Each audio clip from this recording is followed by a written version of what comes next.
You dress up doubt in velvet robes, throw dead men's quotes like holy stones, name drop Plato and wave your hands like a mystery will make us understand. You sell transcendence cheap online with cherry-picked and twisted lines, a sermon built from smoke and mirrors, preaching louder cause the truth gets nearer. You claim spirituality, philosophy and historicity, but all you got is sophistry. We don't believe your silly fairy tales, but we're ready to talk about it if you want to. We'll even fight about it if you need to. So light the match, strike up the choir, turn your doubt into wildfire. We're dancing on the altar rails tonight. You call it faith, we call it theater, cheap illusions dressed up deeper, but everybody loves a beautiful lie. Whoa, whoa, you want salvation with the spotlight glow. Whoa, but the house always wins the holy show. You wear gullibility like couture, but every answer sounds rehearsed. You quote the saints, ignore the science, then call your contradictions guidance. A martyr complex in high heels, selling wounds that never healed. You need an enemy to justify the glitter in your bloodshot eyes. You claim spirituality, philosophy and historicity, but all you got is sophistry. We don't believe your silly fairy tales, but we're ready to talk about it if you want to. We'll even fight about it if you need to. So light the match, strike up the choir, turn your doubt into wildfire. We're dancing on the altar rails tonight. You call it faith, we call it theater, cheap illusions dressed up deeper, but everybody loves a beautiful lie.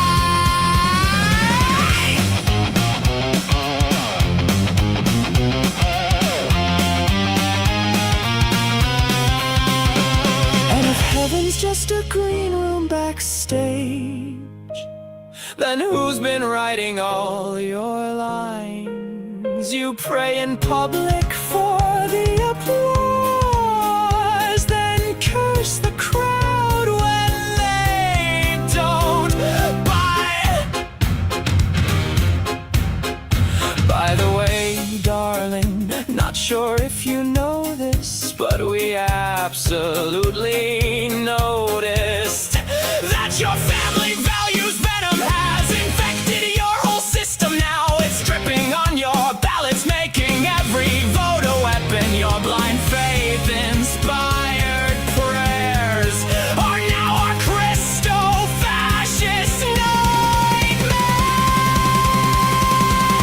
Light the match, strike up the choir, watch the city drown in fire, while angels smoke outside the venue doors. You wanted prophets, you got performers, broken hearts and false informers, singing hallelujah like it's war.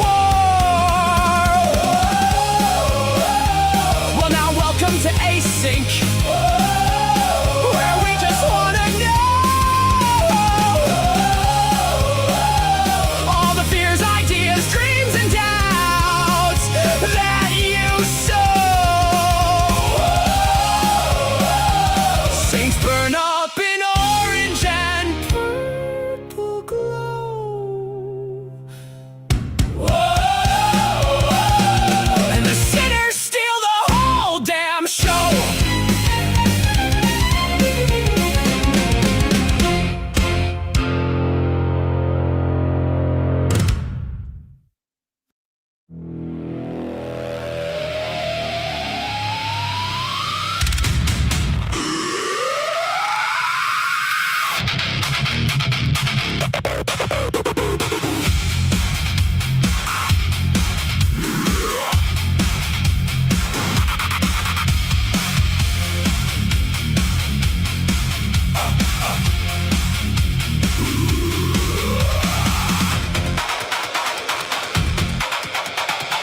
You talk in circles, but it's worse than that.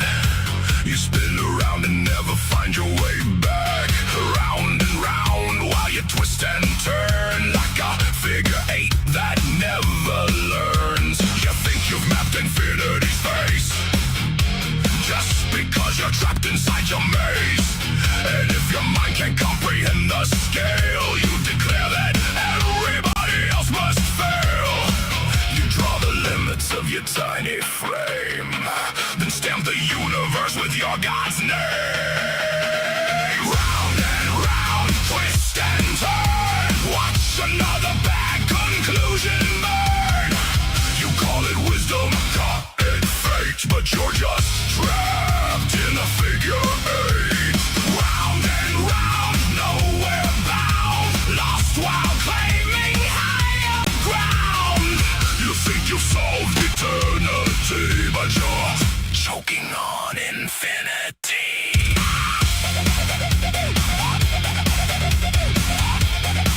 theology. Now you're lecturing on cosmology, dismissing every paper that they write like decades of research can't survive your insight. You say the experts got it wrong somehow, that you've got all the answers figured out. But if your theories really change the game, where's the Nobel Prize beside your name? You shout from mountains made of sand and call it understanding. Round and round, twist and turn, watch another bad conclusion burn. You call it wisdom, call it fate, but you're just trapped in a figure eight. Round and round, nowhere bound, lost while claiming higher ground. You think you've solved eternity, but you're choking on infinity. Nowhere. No prize, no proof, no revolution made. Just another sermon dressed up as a grenade. You reject the evidence, rewrite the score, then wonder why nobody's buying it anymore.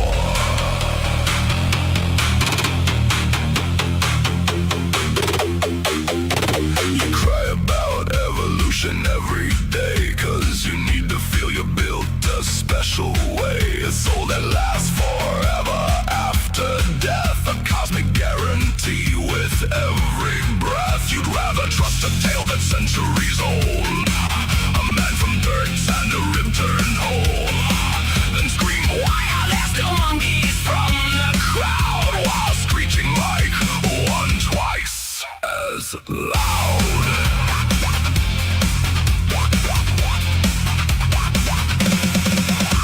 You love telling atheists what we believe, inventing things that we never conceived. You paint us monsters, bitter and obscene, then act surprised when we don't fit the scene. You think you know us, think we're cold and mean, but we're more caring than you've ever been. No threats of hell, no promised reward, just helping people because they're worth fighting for. Round and round, twist and turn, watch another bad conclusion burn. You call it wisdom, call it fate, but you're still trapped in a figure eight. Round and round, nowhere bound, lost while claiming higher ground. You think you've solved eternity, but you'll never own reality. Round and round, figure eight. Round and round, too blind to see, you're going nowhere.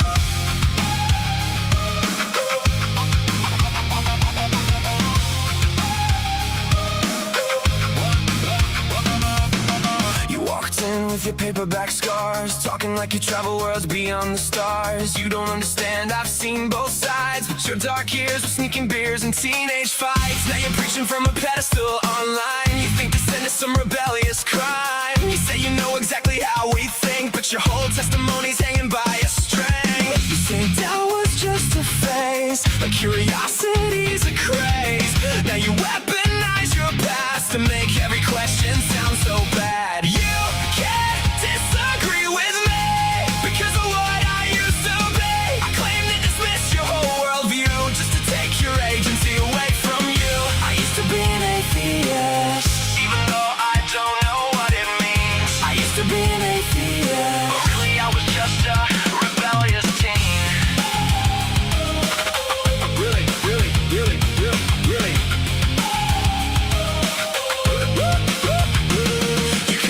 skepticism with hating rules, like every atheist is just a bit of fool. But ask Asking questions is immoral decay. Growing up doesn't mean throwing thought away. Every conversation ends the same. You'll come back to God someday. Like your personal redemption arc automatically wins the argument by default. You treat nuance like a sin. Fake confidence means you always win. But your story falls apart when emotion masquerades as fact. You can't disagree with me because of what I used to be. I claim to dismiss your whole worldview just to take your agency away from you.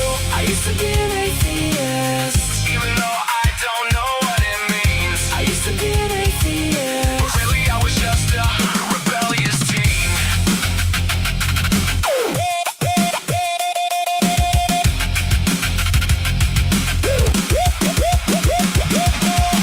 You say you escaped the darkness, but never learned what disbelief was.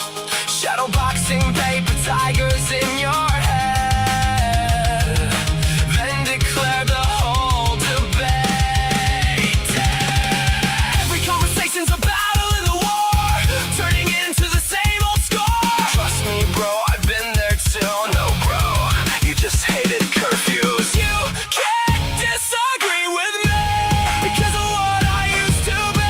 You talk like your past gives immunity from criticism and scrutiny. I used to be an atheist. That line's getting old and thin. You weren't looking for the truth back then, and now you just can't comprehend. Yeah, you call it testimony, but it sounds like revisionist history.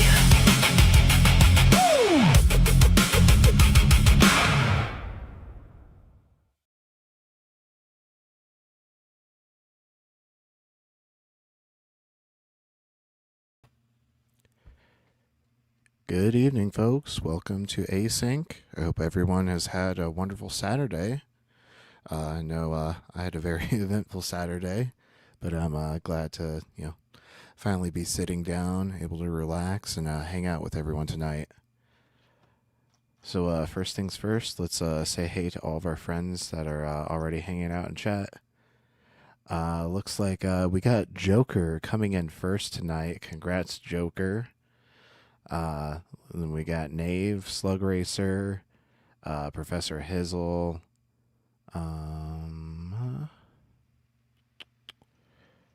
Looks like y'all were conversing quite a bit. And then D's Nuts, Boogie the Cat, Opal,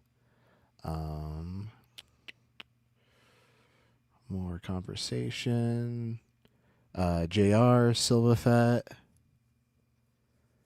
And I think that's everyone hanging out so far. Oh, and Evan Porter. So good to see you all. Yeah, I was just enjoying Joel's stream up until just a little bit ago. That was an interesting last guest.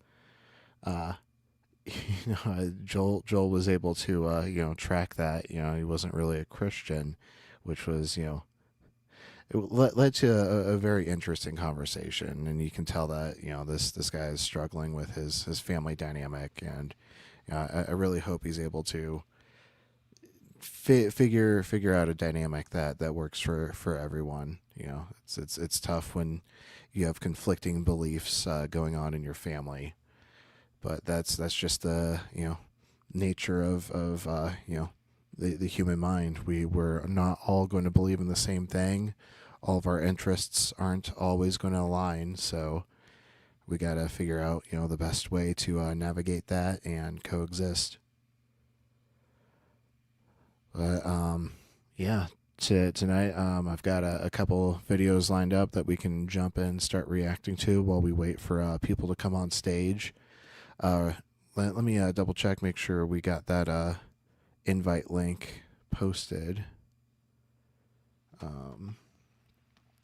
Gotta boot up Firefox.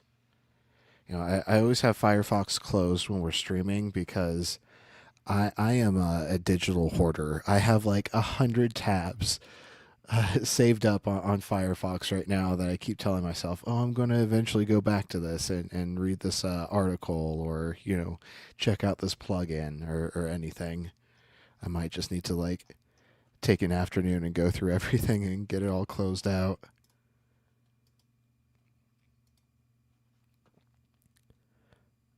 Yep, looks like we do have the join comment penned in chat. So, folks, if you want to join the stage, just click on that link in the pinned comment, tiny.cc/async live.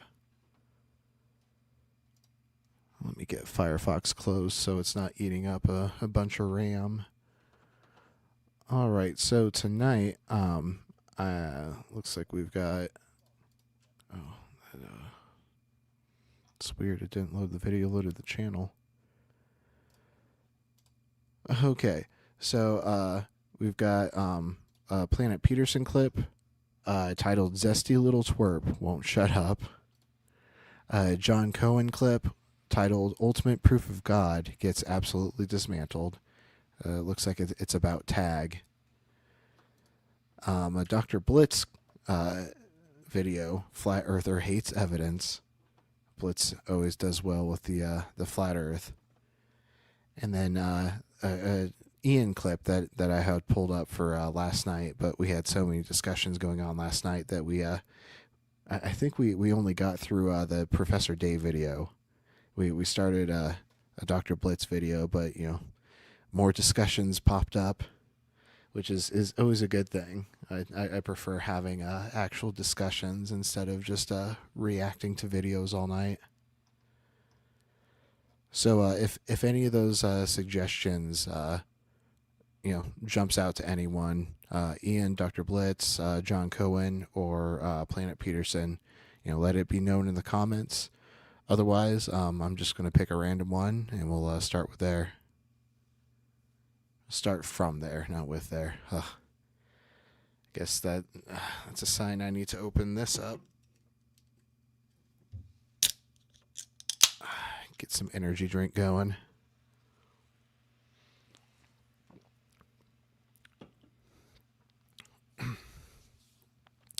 I mean, Opal Fair with how long we go. Last night or this afternoon. Yep.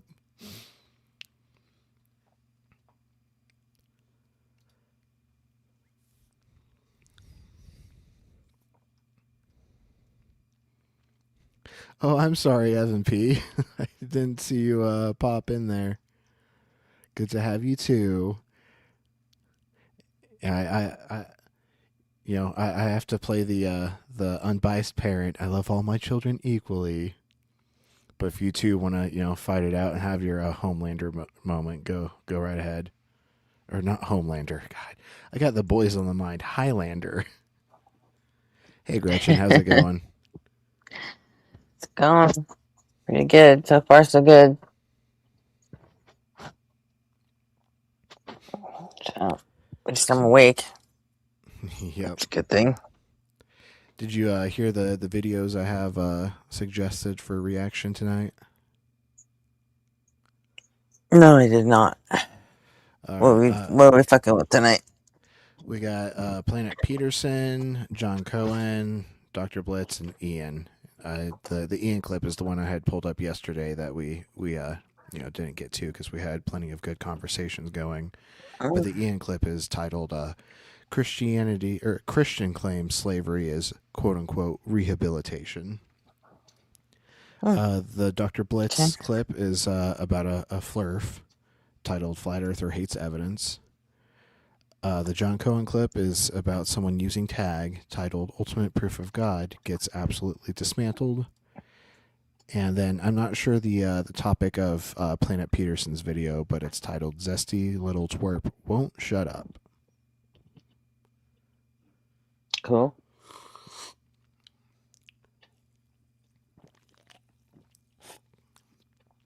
Sounds good to me. Have any preference with what we start with? Not at all. Probably the Planet Peterson. Yeah. Actually. Planet Peterson's Now always a nice one to kind of ease into. yeah. I mean, If nobody is going to get on tonight, I feel like nobody would be a good guest to have on to talk about the John Cohen clip about Tag. mm-hmm. All right. Well, let me get Peter up on the screen.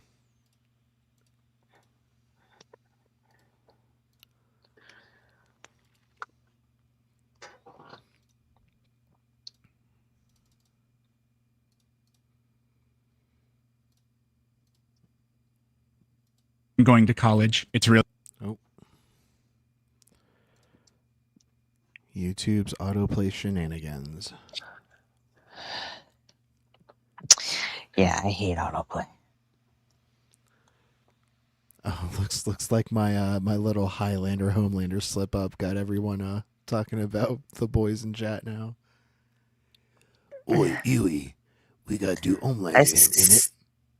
I still have to watch the last season. I enjoyed it. Like there are people And that it's the say last. that like It's the last season, right? yeah, it's the finale for the mainline Yeah. series, but they're doing like a prequel for with like a Is Soldier Gen Boy. V still a thing? I think they wrapped up in the last season. Mm. But I think Jensen Ackles is such a fan poll that the prequel will probably do pretty well.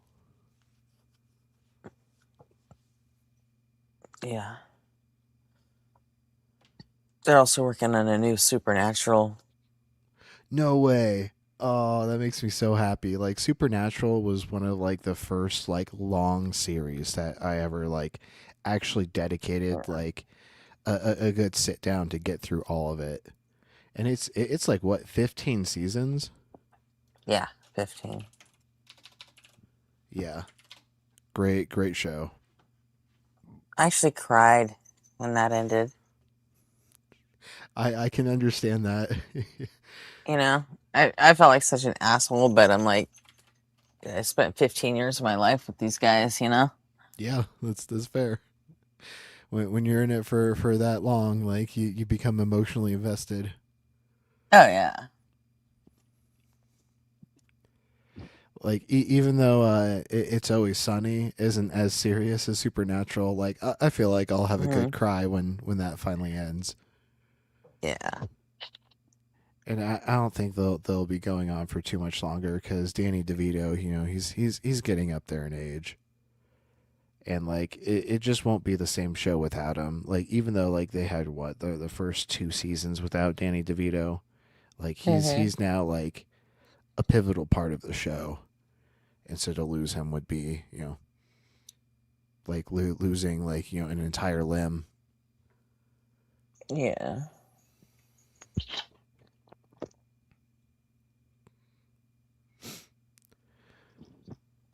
All right.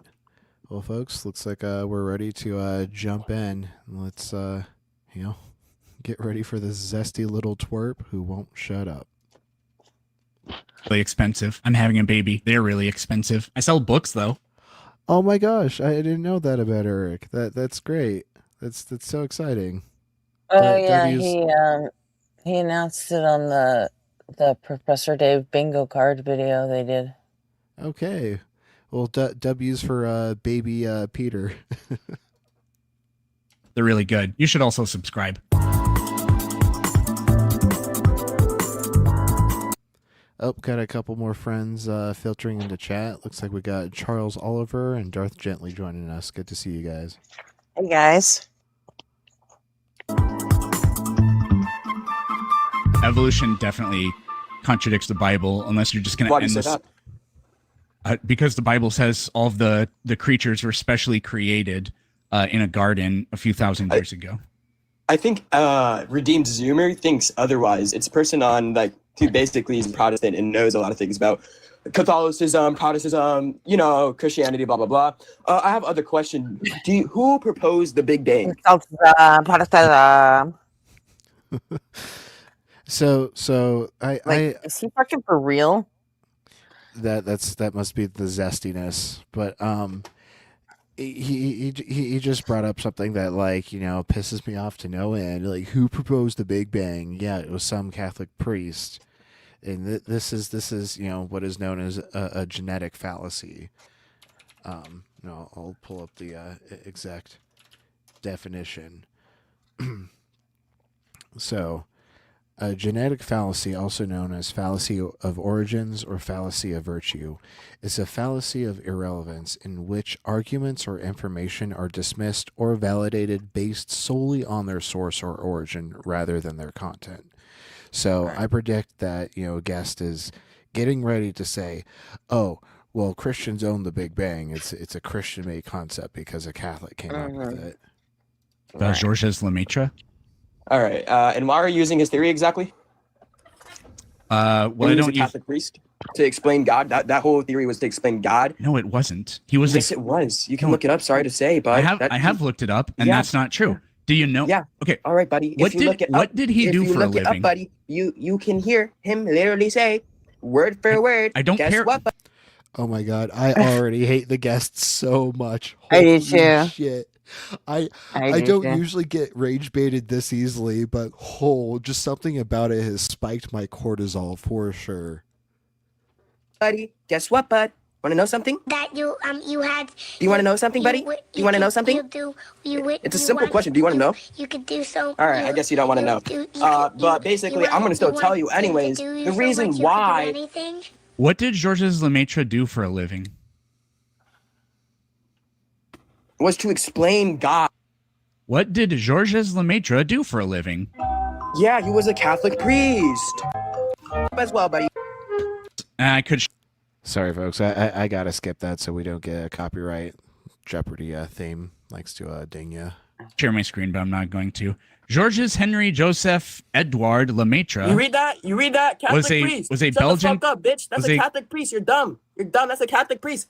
Was a Belgian Catholic priest, theoretical physicist, and mathematician. You lack an IQ, man. That's all I gotta say. You lack an IQ. No, I have lots of those. Hey, Jackie. Good to see you tonight. I was. So, anyways, he was a theoretical physicist. And did you know that the Catholic Church? Did you know that the Catholic Church wanted to make muting me. His teachings? Speaking the truth. Okay. Wow. Did you know? You can come back whenever you want, but it's impossible to talk when you won't stop talking. Did you know? The dude didn't even have a username, so I don't know what to call him. Did you know that the Catholic Church wanted to officially incorporate the Big Bang into its, I don't know, canon, something like that? And he specifically said to them, "Hey, nobody, good to see ya. We have a John Cohen clip talking about tag. If you want to jump up for that reaction later, thought that might interest you. Oh, and we also got Sir Equinox jumping in the chat. Good to see ya. No, don't do that, because we might learn, because all scientific knowledge is provisional. We might learn in the future that Happy Saturday, Brad, Janet, Rocky. The Big Bang isn't true, so don't do that. So he didn't do it to prove God at all. Rocky. And it's not going to send its guest request back. I think it might have been actually banned for requesting by TikTok, because I got a notification. So, oh well. Song of Swinging on a Vine. And what's right with being an alcoholic? I just got Sunny sniped. I'll take it in stride. Depression that eventually kills themselves. What's right with that? But do you feel bad for the monkeys who didn't evolve into humans? No, they don't kill themselves. Oh, so Eric is doing that thing where, like, he now has spliced in a completely different video. Or wait, did he?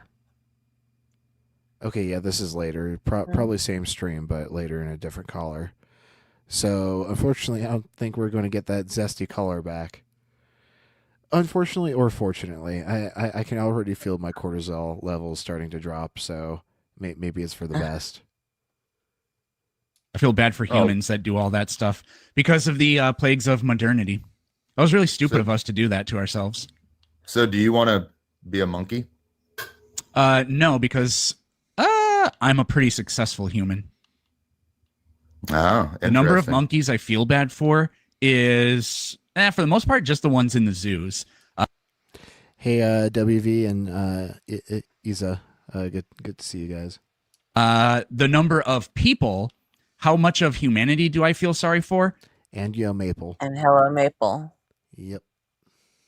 I don't know, at least half of it.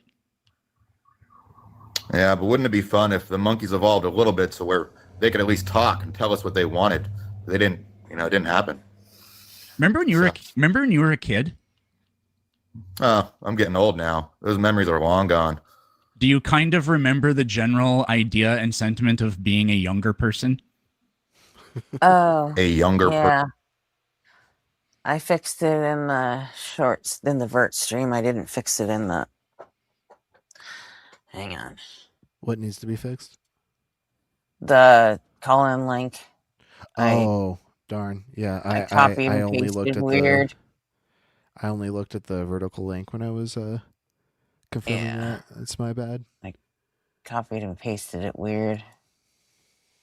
So then I had to go back and fix it. I think I fixed it in the vertical and then got distracted. person. Yeah, like for example, a kid. Yeah, what memories are you trying to get me to induce? Was it more joyful being a kid or an adult? Well, I have more freedom now. I was playing a lot more hockey when I was younger. Yeah, so think of like all the things little kids do. Like they got a lot of freedom and they just want to like go outside and play. They don't want to read Plato's Symposium or do whatever the hell it was you were talking about earlier. Or in other words, kids actually act like monkeys and people are happier when they're kids. So, yeah. Oh. I was just kind of tying it to what you were doing because you're driving a car, playing a video game. You don't think a monkey wouldn't like to enjoy what you're doing right now?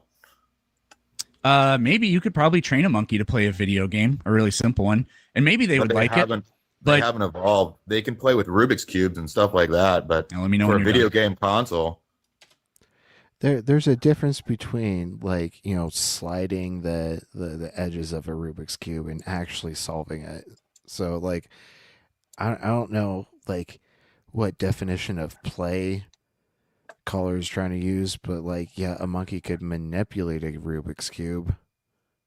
I don't get what that point was supposed to make. I mean, it would be pretty awesome if they evolved to the point to where we could play with them. Yeah, I don't think that's really true at all. You know what else humans really like? Humans like smoking and drinking and doing all kinds of stuff that destroys their lives. You don't think people monkeys like destroy their doing lives? those things? No, not like that. They're not stupid enough to do that. I don't know. You should watch some monkey documentaries. They do a lot of foolish shit. Actually, you can give monkeys, this has been done before, you can give monkeys like tobacco and alcohol and they'll actually use it and they kind of have fun doing it, but if they get sick from it they'll never touch the stuff again, which humans are like for the most part exactly the opposite of that. So yeah, Equinox, I caught that. It's like, what? we created things that destroy our lives, but then in huge masses we all think that that's kind of like what you're supposed to do. We're not smart enough to stay off the sauce, and the monkeys are. I don't know. People who don't stay off the sauce, they're labeled alcoholics, so you don't want to turn into that. But all I'm saying is that if these monkeys evolved just so they could talk, because some of them know sign language, but just so they could express to us what we needed, but that evolution didn't happen, unfortunately. Well, Why is maybe it next time. why is it unfortunate? So they could speak to us and we could tell them, they could tell us what they wanted. Why would that? How did you somehow stumble upon the best things in the world are things that humans do? That's normally called a conflict of interest or bias. How'd you do it? Let me say, the best thing in the world is having a prehensile tail, and humans don't have those. Geez, it's too bad that humans didn't evolve. The best thing in the world is having a prehensile tail. I think you're jumping Thanks to for assumptions. calling that I was out, saying Dave. if monkeys Yes. could talk, I think if they can Pleasure to meet yourself. Yes, Actually, if it's monkeys probably not very pleasurable, but anyways. if monkeys could talk, we could actually rehabilitate their enclosures better. We could listen to what their favorite snacks are. Or we could We not. could We could rehabilitate their enclosures better. If monkeys could talk, we shouldn't be like locking them up.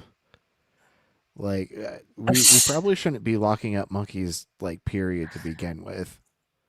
Like outside of like rehabilitative like capture, like if there's like a monkey that's like sick or injured and we take it in temporarily to like help it so it can actually survive.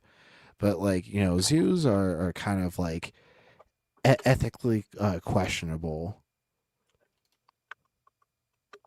Put them Even, in cages.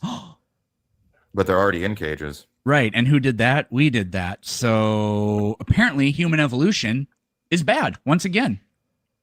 Yeah, but you're playing a cool video game. Yeah, I could be, but I could be reading Plato's Symposium, right? Yeah. Yeah. I just think we could help out these monkeys more if they could talk. Okay. Help them with what? What do you mean? What do they need help with? Are you kidding me? No. Some of their land is literally getting logged by illegal African loggers. They can tell Okay, us that the then they can humans, tell us- then we can they just, then maybe humans should just stop doing that. That has nothing to do with them. Yes, but that's never going to happen. Humans aren't going to stop doing it. Maybe if an animal could talk and evolve, then they could say, hey, all these African poachers are slaying us, and then the whole world will listen. Geez, if only malaria carrying mosquitoes, do you think malaria carrying mosquitoes go around saying, "Bzzz, if only the humans could talk the mosquito language, bzzz, then we could talk to them and tell them how to avoid getting malaria." Bzzz. Does that make any sense? Are you Flo genuinely deadass right now, chat? Like, do you actually like not believe in evolution, or did you just come up here to be a weirdo? Well, I don't see how you don't agree with me. Okay, so And how is the Big Bang and evolution? Whoa, that was a sudden cut. Okay, so that last guy got thoroughly cooked. Now, like super off topic, but like, does anybody remember like a kid story about like a mosquito getting like trapped inside like this person's body? It, like flies into their ear or something. Let's see if I can find the children's book about mosquito and body.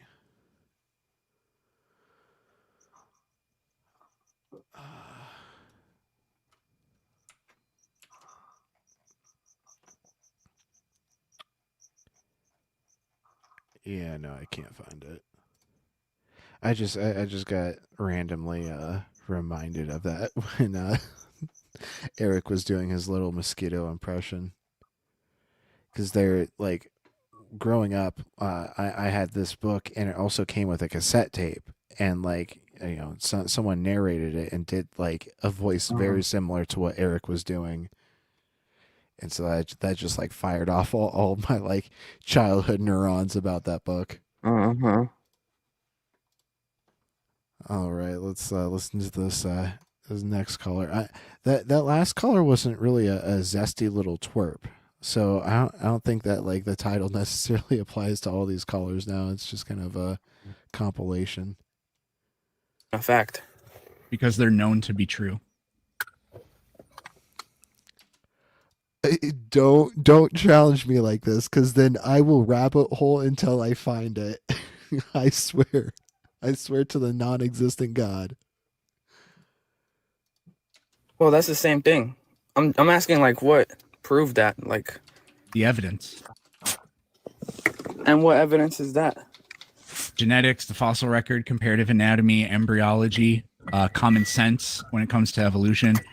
For the Big Bang, we live in an expanding universe, the cosmic microwave background radiation. Those are the biggest ones. Okay, so with these things, hold on, I'm so sorry. With these things, if they're proven, What the hell? Is caller getting out of a car, or are they about to like drive in live? Like, because there's only about 4 minutes left, so I'm a little concerned that they might try to drive Well, on with Eric.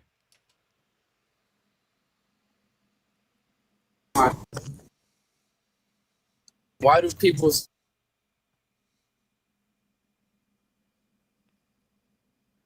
still?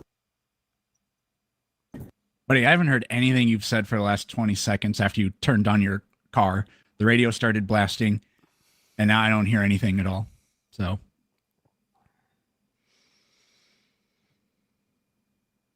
bro is a prophet. He said this would happen. He said this would happen. Oh, that's what I sound like? Oh, that's what I sound like? Oh, Oh man, the feedback loop. Hmm. Hey Robin, good to see you tonight. Hi, Robin. oh, it's horrible. Chat, why didn't you tell me? Like hearing your own voice when you're not expecting it is similar to, like, you know, you're holding your phone like down by your chest and you accidentally open your camera app and you get that unflattering angle of like you looking down at your phone.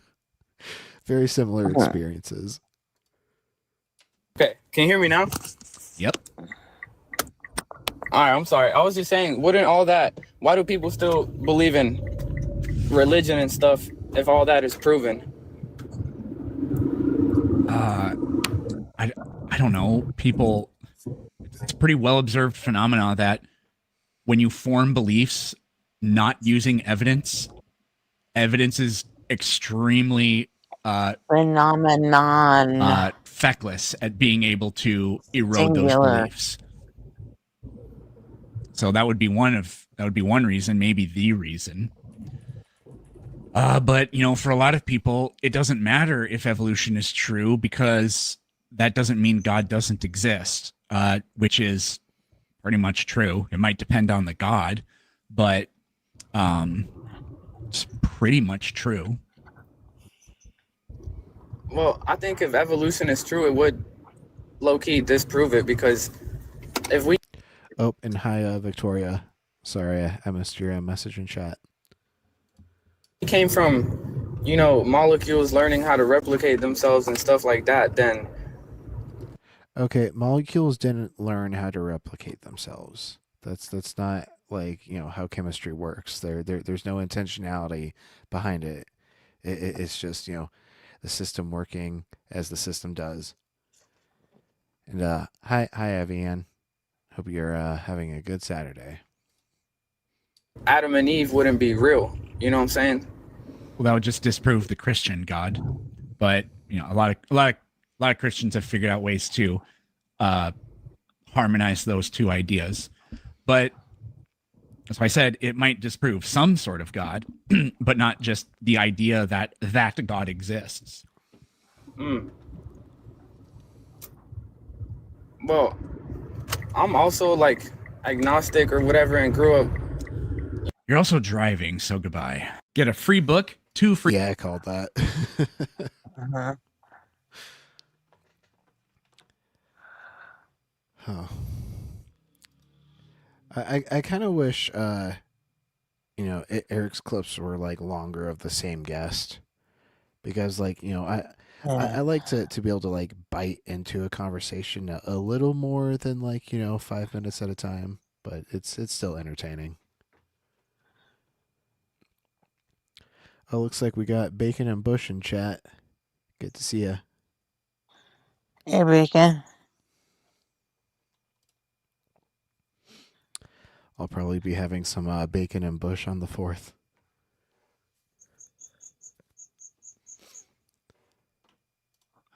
Oh, are you going to celebrate? Because MAGA Mike Johnson said that people on the left don't even celebrate the 4th. I mean, Because we hate I'm America. festive. I'm festive. I don't know if I'm necessarily celebrating, but Well, I no, am but we engaging hate in the America, holiday. so we hate America, so we don't even celebrate that. Yeah, We don't even I'm just recognize it. a flag burning commie. Right. Well, we're all working towards a communist utopia. Oh, it's I such a mean, terrible thing hoping for utopia. if you can't trust the words of the Speaker of the House, I mean, who can you trust? The Speaker of the House can't even He trust himself he not to look wouldn't at porn. So he needs he an wouldn't app that lie, tells would his he? child when he looks at porn. Right, but he wouldn't lie, would he? I mean, Oh no, never. Like he's he third swore in on a he's Bible, third right? in line.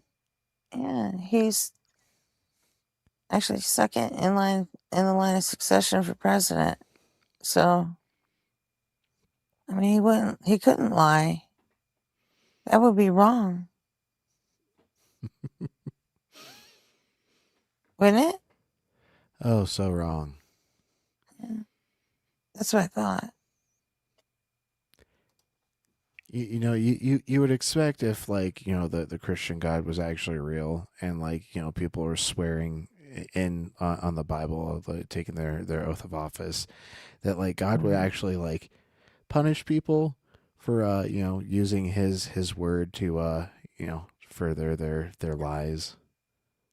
Just He another way to put it. definitely would have punished someone by now.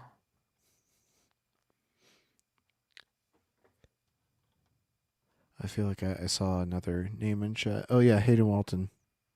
Good to see you. Hi, Hayden. All right. Well, next, maybe we can let's go with Blitz. Okie dokie. Since it always seems like, you know, we save Blitz till like later in the night, and we start a Blitz clip and we get like 10 minutes into it, and then like, you know, the conversations pick up, so we never actually get through Mm-hmm. an entire Blitz clip. Yeah.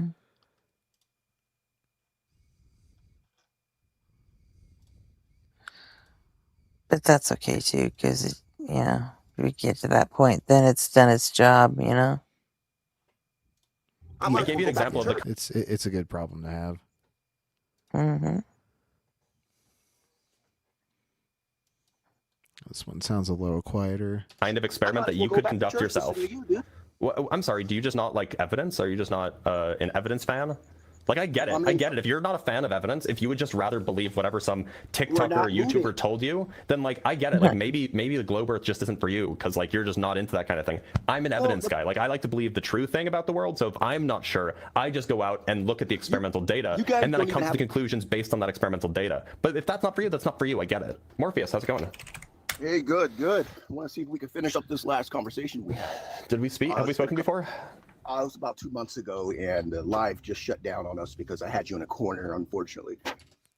No way he had Blitz in a corner.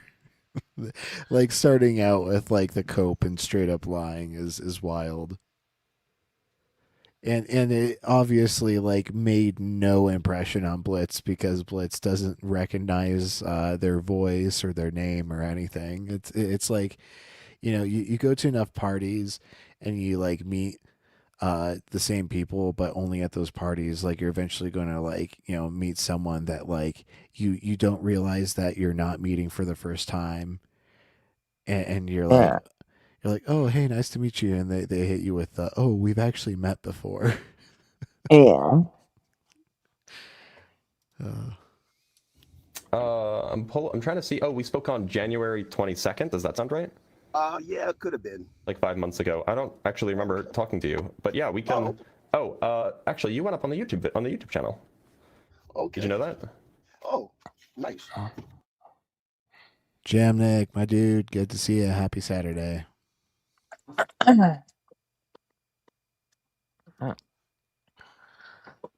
Hi, So, Jams. why do you think the Earth is a flat?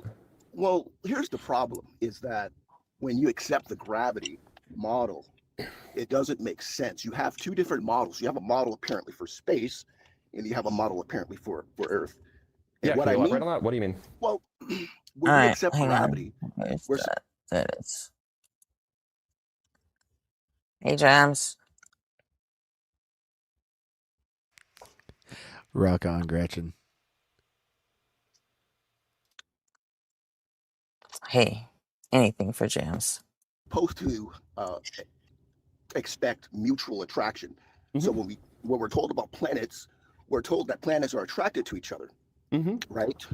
So when we see astronauts in space, they tell us that they are floating because of free fall.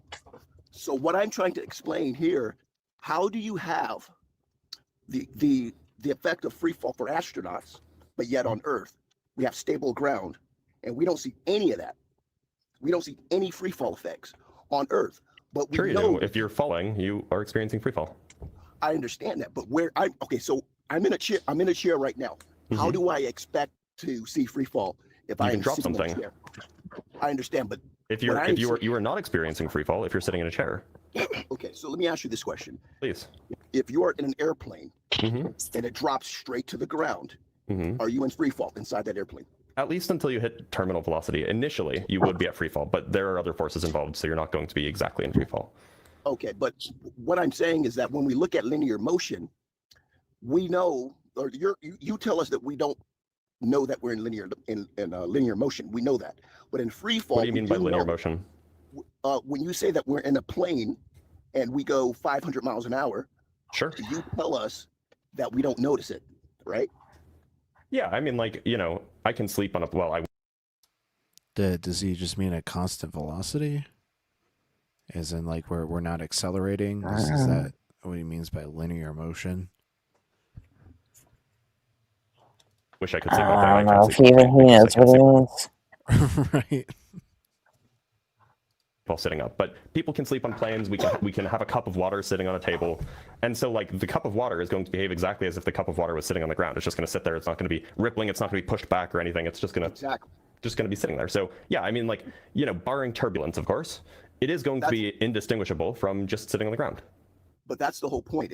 If you're in free fall on an airplane, you're going to know that you're in free fall. Is that well, correct? So it just depends. I mean, RP is mountain time. Yeah.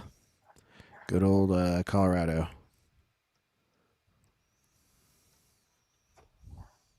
So the reality is that so free fall happens when there are no forces on you except gravity. But we live on a world with an atmosphere, and that atmosphere can cause drag. It can cause all sorts of these kinds of phenomena that would make your motion noticeable. So, for example, if you're just driving like on the road and it's like a straight shot, right? The highway is just like a straight shot. If there's no bumps on the road and you have good shocks, it'll feel like you're not moving. But the moment you stick your hand out the window, all of a sudden your hand will be like blown backwards because of the air. Yeah.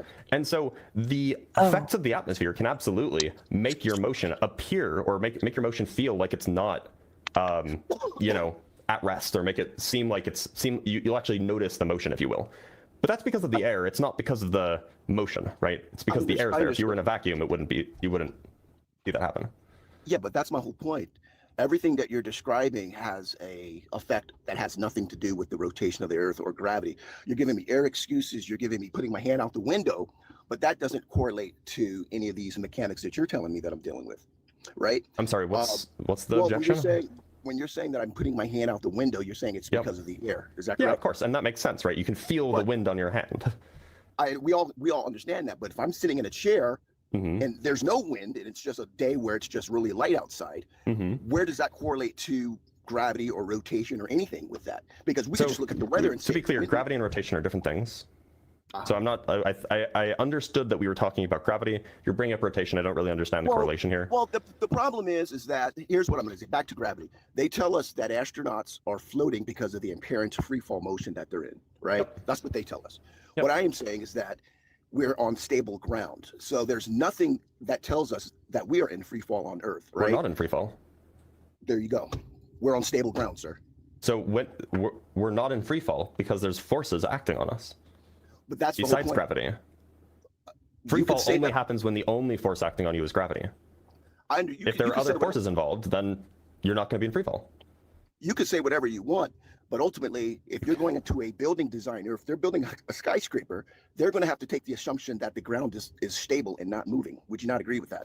So stable and not moving they're not in conflict with each other, right?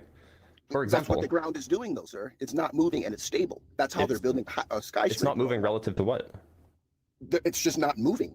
Relative to what? Motion is relative. To the tools, relative to the tools and construction equipment. Yeah, sure. But that's because the It's tools not are moving. on the ground and they're moving with the ground relative to the center of the earth. That is not true, sir. They have to take Well, that's the an fact. that's an assertion. They have to assume that the ground is stable. Are you not assuming that? The when you're ground is building a stable building? relative to them, sure. Sir, it's stable though, at the end of the day. Stable relative Is to it what? It's not moving. Relative to what? Relative to the building not tilting forward or backwards. Yeah, so things on the ground are not going to be moving relative to the ground unless they have wheels or something like that, right? So let me ask you a question. Like if you build a building, of course the building's not going to be moving relative to the ground. If I took your logic, then we wouldn't be able to notice earthquakes because I'm moving with the earth, aren't I? So what you notice in earthquakes is not the earth moving, you notice it accelerating. Acceleration makes you Accelerating feel from what? Hold on one sec. Acceleration, like when you are suddenly accelerating, that produces something called a pseudoforce, which is because you're no longer in a non-inertial reference frame, you experience, or your body moves in a way that your body wants to move in a way that would be inertial, except your surroundings or whatever you're attached to are non-inertial, and so you feel something that appears like a force. So that's why you feel an earthquake. You don't feel an earthquake because the earth is moving. You feel it because it's accelerating. Okay, that's fine. But what I'm saying is that we notice earthquakes, right? Yeah, because of the acceleration, not because of the motion. That's fine. You can call it what you want. But what I'm saying is that we know that the earth is not moving. We know that. Why you could say that, but like, why should I believe that at all? Because we know that when the ground is not moving, we have no earthquakes. When the ground is not moving, we have no earthquakes? What? Yes. I don't see how that we is know related. the difference. We know the difference between having an earthquake and not having an earthquake, right? Yeah, so if the whole earth was moving in one direction, you wouldn't notice that, right? The earth is not moving though. Okay, but that wasn't my question. If the whole earth was moving in one direction, would you notice that? If it was in free fall, you would. Yes, you would. That wasn't my question. If the whole earth was just moving at a constant speed in one direction, would you notice it? In a linear direction? Yeah, in Well, linear according to direction. your model, then yeah, you probably wouldn't notice it as Okay, much. I'm asking what do you think would happen? If the earth was moving linearly? Yeah, like let's say that the whole earth was moving. Okay, so you think that there's a firmament, right? Here's the problem, I'm trying to steal menu here. I'm not trying to straw menu or anything. So like, you think that there's like water around the firmament, right? Well, I don't really like to get into that because I like to really talk with the shape of the earth. I mean, that's Right. more But look, I'm not trying to straw menu. I'm just trying to set up a hypotheticals just so that we can. Go ahead. Yes. So suppose that there's water around the earth and that water's not moving, right? And like the earth is like surrounded by a firmament, and it's like, so imagine that like the firmament is like protecting us from the water, so we wouldn't notice if like the firmament was like buffeting against the water. Imagine that the whole earth, including the firmament, was moving through the water upward at a constant speed. Would we notice it? If it were moving, we notice when things are going up and down. Yes, we do. Well, I'm not talking about going from rest to moving. We would notice the acceleration, of course, like in an elevator. I'm talking about, would we be able to tell the difference between it moving upward at, say, 5 miles per hour at a constant speed forever, like it's been doing that since the dawn of time? You would. How would we tell the difference between that and just not moving at all? Because I'll explain it to you. If you were in an elevator, and it went up forever, let's just say at 50 miles an hour, you're going to notice it until it stops. You're going to notice that you're going up. How would you notice that you're moving upwards if it hasn't started and it hasn't stopped since you've been born? Because we know that when the elevator wasn't moving, right, there was no motion or any forces to us, right? We can assume that, right? No. Yes or no? So Morpheus, if you're in an elevator and maybe I can just give you a better thought experiment. And we assume that it's not moving, sir. What motion is relative, but let me give you a perhaps better thought experiment. Suppose that you are you're knocked unconscious, right? You're given anesthesia or something, and then you're placed into an elevator while you're unconscious. The elevator has no windows. It has no they seal the doors. It's soundproof, whatever. And then the elevator just starts moving upwards at a constant speed of say 10 miles an hour, and you're going upwards for, it's a 10,000 foot tall building or something. So it's going to take you a while to get up to the top. When you wake up in the elevator is already moving.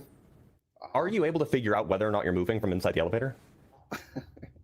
Well, you're going to notice that if you notice that you're from stable ground, you're going to notice that. Well, no, you're just in an elevator, right? My question is, are you able to tell whether or not you're moving? You eventually would, yeah. After time. No, I'm saying like right when you wake right when you wake up, you're in this box. You don't know where you are. It's just a box. Let me ask you a Are you able to tell whether or not you're moving? Let me ask you, if you put a scale on the elevator, what would your weight be? So you can have a scale in your elevator if you want. If you're going up, how much would you weigh? You tell me. Do you think that the scale will read a different number than what it normally would read if you were standing I on the don't ground? know. I'm just a guy that barely graduated high school. I don't know anything. So it turns out the Oh shit! I grant that. I super grant that. That's a crazy self-report. So I'm just gonna throw like a graphic I whipped up really quick on screen. Um, what color seems to just fundamentally be misunderstanding is the entire concept of statics. So like you're standing on the ground and you're exerting a force downward. F1, that's going to be your mass times the acceleration due to gravity. And the ground is literally pushing back on you with an equal force, equal to your mass times the acceleration of gravity. And so, like, if these two forces are equal, things are considered static. And so there's going to be no movement, in this exchange. So that's why ground holds us up. If the ground didn't have like the material strength to hold you, like it was like wet with mud, then like your force could actually push down, and it won't have the same force capacity to push back, and that's why then you'll start to sink into the mud. But this is just a very this is like the beginning concept of statics, when like you're doing like engineering equations, and things get a lot more complicated when you start to add movement in, and that's what we call dynamic systems.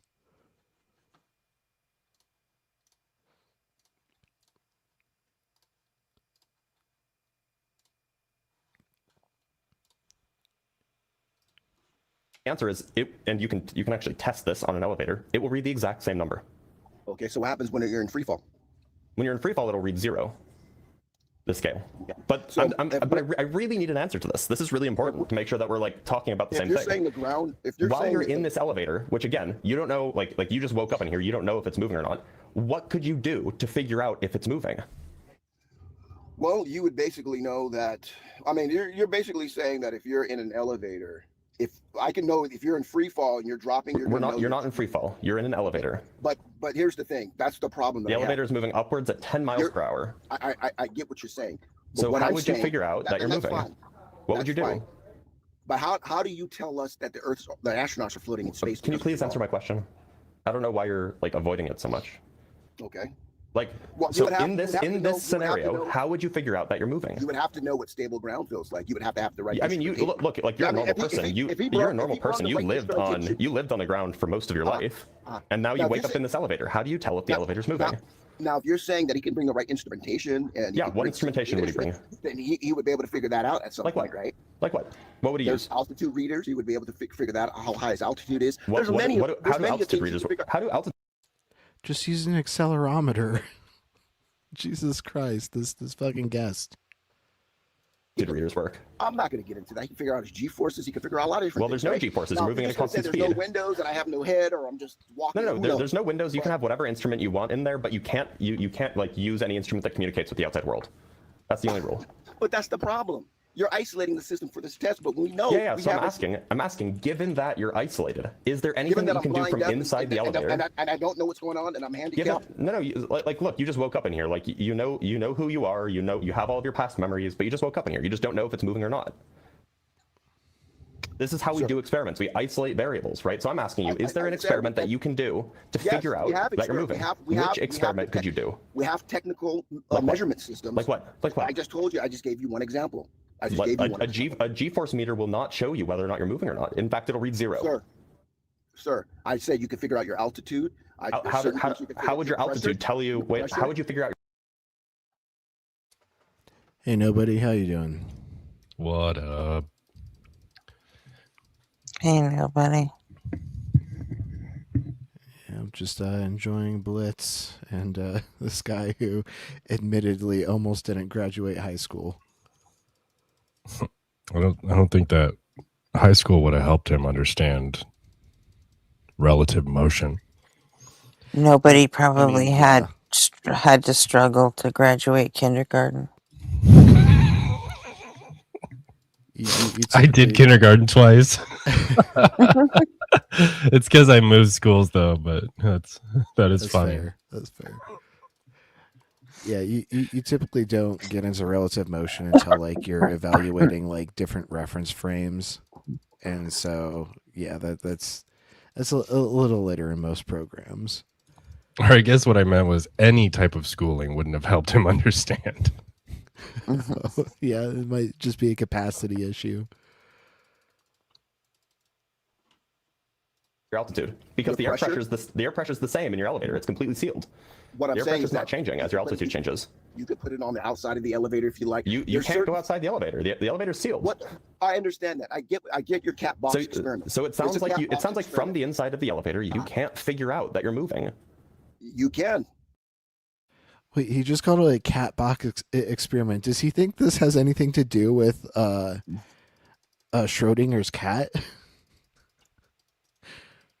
Like where did the cat come into like this? Okay. So what if you can, then tell me how you would do it. It may not. Okay, here's what I'm going to give you. In linear motion, use your noodle. Okay, fine. Okay, you can't figure it out. But that's okay, not my we point. agree. I'm glad we agree. My point is free fall. Explain free fall to me, sir. So free fall is a kind of linear motion. It's a sort of a generalization of linear motion. I can go into that if you want, but it's a kind of linear motion. And so free fall is just the kind of linear motion where there is where there's nothing but gravity acting on you, right? And I call it linear motion because it's linear in a technical sense in relativity. It's not linear in the sense that you can be in orbit and still be in free fall, and that's technically linear motion through a curved spacetime. It's neither here nor there. But the point is free fall is what you experience when there's just gravity acting on you. That's all it is.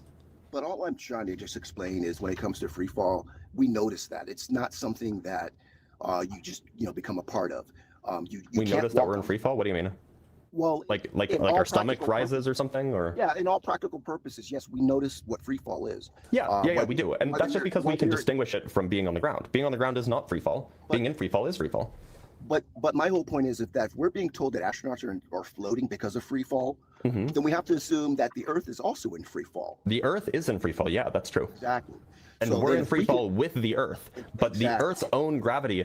So if we consider just the sun's pull on us, then yes, we would be in free fall from the sun. But there's more than just the sun. The Earth has its own gravity. So we are not in free fall because the Earth is there. Because we're on the surface of the Earth and the Earth is preventing us from being in free fall. Yeah, but my whole question is, how do you have stable contact with the ground if you're in free fall? How do you walk on the ground and have a stable weight? You cannot do it. So we are not humans are not in free fall. We're stuck to the surface of the Earth. That prevents us from being in free fall. So but that's what I'm saying. You can't have the cake and eat it too. You're saying the Earth is in free fall. The Earth is in free fall. Humans are not. Exactly. You're having the cake and eat it too, though, sir. Those two things are not in contradiction. Yes, they are, because you can have free fall on Earth. We can have free fall on Earth, and we can demonstrate this. Yeah, I mean, sure, you can drop things, but then those things are not in contact with the Earth. But, sir, you have to have stable ground at the end of the day. I don't know what that's addressing. You cannot walk on solid, stable ground in free fall. So humans, standing on the Earth are not in free fall. Well, that's my whole argument. But you're humans that are not on the Earth, humans that are say falling, they are in. Yeah, nobody. You nailed it. He just fundamentally does not understand relative motion. Like it's a frame issue. Yeah, I just don't understand. Like, what do you mean? It's like, what did I was typing in chat. What did he say? It was like, because the Earth is in free fall, then things not relatively being in free fall relative to Earth. That's a problem. Like what? Yeah, he's saying Blitz wants to have his cake and eat it too. Oh, yeah, great. But like, oh my god, the term linear motion keeps coming up, and I wonder if like they're calling it linear motion because of like the linear increase. Say like you have the function of velocity like at a constant. That means that like your position will be increasing linearly. So like maybe I should just like mock up a quick graph. it sounds like even like someone who's convinced that like the linear speed of stuff on the equator is like 1,000 miles an hour or something, and they're just trying to like apply it to other stuff. I don't know.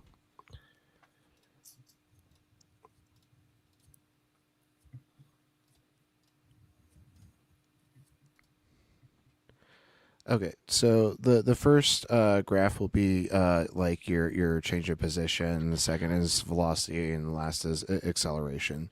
So like if we have like a constant acceleration rate, that means that like your velocity will like increase in a linear fashion, and then your position will increase in an exponential fashion.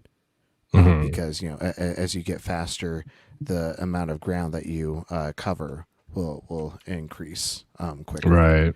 So Yeah. if we have no acceleration and we just have a constant rate of velocity, well then our position will increase in this linear fashion. And so I think that's what we're talking about when we mean linear motion. And so we're just moving at a constant velocity. There's no acceleration to feel that change in velocity.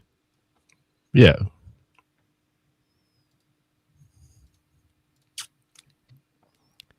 But in all my schooling, we didn't call it linear motion. We described it in terms of these three derivatives of change in position.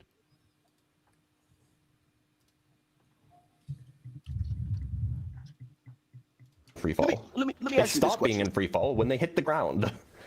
Okay, but under your model, they say Again, that the Earth is ignoring actually, air resistance, of course. your model says that the Earth is actually pushing towards you as well. Is that correct? I mean, there is a force. There is a force on you pushing up. It's what prevents you from falling through. Yeah. But the ground is moving up as you're moving down, kind of. Is that kind of No, what the you ground guys- is not moving up, at least not in any typical reference frame. Okay, because that's what I was told. I was told that. Who told you that? I was told by a couple of people I was debating. Okay, that who they told were you saying that? the Earth. I don't Eric remember. I was Dubay. having a debate Okay, with the a Earth is couple not moving up. I just said he's told by Eric Dubay. Oh, That's all. Yeah. And Hayden, mass and weight are different because weight takes into account mass and acceleration, whereas mass is just just mass. And so like it gets kind of confusing, like going like between metric and English standard or imperial, if you will, because we're so used to using pounds, which Freedom is actually, units. yeah, which is actually a weight measurement and not a mass measurement. I think slugs are technically the mass unit in imperial. Let me make sure.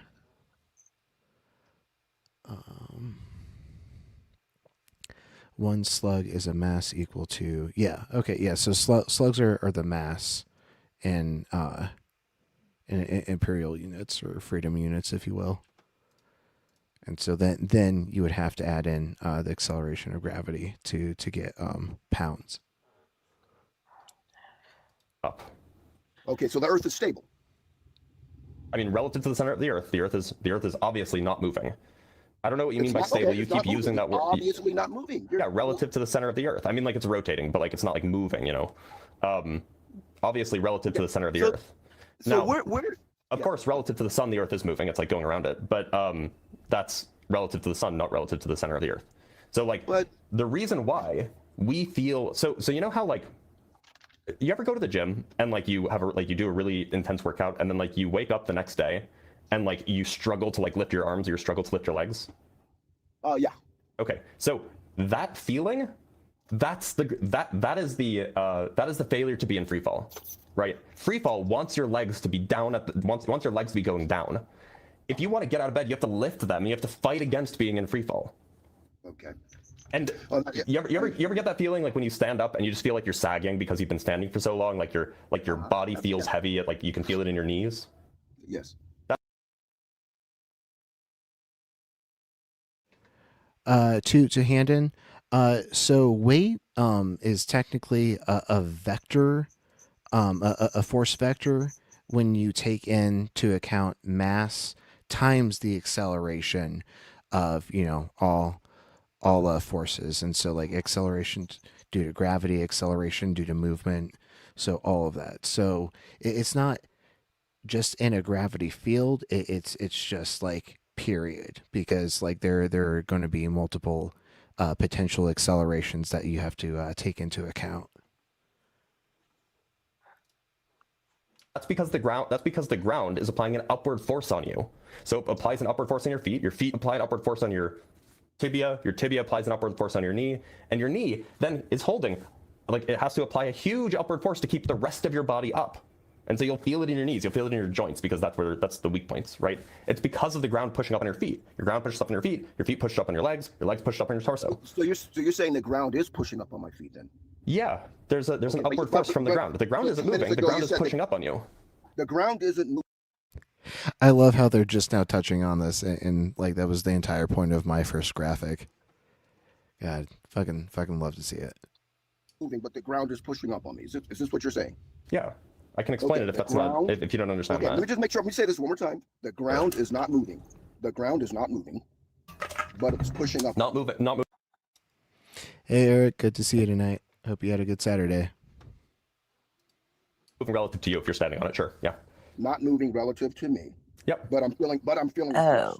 Yeah. So like two things can be pushing against each other without them moving relative to each other, right? Okay. We're very suspicious of Eric. Eric must be using a voice changer. That scoundrel. I'm very skeptical of that particular scoundrel. Yes.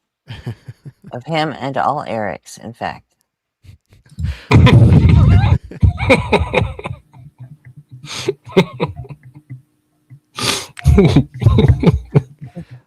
Looks like you're getting your flowers.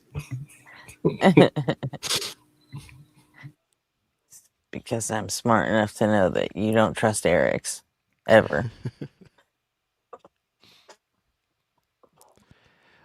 Are you saying we shouldn't trust Eric Hovind? Is he an Eric? Then yes, I'm saying that. Very, very succinct flow chart. Are they an Eric? Don't trust. I mean, like, that makes sense. Like, if I push against a wall, my hand's not moving, but it's still pushing on it. Well, see, this is the thing. This is a lot of explanation, but when it comes to I'm trying to explain things to you that you don't understand. Well, not that I understand it. I don't see it, right? Well, so that's what it means to not understand it, yeah. Because this correlates back into my bigger argument when it comes to orbital gravity, because you can't demonstrate this. Where in a lab can you demonstrate orbital mechanics of gravity rotating around a bigger mass to a smaller mass? Where does this... Oh boy, has he not seen the experiments that you can do? I just don't even.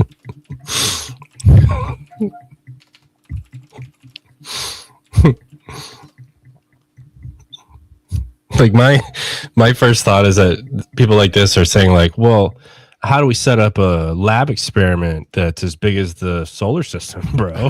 it's just like, dude, shut up, dude. So, like, yes, we can absolutely measure the force of gravity in a lab, like almost trivially. Like a high school teacher could set up this kind of experiment where you have masses on the end of a pivot arm, and then smaller masses that are meant to be attracted to the larger mass. And so then you focus this light source on the mirror, and you can tell by the angle of deflection, like how much force the larger mass is exerting on the smaller mass by attracting it. So yes, we absolutely can measure gravity in a lab. I don't know what he means by like orbital gravity. Like maybe that's the thing where we need like a fucking like planet-sized experiment. This is kind of tangential, but I have this dream that someone's going to talk someone into taking a big ball of like something really heavy, like Ogden or however you say that, and like they take it up to the space station and then they put water around it and then it clings to it, even though it's a ball. And I feel like that would be really funny to see, but like, you know, NASA doesn't really like argue with flat earthers. So, I mean, there's no point. There has to be some group inside of NASA, even if it's just like 2 people or something. There has to be people inside NASA that like that's their jam is just fucking stomping flat earthers. so you're saying I should write a letter? Write a letter and like, you know, attach like a $10 check like to the Department of Flat Earth like disposal or something. Like,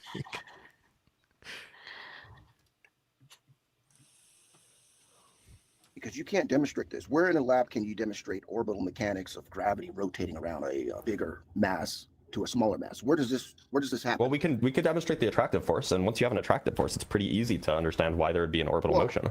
Where are the mechanics to it, right? Where are the mechanics to it? I don't understand that question. Where in a lab can we demonstrate these gravity mechanics of orbital motion? Where can we demonstrate this? I know you're going to say the Cavendish experiment. Oh, okay, I get it. But that's a rod or a physical connection. Trying to demonstrate something that doesn't have a physical. Wait, where's the physical connection between the heavy thing and the light thing in that case? You're using a rod, right? For the rod, the rod doesn't connect the heavy mass to the light mass. There's a mechanical connection. No, there's not. They're literally not touching. Okay, so you're still using a mechanical object, right? Maple, is that the chain phenomenon that like when you fling it up and it starts falling, like it actually starts to like lift the non-falling part of the chain up? I think I remember seeing that Steve Mold video specifically, but he's studied so many like interesting physical phenomena that like I could be misremembering. Okay, yes, awesome, yeah, maybe we can react to that sometime because it's pretty fun. Well, I don't know what that question means. Right, so there's like a light mass, and the light mass is like hanging from a string from the ceiling or whatever, via like it's attached to rods and it's hanging from a ceiling. And then the heavy mass is like separate from it, but it's like close. Okay. And so then there's a motion there, even though they're not touching each other. If the Cavendish data is so real, where can you go on a construction site and they use that data for building a building? Why would they? I don't know what you mean. They use that data. What data would they use on a construction site? Where's this data important on anything that we do in life, right? So we have the let's say you're walking around with Okay, the reason why you're not going to like use nuanced physical processes like that when building a freaking building is because like when you engineer a building, you're engineering for like a certain range of a factor of safety, and so like you're not like designing a building to just barely be able to hold up a weight. You're designing the building to be able to hold up like 5 times the amount of weight that it's ever likely to experience. And so that's why like there's a joke like between physicists and engineers that like engineers believe that pi equals 3, because like when you're designing a factor of safety of like times 5, like you can absolutely just plug in 3 for pi and like you'll still be within that range of safety. The data gets us to the fact that mass attracts mass, but that's not particularly relevant when you're building something. All you need is the local gravitational field, and the local gravitational field is the result of mass attracting mass, but it's one specific mass, the Earth, attracting everything else. So you don't really have to know the specific relationship between the mass of the things, because the acceleration that you get, because of the universality of gravitation, the acceleration that you get is going to be the same regardless of how heavy the things that you're using are.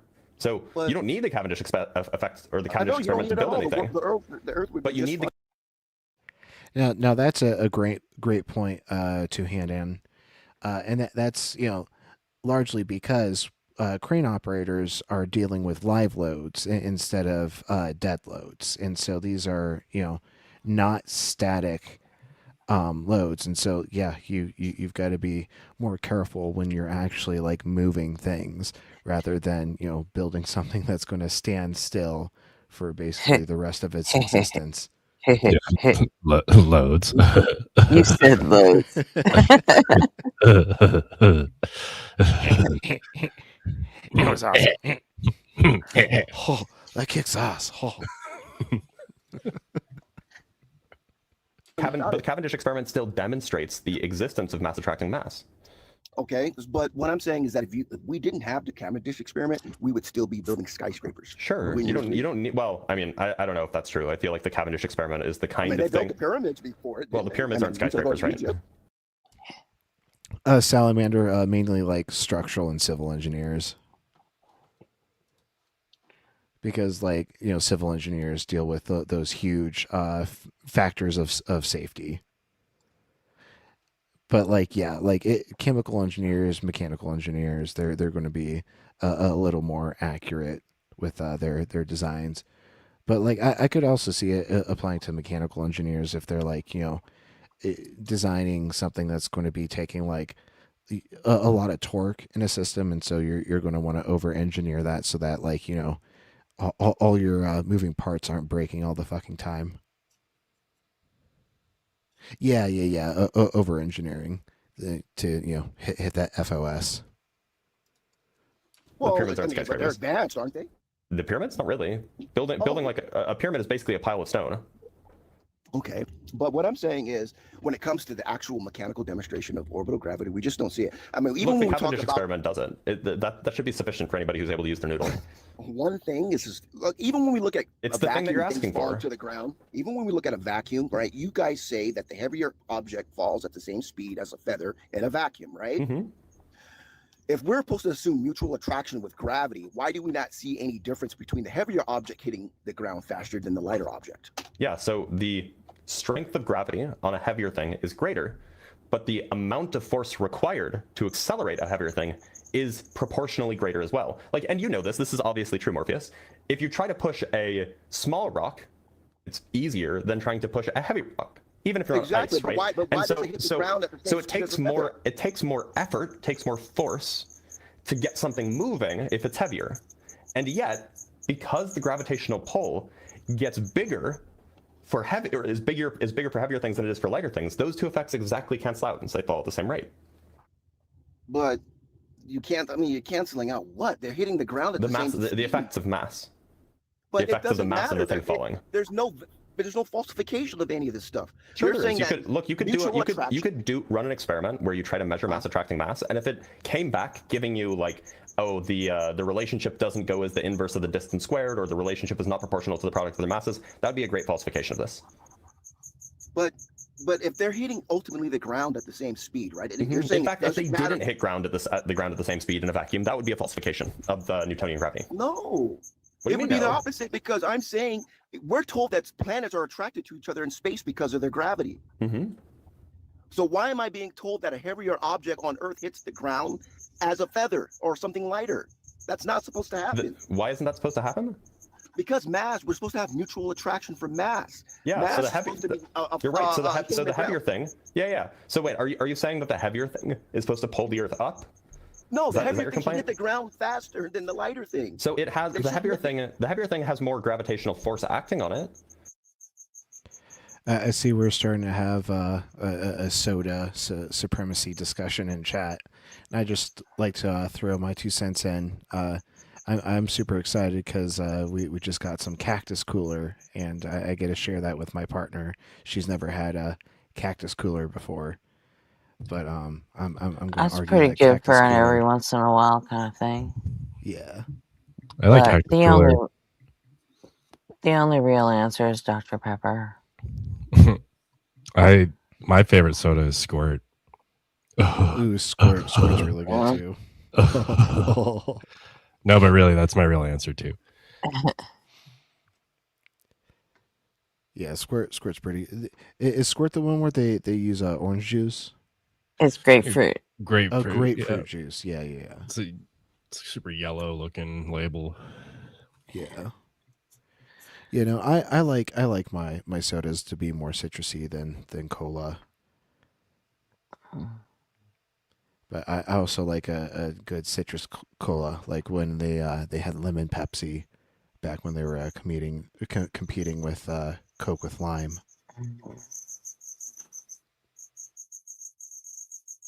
But it also is heavier, so it takes more force to get it moving. But again, in orbital mechanics, we're told that gravity makes gravity masses attract to each other. Yes. That's what we're told. Yes, heavier not- things, we're not- more massive things experience more gravitational force. I agree. But we don't see that on any We do experiments see on that. Earth. Not we with do things see dropping. that. So, Not with things dropping. do you understand that force and acceleration are different? I understand that, but it Okay, doesn't so matter. hold on. I've never heard of Moxie, Eric. Gretchen, nobody. Have you guys heard of Moxie? I've heard of it. I've never had it. I was just looking at that. I'm not sure. Oh, Pepsi greater than Coca-Cola. I agree. I agree with Jackie on that. I don't even just think whatever. Let's get into it. Splitting hairs over here. Okay, that's fine. But I just looked Moxie up, and like I recognize it. Like there's this like boutique soda shop where they have just like coolers full of artisan sodas, and I'm pretty sure I've seen this in there, like next to like a Balls energy drink or something. But I'll definitely keep that in mind and try it sometime. Next time I go to fucking Rocket Fizz, I think is the store. They have all the different sodas here near me. So just because the forces are different, so the gravitational force on a feather is different from the gravitational force on a bowling ball. I agree. You agree with that? The gravitational force on a bowling ball is different from the gravitational force on a feather. No, okay, just different on rates. my model, do you understand that that's what my model says? Yeah, that's what your model says, yes. Now, do you also understand that even if the forces are different, the accelerations could still be the same? The rate at which it falls could still be the same. Do you understand that those two things are not the same thing? Yeah, I understand. Okay, so it's true. The bowling ball does have a greater gravitational force acting on it, but it's also true that the bowling ball falls at the same rate as the feather because the bowling ball takes more force to accelerate the same amount. Because to Handon, it looks like you're in the vertical chat, and there are more people in the horizontal chat. So if you click on the async YouTube profile, you should see 2 streams, and you'll be able to get to the horizontal stream if you want more people to chat with. it's heavier. Okay, so where There's do we two see, competing so effects. where in this race do we see any separation? Let me The ask you point this is there question. is no separation because the mass that appears in the force term also appears in the acceleration term. And so if you have something that's twice as heavy, has twice as much mass, then it's going to have twice as much gravity on it. But it's also going to take twice as much force to do the same amount of acceleration. So, like think of it this way: like you have the same engine. If you take an engine and you put it in a Prius, as opposed to you're a correct. Diet Dr. Pepper is the correct answer. my truck, that engine will be able to accelerate a Prius much faster than it'll be able to accelerate a So semi you're truck. saying that there's a delay in acceleration? Is that what you're saying? No, I'm not saying that there's a delay in acceleration. Well, you said there was The amount of acceleration is the amount of acceleration for a given. So if you fix the amount of force that you're applying to something, if you increase the mass, the amount of acceleration for the heavier thing will go down. If you increase the mass, the acceleration goes down if the amount of force stays the same. Okay, that's fine. I'll accept that, but that doesn't explain orbital gravity, though, sir. I don't see how your confusion about a feather and a bowling ball is related to orbital gravity. If one planet is attracted to another in space, that's because one is pulling down the other. Well, Right? they're both pulling each other. Hey Jason, good to see you.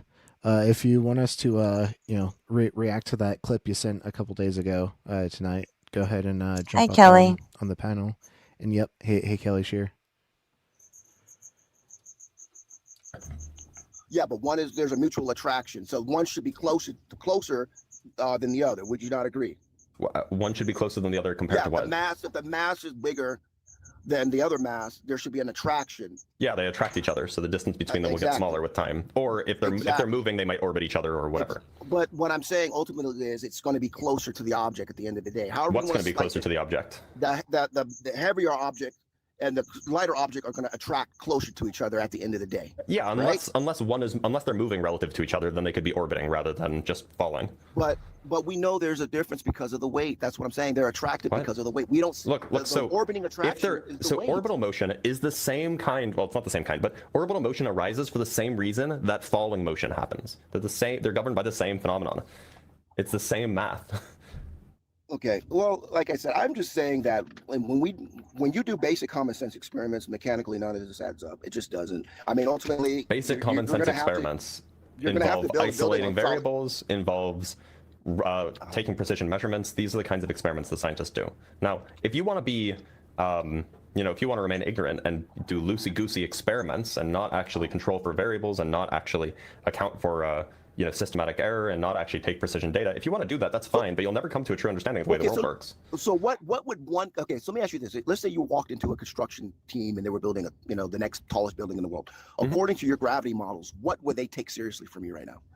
All they need to know, and I mean to be clear, the construction team isn't really the one that's doing any of this. The engineers, right? The engineers who design it, they need to take into account the gravitational force downward of the things that they're using in the building supply. They know things fall down.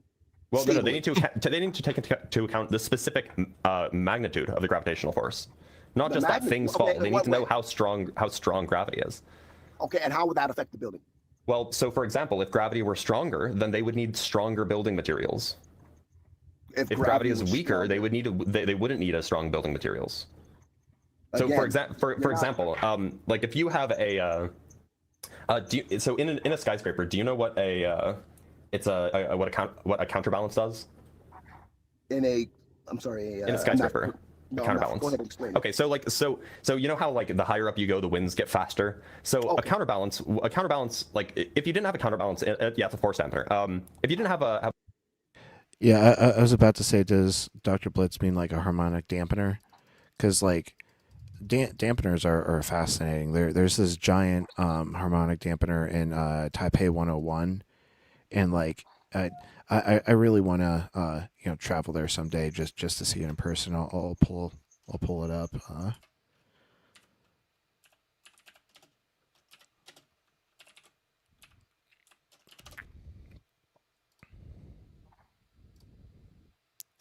Here's a good picture.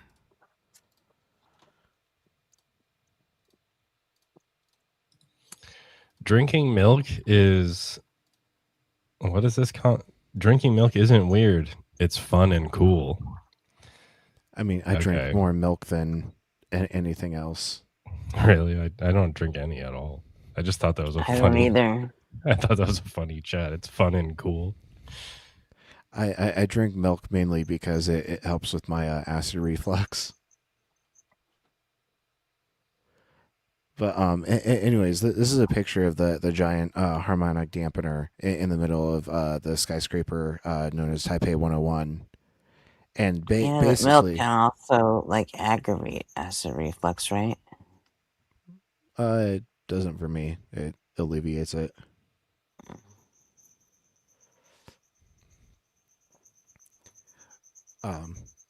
Yeah, because the calcium helps neutralize the stomach acid. I feel the same relief from drinking milk that I do chewing on a Tums. But it does come with acid of its own, so. Yeah, probably from the lactose. But this giant mass sits in the middle of the building, and it's able to freely move and counteract like the movement from the wind from the outside. So it keeps the building more stable, because otherwise, the constant buffeting from the wind would be moving the building too much, because as you get higher and higher on a building, its potential to move becomes greater and greater, because it's further away from the pivot point. And so by adding this this mass, it helps the building move in such a way that it's not going to like rock and like just completely tear itself apart.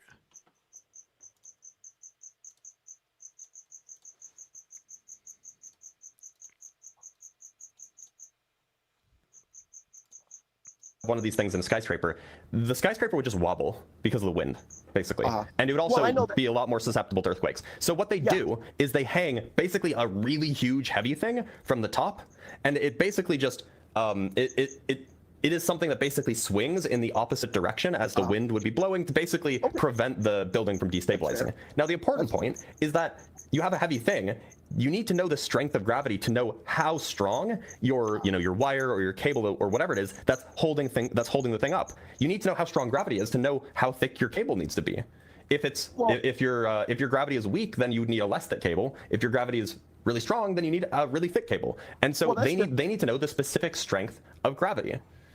Well, that's just a material constraint for the most part. Yeah, the strength of gravity constrains the material properties that they have to use when building a building, or when designing a building, rather. Ultimately, what I'm getting to, if I went to a builder and they said, and they were building a high-rise in California, and I told them there was earthquakes, they would say, yes, we exactly know what that is. We build the building design based I just gave you an example. I don't know why you're deflecting. You cannot go there and tell them because of rotation, you have to build this building this way. Wait, I thought we were talking about gravity, not rotation. Why are you deflecting? We're talking about building in general. But what I'm saying is do we agree that they do have to take into account gravity when building? No, gravity is just a construct that you guys made up, right? They have to take into account the force of gravity, construct? which results in downward acceleration. What does construct mean there? I caught on to that too. What? That's all I had. Just what? Well, and he's bringing up rotating. Like, does he think we need to worry about the Earth rotating like on its axis when we're designing buildings? Because like we are already moving with the Earth, and so like we don't need to worry about that accelerational force. Yeah, you don't have to worry about it. Well, I mean, too much while you're flying a plane. Like, why would it matter for things that are stationary? Well, because he doesn't understand what stationary means in like the specific inertial reference frame. Right. And like the fact that the atmosphere drags us all with it, and etc. Or the planet, but then also like the atmosphere is cruising with us. Like that's why there's like, yes. I almost feel like people like this think there should be like a bunch of wind because we're spinning. It's like, I think that's where wind comes from. It's just so weird. Yeah, and Jackie, that sounds like a fire video. I definitely need to look that up. Of 9.81-ish meters per second squared. They have to take that into account. This is what the Egyptians had to do. I'll tell you what the Egyptians Wait, do you think that they don't have to take into account the 9.81 meters per second squared downwards? They had whatever time they wanted to. They knew things hit the ground. They verified that. No, I'm talking about like engineers when they're designing a building. Do they have to take into account the 9.81 meters per second squared downward acceleration due to gravity? They don't. They do have to take that into account. It's just the due to gravity is where I have a problem with. Well, yeah, I mean, this is a real phenomenon. Yeah, there is this universal downward acceleration. That downward acceleration is explained by gravity. But the problem is, it doesn't work on a ball because you guys throw that on a vector. It does work on a ball. No, you guys have vector gravity. Yeah, this is a good point from Eric. I think fundamentally there's like some like limit, like some dyscalculia going on in this caller's head. Like they're just not able to like deal with these large numbers, these larger concepts, and so it might just be like a fundamental inability to grasp these scales. Where you have all forces are vectors. You know that all forces are You know that all forces are vectors. All 360. So a ball. You know that all forces are vectors, right? One direction downwards. Is it going upward on the other direction? So downwards is towards the center, so it's going downwards in all directions. Oh, that's great. But what I'm saying is, it seems like you're kind of like deflecting now away from the original conversation. They would have to design for that, though, sir. They would have to design for that. There's no design for their blueprints for vector gravity going different directions. Of course it is. Absolutely. Literally every. So let me show you something. I'm going to show you something that might be instructive here. That's it. Let me show you something. Line going straight down. Let me pull something up for you, so then you can see what I'm talking about. I want this file, and I want. Can I ask you a question? Yeah, after I'm done showing you this thing, okay? Is that fair? I just want to make sure I find the right thing. Is it this one? No. Is it this one? No. Is it this one? Sorry, I'm looking through a bunch of files and I just have to find the right one. Okay. Yeah, it's this one. So, let me pull it up. Some guy said I'm a paid fake flat earther. That's funny. Well, who knows? Who knows these days, right? Okay, so this is a homework assignment that engineering students had to solve, right? I used to teach engineering students at universities, and this was one of the homework problems that I would assign them. I would assign that it'd be a little bit more than halfway through the very first course that engineering students take in physics. Now, importantly, this particular problem it's basically the problem of designing a crane, which is the kind of thing an engineer would do. You know, you like figuring out how strong the tension wires have to be. You know, how tough the bolts have to be that are holding the two parts perpendicular to each other. In particular, one of the questions is, what is the magnitude of the tension force on the tension wire, right? That's the kind of thing that an engineer needs to use when solving or when designing a crane. They need to know that information. Otherwise, the crane's going to break. I'm not arguing with you on that. Right. So now let me pull something else up for you. I'm going to pull up the solution set. I mean, I don't know why we have to go back and forth on basic things. I mean, there's obviously things I'm going to agree with you. The trouble is I agree this is basic. I'm going to agree with you on I agree this is basic, but this is not basic for you. So here's the solution. This is problem 6. Here's the solution. And so notice all those arrows. The red arrow and the blue arrow, the green arrow, the purple arrow. Notice all those arrows? Those are force vectors. So literally, when you're trying to figure out force vectors because of the object or force vectors because of the configuration of the thing that we're talking about. I'm surprised the solution keeps the tension vector at an angle instead of breaking it up into x and y force vectors, because that's what we were taught to do in statics. And noticeably, one of these is the gravitational force vector. It's the one in green right there. The purple one is the tension force vector. This blue one is the force vector downwards from whatever the crane is lifting. The light blue one and the red one are the force vectors coming from the bolts that are holding the crane together. So absolutely, engineers have to take into account force vectors in all sorts of directions from all sorts of different causes, one of which is the gravitational force vector. Okay. It's just the reality. But that's fine. But there's nothing rotating on that, though. If we're supposed to have rotation has nothing to do with your original claim. You keep bringing up rotation whenever we're talking about force vectors. Well, or you brought up rotation in the context of force vectors when we're talking about gravity. No, you could have force vectors even if the Earth wasn't rotating. Okay, so if you were to build that right on a ball, let's just say not a ball, but just a model ball, right? And you were to spin that, do you not believe that force would affect whatever you were building? Yeah. So that. And I can show you exactly what would happen. So what would happen in that case is that this force vector would get slightly shorter. So it wouldn't be as long as it is. And this force vector would be slightly shorter. It's the only effect that you would have. Oh, and also this N1 would get slightly shorter as well. That's the only effect that it would have. And in fact, that's built into the local gravitational force downwards. Well, so if the Earth was not rotating, in fact, this green one would be slightly longer, this red one would be slightly longer, this blue one would be slightly longer. But something is moving, though. Is that correct? At the end of the day, relative to the crane, no. Relative to the vector of gravity, if you put that model on a ball, there's going to be something. Vector, you don't say that motion is relative to a vector. But what I'm saying, if you put that model on a ball, eventually there would be an effect on that structure if you were to turn that ball around. I just told you what the effect would be. It would, but there would be an effect, right? The effect would be the length of those vectors will be slightly different, and that's accounted for when you take your local measurement of the strength of gravity. You can say slightly different all you want. Yeah. What I'm saying, I can tell you how much different it would be if you want. Yeah, but this is what I am saying. What I am saying is that you can't have things spinning around and not design for it. That's what I am saying. Sure, you can. No, you can't. Because it turns out the spin is very, very slow. The spin is very, very slow, so the effect is very, very negligible. That's not a reason, though. Because it's a great reason. Yeah. So the actual effect is proportional to the angular speed squared times the distance away from the axis of rotation. So the angular speed squared is enormously tiny. Like the Earth's angular rotation rate is remarkably slow, and the distance away from the axis of rotation will, of course, depend on where you are. In the case, like if you're on the equator, it'll be like 4,000 miles. If you're in Europe, it'll be like 2,000 miles or 2,500 miles or something like this. But argument is because it's slow, and that's why. The effect. The effect is there. It's just extremely tiny. Okay, so is it tiny or slow? We got to lock this down. Look. So because the Earth's rotation is slow, the effect on the crane is tiny. Okay, so it's slow and the effect is tiny. But aren't the results build up over time? No, they don't build up over time. No.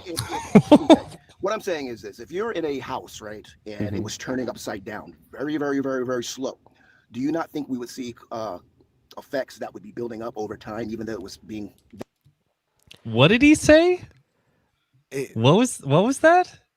I can rewind it, but I think this goes back to when I was trying to like cash out what they meant by like linear motion, and so I think Collar thinks that like these things like are accelerating. They're constantly accelerating. So like if I'm trying to steel man like what he's saying, like yes, if things continue to accelerate, like we would see like the velocity increase over time. But like that's the thing, like these things aren't accelerating. Like Earth's rotation is not accelerating. It's moving at the same rate every day of every year of every moment of existence. He said something funny earlier too, where he was like, if you were going to build like a building or whatever, and then begin rotating it, you'd have to account for that, and that assumes that it was stationary and then it started to rotate. But yeah, what you can play it. Build up over time. No, they don't build up over time. No. Okay. What I'm saying is this: if you're in a house, right, and it was turning upside down, very, very, very, very slow, do you not think we would see effects that would be building up over time, even though it was? So he's like describing a house that's like rolling, and he's saying that like at first like your chair would just slide, and then it would fall completely to the wall, and then the chair would fall to the ceiling. Like, what is he talking about? That's funny. If the orientation of the forces were changing over time, relative to the orientation of the crane, for example, I'll just pull up the crane again. So if these forces were rotating relative to the crane, like if the direction of the forces were changing relative to the orientation of the crane over time, then yeah, of course that would accumulate. But the point is the orientation of the forces are staying the same because the crane is attached to the ground. Yeah, but the Earth rotates 24 hours a day. It rotates. Yeah, and the crane rotates with it. Okay, so in one day we're going to have to assume that the crane is somewhere off to 1 degree or the other, upside down. Well, that would be 12 hours, not 1 day. Well, 1 day. Oh my god. He's doing the thing. He's doing the like Australia's upside down thing. That's what like and like if the crane was on the equator, it's supposed to just like fly into the air. Like imagine like a wrecking ball on the equator. He's saying that it's like just gonna like fly to the air and like because of the speed of the rotation or so. I have no idea, dude. I just have no idea what he's talking about. Like down on Earth is always just towards the center of mass. And so like it doesn't matter like what point in 3D space like we rotate, down is always going to be pointing to the center of the Earth. Oh boy. It'll be back where it started. That's what I'm but saying. in 12 hours, yes. So in 12 hours, Okay, in 12 hours, hold on. In 12 hours, this is what it would look like from a Northern Hemisphere perspectives person, for example. Right, Slug. But you know what? The relative orientation of the forces are all the same. Mm-hmm. So solving these equations, completely identical. Everything is exactly the same. So when you do How did he do that? How did he flip it? I don't know. He did it so fast too. That's so funny. He's probably had to do this before, and he already has just like that trick in his back pocket. But like that was so fast. Yeah, it was really funny. From that, right? Mm-hmm. Yeah. So the force in the water will be pulled in this direction, and from this perspective, it's pulled in the upward direction. Yeah, the water will be pulled upward to the closed part of the cup in this from this orientation, from this perspective. Yeah. That's my whole issue. If you put a cup of water on there, it's going to stay stable. The water's not going to it will. Just like how the crane stays stable, because all of the forces are rotating with the crane. Yeah, but if you got on a ball, right, on a model ball, you could not do this, sir. Yeah, literally. Okay, look. So the force, we can actually just simulate this, right? We're just going to simulate exactly what you're talking about. So here, notice that the force of gravity is downward, and the force of the load is downward. The two normal forces are up and to the left. The tension force is down and to the right. And so you'll have some system of equations. And by the way, this is the reason why we're talking about equations, is because this is what engineers do to figure out what material properties they need in order to build their thing in safe way, right? They have to consider material properties, they have to solve equations to figure out what kinds of materials they need, you know, how thick their cables need to be and all that. So now let's pretend that 6 hours have passed. 6 hours have passed. Well, now the force that was down is now left. The force that was up is now the force that was down is left. The force that was up is right. The force that was down and to the right is now down and to the left. But notably, all of the forces have the same relative orientation to the crane and to each other. So the equations are exactly the same. So regardless of whether or not the system has rotated, the things that the engineers do completely unchanged. You know, I would love you to talk to a building engineer, and I would love to see. I literally taught them. But what I'm trying to explain literally taught them. They were my students. Well, here's the thing. I'm saying the Earth isn't moving, right? And you're saying the building. So the crane isn't moving relative to the Earth. The Earth isn't moving relative to the crane. But you ultimately, you see what's happening here. I'm saying the Earth isn't moving. You're saying the building isn't moving, right? That's pretty much where we're arguing. No, I'm sorry. You're misunderstanding if that's what you think I'm saying. No. Well, you're saying the building is relative to the building is not moving relative to the ground. Okay, but it's I'm not saying the building isn't moving. I'm saying the building isn't moving relative to the ground.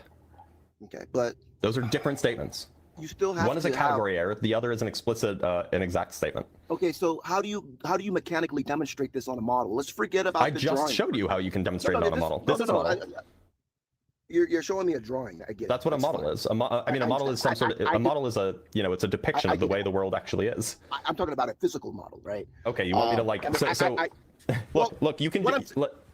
So does it have to be something you can hold with your hands in order to understand it? Like, what's the issue? I mean, you can't. What I'm saying, you can't get a Lego set and spin it around and not have the effects change. Well, look, the reason why, and I understand the confusion. The reason why it seems like when you spin something on the surface of the Earth that the effects change is because when you spin something, like if you take, like, I don't know, a model of like a Lego model of the Titanic or whatever, when you flip it upside down, the forces, namely the gravitational forces, are not spinning with it. So the forces are changing their equilibrium because like the relative angles, the relative orientations are no longer staying the same. And that's because the gravity is still pointing down even as you rotate the Titanic Lego model. But if you took that Titanic Lego model and you brought it to Australia, it would still be stable because the orientation of the forces and the would be, or the direction that the forces are pointing in are still aligned with the orientation of the structure. You've just rotated the whole thing. Could I ask you a question? Because you keep saying pointing down with gravity, right? You keep saying that. Yeah. Now, are you saying that like at a particular 90-degree angle? Is it slanting? Like when we're standing on Earth, down is like this way? I understand that, but okay, just checking. If we have a clock dial, right? Do we just say the clock dial is straight no matter how we look at it? Like it's going around, dial? Right? Well, clock dials, they do tend to be straight, yeah. But as they go up and down the dial, they're not, up and down the dial? You mean like when they go around? A mechanical clock. Like when they go around. But you're saying that the hands are still straight the whole time. Yeah, the hands, yeah. But you're saying that the hands are still straight. They're just changing their angle. Yeah, they're changing their angle. But they're still straight. But what I am saying, sir, is that if you put a force like a waterfall on the dial at 1 degree, it's going to have a different effect as it would on another angle. It's not going to be. Well, yeah, that's because we're living on Earth, and Earth has Earth applies a gravitational force. Yeah, but so regardless of the orientation of the dial, the gravitational force from the Earth, like the actual Earth, is going to be downward. Regardless, the orientation of the dial is not affecting the gravitational pull. Now, if you're in a different part of the Earth, then the gravitational force will be in a different direction. But what I'm saying is that if I'll accept your gravity argument, that's fine. Everything goes down to the ground, but it's still not giving me organized containment, right? Okay, this is a pivot again. Well, I'm not really pivoting. You hugely are. If you're talking about organized containment, absolutely you're pivoting. What I'm saying is you can't have different vectors of gravity and have the same effect of it, right? Why not? So why not? Why not? Because the vector is not pointing straight down; it's slanting. Hold on, let me show you again, and we can. I don't know what the hard part is here, but we're looking again. You can't drop something straight down slanted, can you? So look, imagine now that this crane is on the side of the globe Earth, right? It's not at the top; it's at the side. Well, gravity is now pointing to the left. That's what the green arrow is. Gravity is pointing to the left. The load force is pointing to the left. The normal force is pointing up and to the right. The tension force is pointing down and to the left. But this crane still works even if it's on the side of the Earth. the side of the Earth, like the say it's on the equator. Okay, so you're this saying would it still work. even if I didn't design it to be that way, you're saying it's still going to work. Yeah, even if I because didn't the design it to be- orientation of the forces and the relative to the orientation of the crane is unchanged. Okay, so even though I didn't design that building to work that way, it's still going to work. Yeah. That doesn't make any sense. The equations are actually identical. That means the forces aren't real. If I didn't design it just means that the equation it just means that it's in equilibrium regardless of how much you rotate it. But in any practical sense, you would have to design so what do you something think would to change? sustain force. What do you think would Would you change not in agree this? with that? What do you think would need to be changed in order for the crane to work? I don't when know, it's on the but I equator? know I would have to design it to sustain whatever it's being Why? counteracted to. Because that's just what is the change in design that you need to do here? Submarine to just go down. No, you have to build it to get the protect against. Okay, let's say that you design the crane to work at the North That's Pole. like building an accidental submarine. Let's say that you design the crane. Let's say you design the crane to work at the North Pole. So it's in this configuration, right? Gravity's down, and then all of these other forces are in their relative orientations. And then you pick up the crane and you take it to the equator. So now it's sideways. So what would you have to change in order for the crane to still work? Well, but the problem, you're saying it's sideways, but you're saying there's no force affecting it. That's my argument. All of the forces are still there. No, what do you they're mean not. there's no force? They don't exist. Well, all the forces are still there. There is no force because there's nothing. What I do you mean didn't there's design no that force? building. There's no counter reaction. I didn't. What are you design that talking? building What is a that way. counter reaction? I didn't design that building to be sideways. I did not design that building to be sideways, sir. Look, everybody is sideways relative to somebody else. This No, is like that's not how it works, sideways sir. is not like a technical term, right? What's It is a important? technical term. It's We live literally on not. Earth, What's sir. important is what are the forces? Do the forces none. still allow the crane to do what it has to do? So in this case, the goal of the crane, to be clear, Your in this forces case, are all on paper. to be sir. clear, They're in all this on paper. case, the goal of a crane is to make sure that something on the ground can get lifted up, right? That's the goal of a crane, Sir, right? this Do we is agree on paper that? gravity, sir. This is paper gravity. Okay, so now you're just rejecting it because you don't like that it was drawn. Well, you're giving me paper gravity, sir. Okay, that's cool. You I'm can go telling you gravity all you want. So look, what is the goal of a Mechanically, crane? I What have is the to goal? What is the design- goal of a crane? Can you tell me what the goal of a crane is? Sir, it's to pick up objects. Okay, so there's an object sitting on the ground, like this hash line. That's the ground, right? If we're on the equator, that hash line is the ground. There's an object here. To pick up the object means that it has to be able to sustain a sufficiently strong downward pull at the end of the crane. That's what's happening when a crane is pulling something. The thing pulls down on it, and so like it wants it to tilt over. So you have to design the crane enough so that it doesn't tilt over, right? So there's going to be, in this case, down is to the left, and so here there is going to be a force that is pulling the crane in this direction. On this piece of paper, or in this depiction, it's going to be pulling the crane to the left. Now there are going to be some other forces involved here. Namely, there is the force that the bolts are holding the crane together with, right? The bolts, connecting the tower of the crane with the arm of the crane. Those bolts are holding it together. And so that's what the light blue and the red forces are. You could consider it as one force if you wanted to. I just broke it up into two pieces. Then there's the force towards the center of the Earth. That's what we call gravity. So towards the center of the Earth, well, if the ground is here, then towards the center of the Earth is this direction. And then there's the force of tension in the wire on the back end of the crane. Now, that tension, it's going to be in the direction connecting the arm of the crane to the ground. And so, in the drawing, there's a connection there. I'm just drawing the direction of the force. The tension force will pull that crane arm down into in this case, closer to the ground and a little bit in this direction. So it's down into the left in this picture. I mean, all of the forces are identical here. And so in this situation, even though it's sideways, it can still lift an object from the ground. It can lift it above the ground. And so it still works perfectly well. I'm honestly following you, sir, and it all makes. No way he's following. No fucking way. No, he's like wandering around in the forest, and Blitz is like on the path, and he's like, I hear your voice, Blitz. Like, I'm following you, but he's just not doing that. Keeps running into the same tree branch. Yeah. Just smacking him in the head. He's like fallen into the same tar pit twice. Like, sense on paper. I don't believe you, to be honest. It does. It does make sense on paper. What I'm saying is that we can't demonstrate this. No, I agree. It makes sense on paper. Okay. I don't Because believe you even that if you're you put following it on me. a model, it doesn't work. It doesn't work on a model. We don't It sure observe does. You can forces put this into a computer model, no problem. Well, what I'm saying is we can't observe this in reality, right? We can't verify it. Sure you can. You can You're just saying build a that crane it's there. here, and then you can build the exact same crane with the exact same stipulations on the equator, and they'll function identically. I will tell you, effectively what you're doing is you're trying to tell me that Casper the Ghost exists. You built a really fancy scale But now that there's no weight measurements, then you're saying, well, There that's are why weight he measurements. exists. There are weight That's why measurements. Catch with the Goats exists, because there is no weight. That's not how it works. There is weight here. That's not how it works. We're measuring ghost here. We're measuring phantom gravity. Oh, so gravity. wait, so hold on. So now you're telling me that we can measure something? What is it that we're measuring? No, we're trying. You're giving me ghost because these are things that you can measure. Oh no, This is these a are ghost. these. There's nothing ghostly about this. You can measure these with force meters. There's literally devices that you can, like, you know, there will be a rope connecting. Oh, so, say, so we can measure a building being upside down then. Well, so you measure magnitudes of forces with force meters, and what you'll find is that the force meters are unchanged, regardless of whether you're at the North Pole or on the equator, or at the South Pole. Like the force magnitude will be exactly the same, but the direction will be in a different direction because the force meter will be in a different orientation. Ultimately, the building designers are not building any blueprints for this. Ultimately, well, it turns out that regardless of how you rotate a system, the equations are the exact same.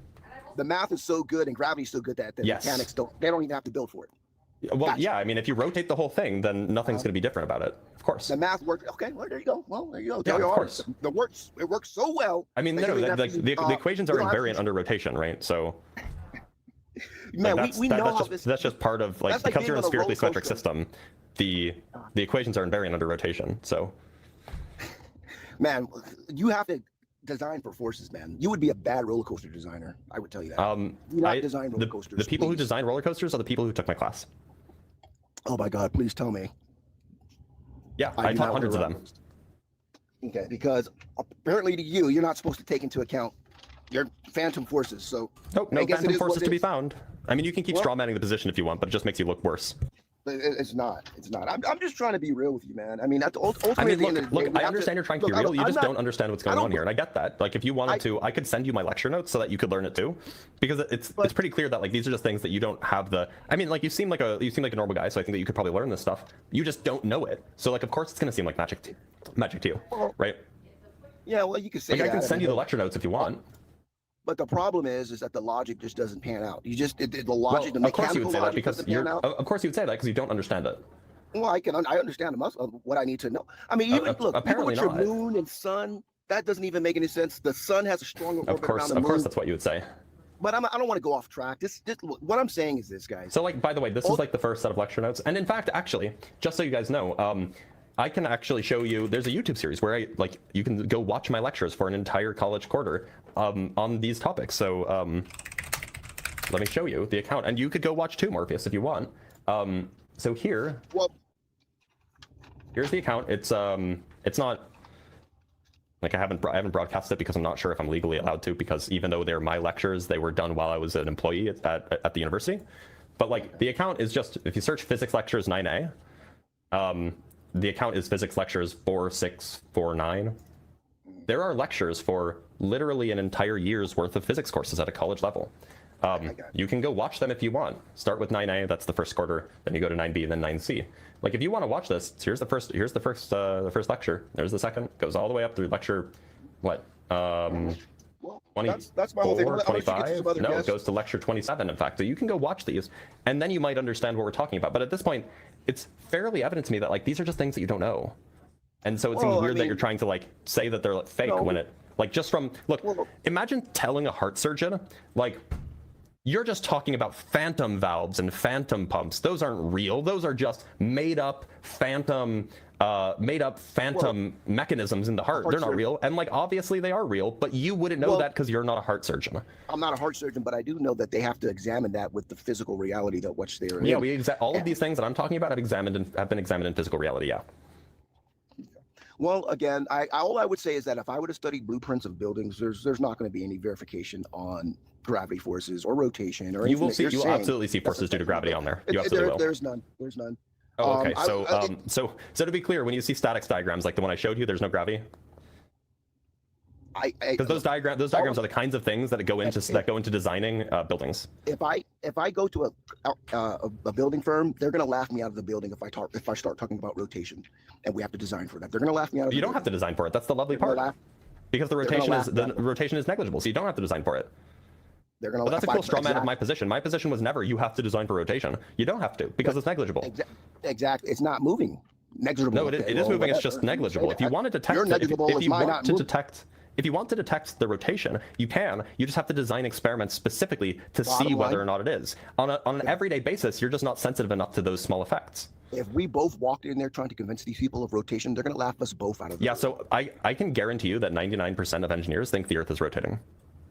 They're gonna laugh you out of the room if you tell them to design based off of that. I would never tell them to do that, and that's a straw man of my position. I know you wouldn't. It's not necessary because it's negligible. It's paper gravity. It's paper. It's just paper mechanics, sir. So gravity, again, gravity is not related to rotation, but you seem like you're kind of stuck. But it's still, so. no, gravity does have an effect on it because there's rotation. Gravity and rotation are not related here. The rotation of the Earth is not related to the gravity. No. Well, we're talking about Earth, aren't we?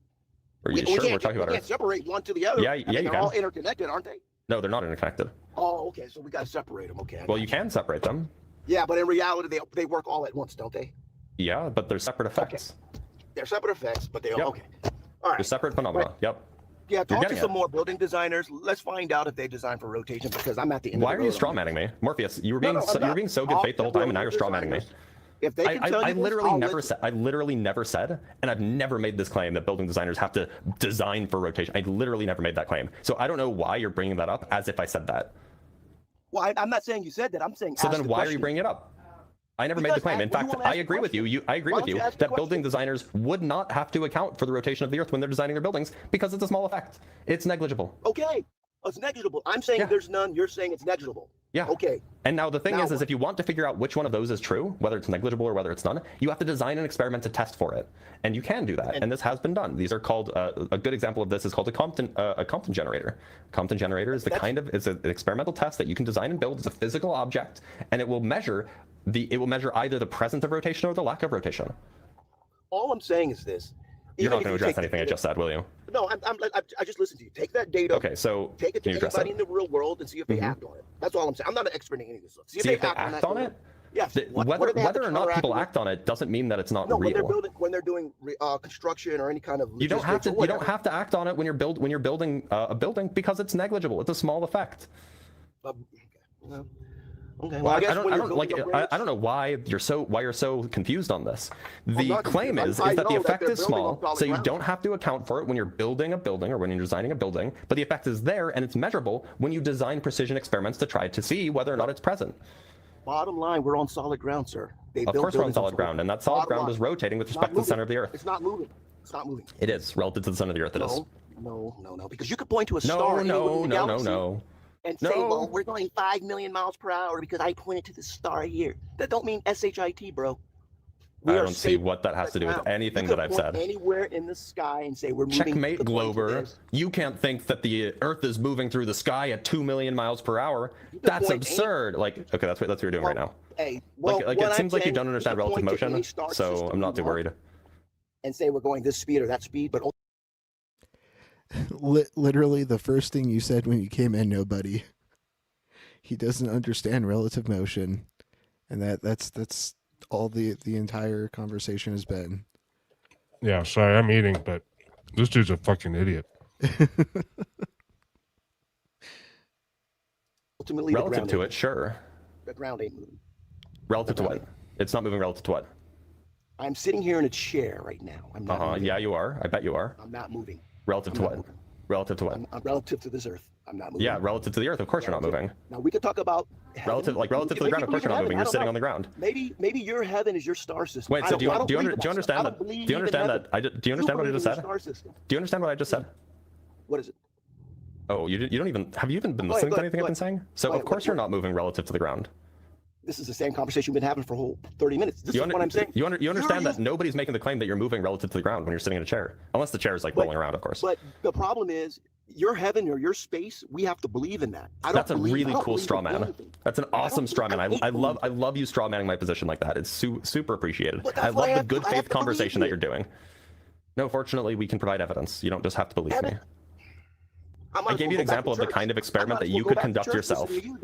Well, I'm sorry, do you just not like evidence? Are you just not an evidence fan? Like, I get it. I get it. If you're not a fan of evidence, if you would just rather believe whatever some TikToker or YouTuber told you, then, like, I get it. Like, maybe the globe Earth just isn't for you because, like, you're just not into that kind of thing. I'm an evidence guy. Like, I like to believe the true thing about the world. So if I'm not sure, I just go out and look at the experimental data, and then I come to the conclusions based on that experimental data. But if that's not for you, that's not for you. I get it. You guys don't even have a definition of what a straight line is. Okay, so how about you? Sure, I do. It's the covariant. A line is straight when the covariant derivative along the path of the path or of the tangent vector of that path is 0. That's what it means to be straight. There you go. But what I'm saying, there you go. You didn't understand a word I just said, did you, Morpheus? Nope, that is the definition. I don't care to. I know you don't. You don't care to understand how the world works. I get it. I'm sitting in a chair right now. You need to convince me I'm moving out of it. Nobody's making the claim that you're moving out of it. You haven't done it. Literally, that's a cool straw man again, I guess. Nobody's making that claim. Well, I'm claiming that I'm sitting here not moving. Yeah, you're not moving relative to the ground. You're moving relative to the sun. You're moving relative to Mars. What you say. I'm not moving. I'm not moving. You're not moving relative to what? And when I build my building, what are you not moving relative to? When I build my building, we're building. What are you not moving relative to? I'm relative to the Earth. That's all I care about. Relative to the surface of the Earth, yeah, of course you're not moving. What Jupiter's doing. I don't care about. Right, but are you moving relative to Jupiter? I don't care about a star system 50 trillion miles away. Why aren't you answering my question? Are you moving relative to Jupiter? I'm moving relative to. I'm not moving relative to Earth. I'm sitting here. Well, that was my question. My question was, are you moving relative to Jupiter? Jupiter's the thing that you can see in the sky, right? You can see Jupiter in the sky. Can I? Yeah, with your eyeballs. I hope so. I would hope so too. So, are you moving relative to Jupiter? I'm moving stable to the ground that I'm sitting on. I'm sitting in a chair right now. Why aren't you answering my question? Are you moving relative to Jupiter? I'm sitting in a chair, sir. I understand that. Are you moving relative to Jupiter? Let me use my imagination. Let me think about this. Hold on. Let me think about Jupiter. Hold on. You don't have to use your imagination. This is not an imagination scenario. Jupiter is a thing that you can see. Hold on. Jupiter must be moving, so therefore I must. Hold on. I'm thinking. Okay, you're right. Yeah, this is for the first time in your life. I'm moving. Relative to. I thought about it. You're moving relative to. What are you moving relative to? It's my imagination. What are you moving relative to? My imagination tells me I'm moving because relative to what? Relative to what? Relative to Jupiter. Because I'm imagining. Congrats! I'm glad that we got there, Morpheus. I'm so proud of you. Yeah, I thought about it. Well, I'm so proud of you for using your brain.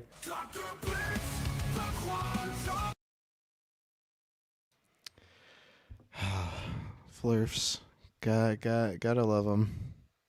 They exist for our entertainment.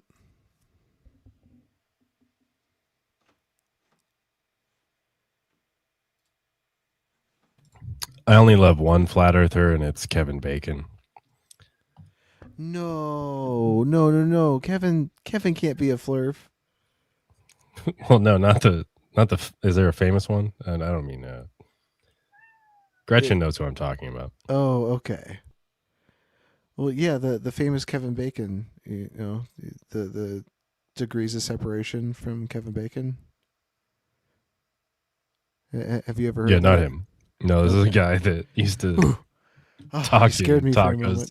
Used to talk in tacos YouTube chat and stuff. Gretchen knows who I'm talking about. Gretchen, you're muted if you can hear us. Yeah. Kevin Bacon is an Australian dude. Like this is who I think of. Like a bloodbath. Yeah, no, I don't think this Kevin Bacon is a flat earther. Yeah, it's not this Kevin Bacon. That'd be funny though. You had me worried for a moment.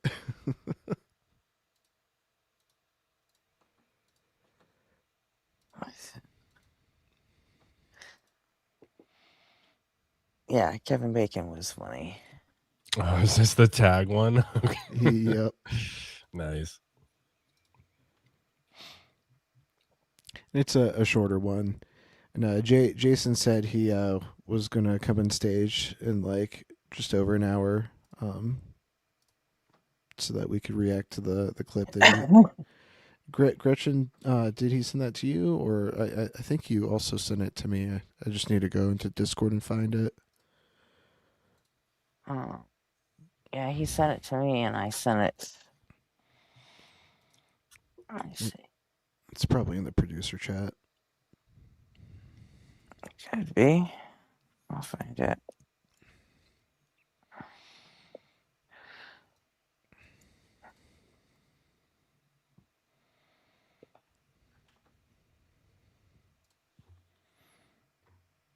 All right, so this is John Cohen. The video title, Ultimate Proof of God Gets Absolutely Dismantled. Their ethics in. Is that an objective thing, or is it a subjective decision that they're making with their own mind? You're asking if the agent's choice to do that? Yeah. So when you decide to align your when you decide to align your ethics with a particular god, that's a subjective decision, right? That you're making. because you're making, in fact, you're actually making two subjective decisions there. One is to root your ethics in a god anyway.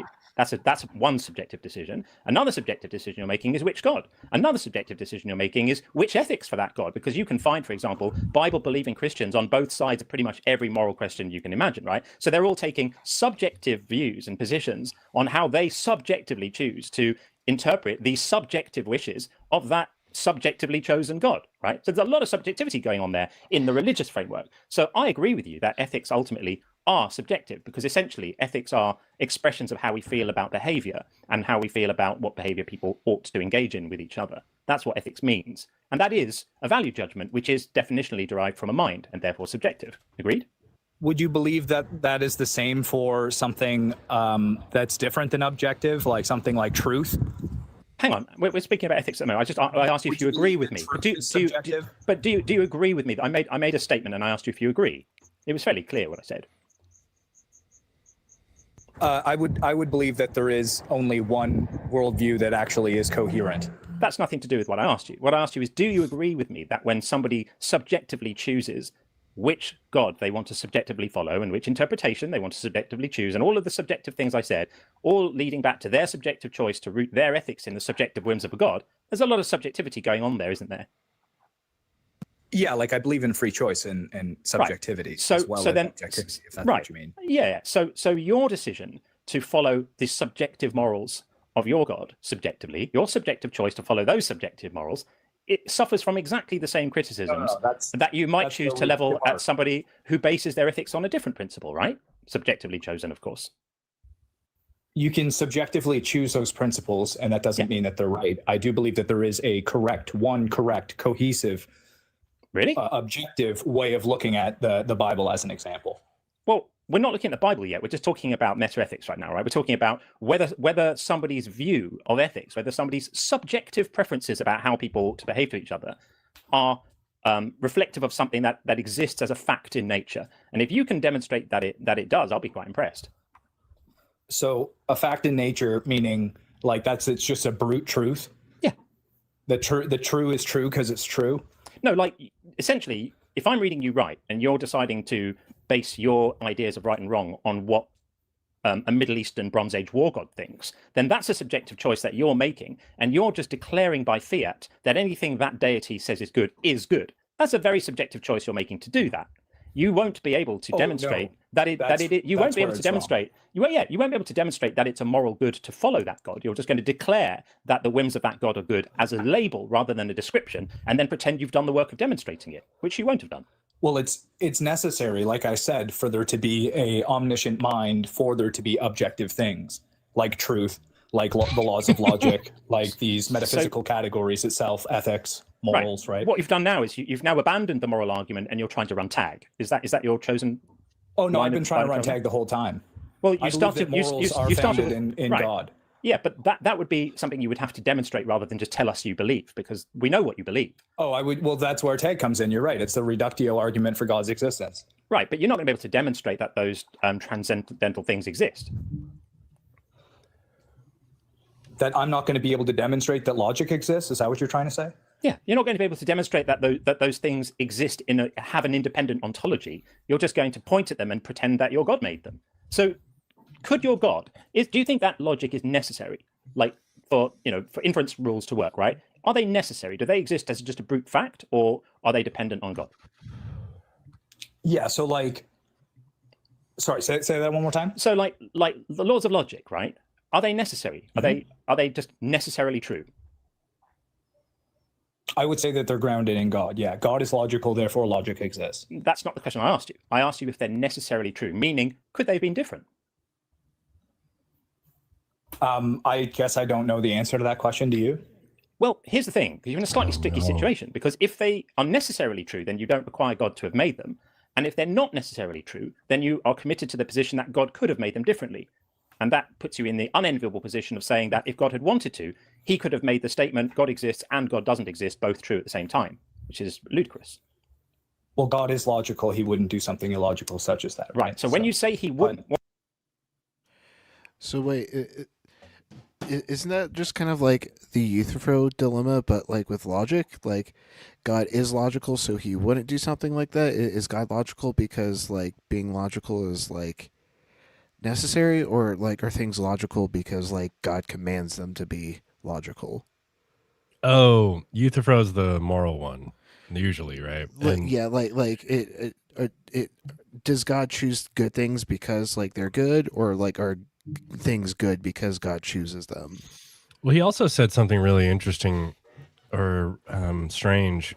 Well, he said he didn't know if the laws of logic were necessary, but if the laws of logic are derived from God's like essence or nature, and God is metaphysically necessary in every world, then that means that the laws of logic are necessary, Yeah, like just due to follows. God being necessary. So he kind of almost like said, yeah, you know what I mean. Like he either like acknowledged that God could have made things illogical, which would mean that it's not derived from his like core nature, like his, non-accidental essential properties, or he's saying, or he's just actually, I mean, I guess he's being honest. He didn't know the answer. Right, because like if God did make the laws of logic, then like he didn't have to make the law of non-contradiction, and so like he could absolutely make the sun exist and not exist at the same time. I mean, yeah, I just don't know what that means to have like, well, especially when you say in the same sense, like, because that's like kind of what we're talking about. So like we have our sun, soul, or whatever, and it's this far from us, and then it's also not that far from us, and then it also like takes up that space, but it also doesn't take up that space. Like it just seems like you're trapped, that God, works inside of logic. Mm-hmm. Yeah. What you mean is that he's subject. Hang on. When you say he wouldn't, what you mean is he's subject to these laws. But you're claiming that he is the founder essentially of these laws. You're pretending that these laws are like traffic laws, whereas in fact they're not. They're not prescriptive laws. They're descriptive laws that just describe how statements work and how propositions can be inferentially connected. So if I say, if it's raining, it will be wet outside, and then we accept that as true, and then I say it is raining, then it follows deductively from that therefore it's wet outside. We don't need a God in order to make that make sense. God is doing zero work there in making that make sense. So what's the point? Well, because the epistemology you're going to say is in the agent, and I'm going to say it's in God, right? Because the agent doesn't have access to all possible worlds and all possible things as like I said, the placeholder God would. So it's a more coherent rationale for that logic exists. So that's kind of it, right? So either we can agree that logic doesn't exist, that it's not just granted, or we can agree that logic does exist. Now that logic exists, let's say we're arguing that for the sake of argument, what is the epistemology for that? You're going to say the agent, I'm going to say it's God. No, I think I have a better explanatory power than you do. I'm not going to follow you down that way because I don't grant that logic exists ontologically, as I've explained to you. Logic is just the word we give to the I think it'd be helpful for them to like define what they mean by exists. Yeah, it's gonna like, oh my god, there's like so many ways that you can use the word exist, and like you can be talking past like someone who's like a mereological nihilist, and that person says like there's no chair, there's just particles, and you're like, dude, just move the chair from this room to this room. I don't know why the fuck you're telling me you're a mereological nihilist. And so these other guys like completely dismiss the concept of a composite. I guess I don't know what that means though, because like they sit on chairs. Like I've talked to a person who's sitting on a chair, and he says he's a mereological nihilist, so that means that the chair doesn't exist. And I'm just like, okay, look, if we want to be really technical, yeah, I can see why that makes sense. But like to say there's no chair, you're sitting on it. What are you doing? I don't know what you're doing.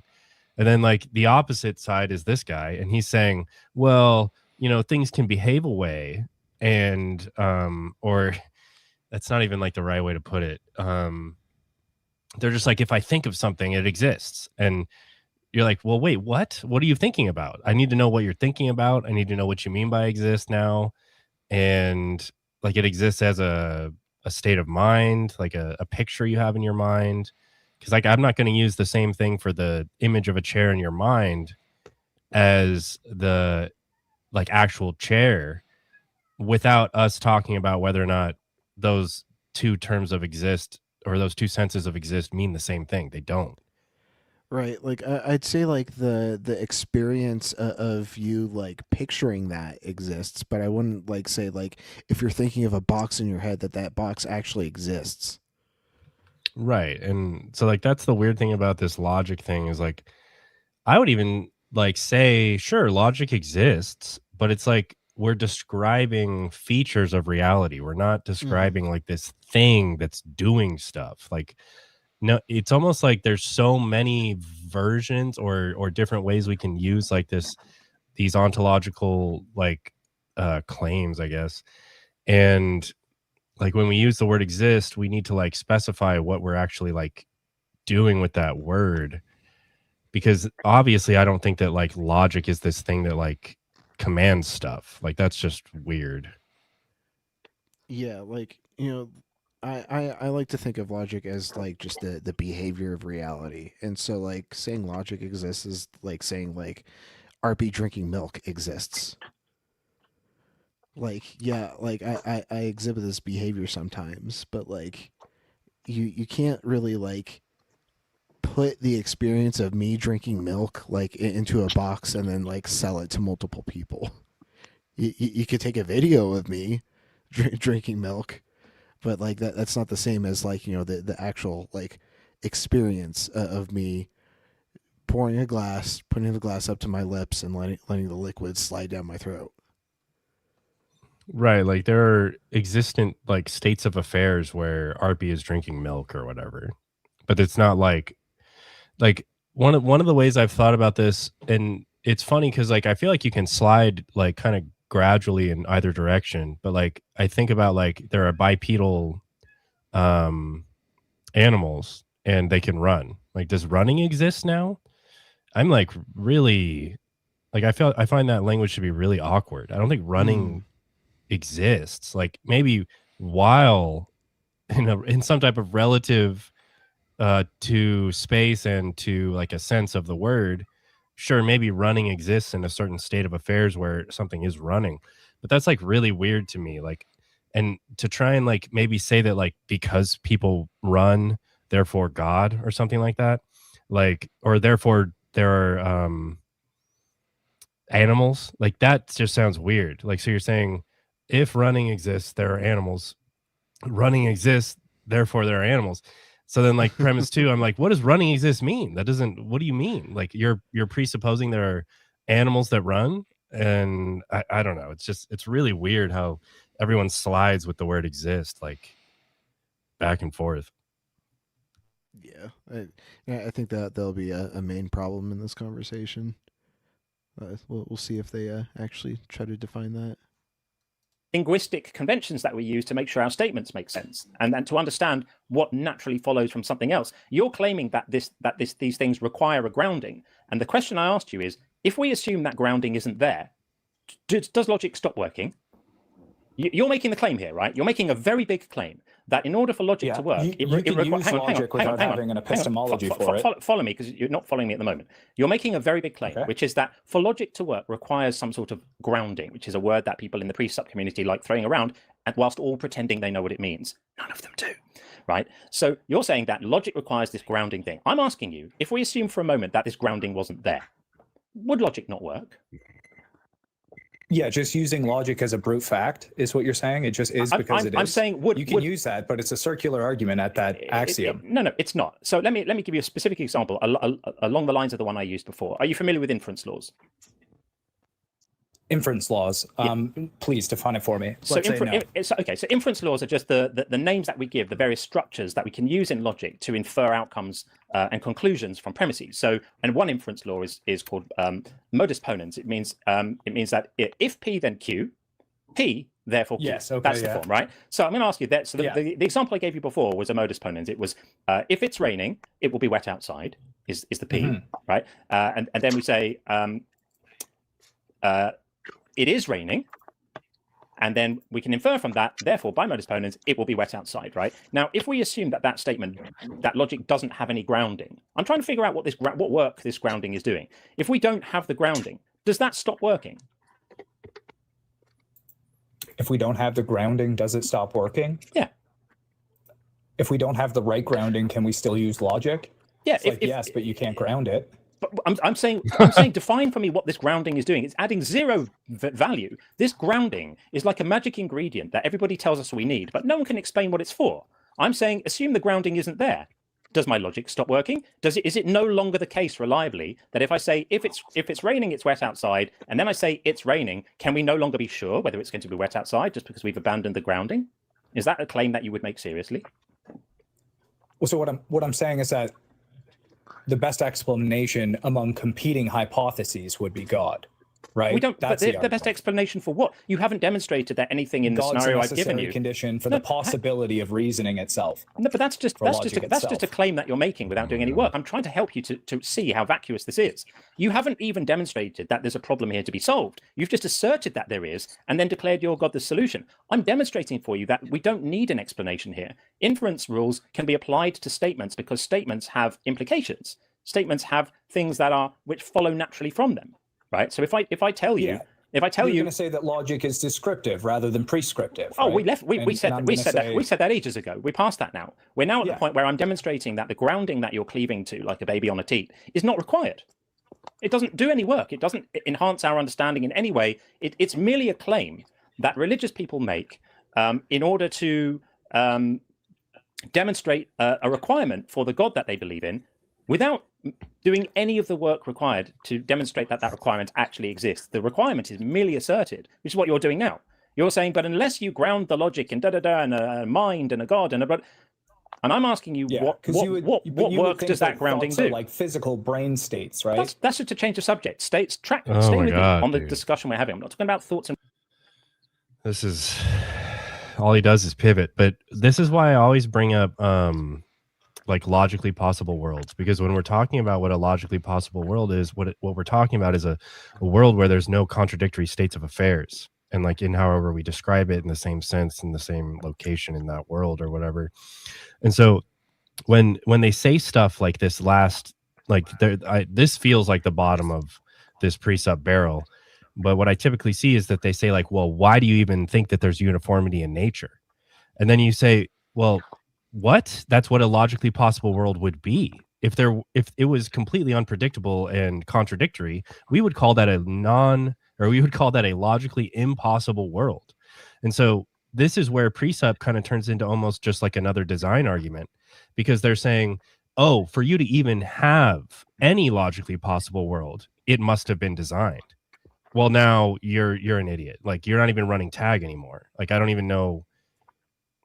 It's such a confused mess that I don't even know how to complain about it. Brain states. Talking about logic, you're the one who brought it up. I think it's a silly argument. Yeah. And it's a silly argument for the reason I've demonstrated, which is that the requirement to ground it has not been itself demonstrated. And even if we granted a requirement to ground it, which I don't, but even if we did, let's say for the sake of argument, that's a million miles away from saying that the thing that grounds logic is a conscious mind. And that's a million miles away from saying the conscious mind that grounds logic is a particular conscious mind with a plan who likes foreskins. All the work is still ahead of you to demonstrate that this conversation has absolutely anything to do with Jesus of Nazareth. You're light years away from that right now, aren't you? Oh, definitely not. Like, really, you still haven't made a rationalization for like how truth exists or like metaphysical categories at all. You're just going to say because they are. Oh my God! No, I'm going to say that metaphysical truth exists. Like, truth is something that propositions are the bearers of truth or falsity. And then if we're going to talk about something like a little less direct, then maybe we can like do something like a non-deceptive like theory of truth. So then like true north now has meaning, right? If it's not true north, it's deceptive. And you're still allowed to use the word true. Like, it's a true chair when it doesn't fall apart when you sit on it. But now we're like to say that truth exists though is like, I don't even know what that means. It's like, it doesn't exist to keep the chair up when the chair doesn't fall under our weight, making it a true chair. Truth doesn't exist to guide the compass and make sure that it points to true north. Like, and that's me being like generous. And then the other, like, most people would just be like, truth and falsity, those only apply to propositions. So like again, just reifying again, truth exists, and it's because they have to reify truth because Jesus is the truth, the way, and the light, or whatever. Like it's something goofy like that. Categories don't exist. That's why I think tag is bullshit. And I'm going to say to you, can you demonstrate that they exist rather than assert it? And then you're going to say a load of words that fail to demonstrate that they exist and pretend you have. Okay, so doesn't that also preclude your ability to debate? I seem to be doing it quite well. They're all... I would say at the moment, the person whose ability to debate is precluded might not be me. You've allowed both of us to be impossibly incorrect. I have. I think only one of us is right now. Metaphysics. I didn't say anything about throwing out metaphysics. I said that you can't demonstrate that these things like reason and logic and morality actually have an independent ontology outside of our minds, that they exist as things like tables and rocks. You can claim it, but you won't be able to demonstrate it because people have been trying for centuries and all of them have failed. And unlikely that you'll be the first person not to. So you would just say that like the laws of logic are not universally true. They don't exist. You would say like truth doesn't exist. I didn't say truth doesn't exist. I would say that truth is a value of propositions. So in the same way that you could say, where is it? So it's not located anywhere. That's like saying, does rhyming exist? Where is it? Rhyming is a value. No, that's like the ultimate reification. Now it has a spatial location. That's so wild. God doesn't have a spatial location. Like, so where is it? So it's like if it's not God that doesn't have a physical location, then it must have a physical location. Like, what an idiot, dude. That was bad. Rhyming is a property of words when combined with other words. Like if I said, does can rhyme? Does the word can rhyme? I'm asking you now. Does it rhyme with things? Yes, yeah. Does it rhyme? Yeah, it rhymes, right? Because it rhymes with ran and it rhymes with other things. But the rhyming of can, if I said, does rhyming exist? Does rhyming exist as a thing? Yeah, it's a metaphysical thing. It's a conceptual thing. Where is rhyming? In the mind of God? Yeah, where can I find it? I've been looking everywhere for it. Where is it? Yeah, so the same thing, right? I'm not an empiricist, right? So I'm not going to say that it doesn't exist. Right. I'm going to say it exists conceptually. What you're going to realize is that it's a category error to ask Wait, about its hold existence. on. Okay, so now because you're not an empiricist, you have to think that a priori truths exist somewhere. That's fucking stupid. That's all I had to say. Well, it's also interesting because like it doesn't exist in and of itself. Like it's something that like needs to be pointing at something, right? Like a rhyme needs a word to be latched onto in order to have, you know, this like sort of conceptual existence. Same with truths. Like there needs to be this proposition that it's able to latch onto. Mm-hmm. Yeah, and like what I said earlier though is like like there's even people who will say that like there's non-propositional truths, and they'll say stuff like, well, as long as it's not deceptive, like, and this is just one theory, I don't know all of them or whatever, but if it's non-deceptive, then true counts in that. So then you say like something like true north, and the needle's actually pointing north. Well, it's not deceptive, so now that counts as true, even though like true north doesn't really sound, it's not like, I don't think that's a proposition. But like when you say north versus true north, like, you know, true is still doing something there. But like then again, to jump from like there are non-propositional types of truth to there's just unspoken there. Sure. But then to then jump from either evaluation of what I said to therefore truth exists as some type of like ontic thing that does stuff to stuff, that sounds batshit insane to me. Yeah, definitely agree there. Way that you might ask about the existence of donkeys or kangaroos or, you know, things like that. It doesn't exist in that way. It exists as a concept, and it's a property that we assign to words in certain combinations.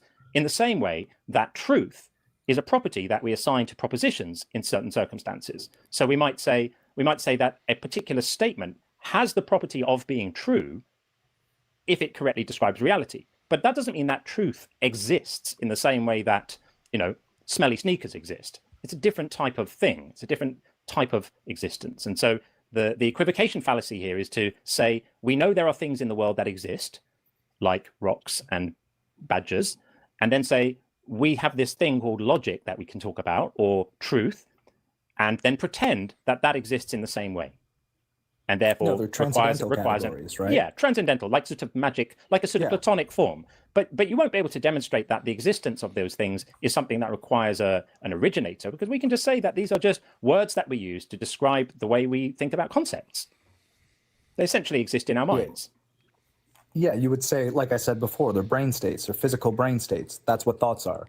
The thoughts correspond to brain states. The logical laws are not physical objects, they're just byproducts of our brain states. That's how we rationalize that. The logical laws are like conventions. They're the way we talk about concepts, the way we make sure that our statements are meaningful rather than meaningless, right? But we don't need a God for that. Well, so how do you justify those transcendentals? You say it's in the agent's intellect, right? When you say how do you justify them, what do you mean exactly? What work is justifying doing?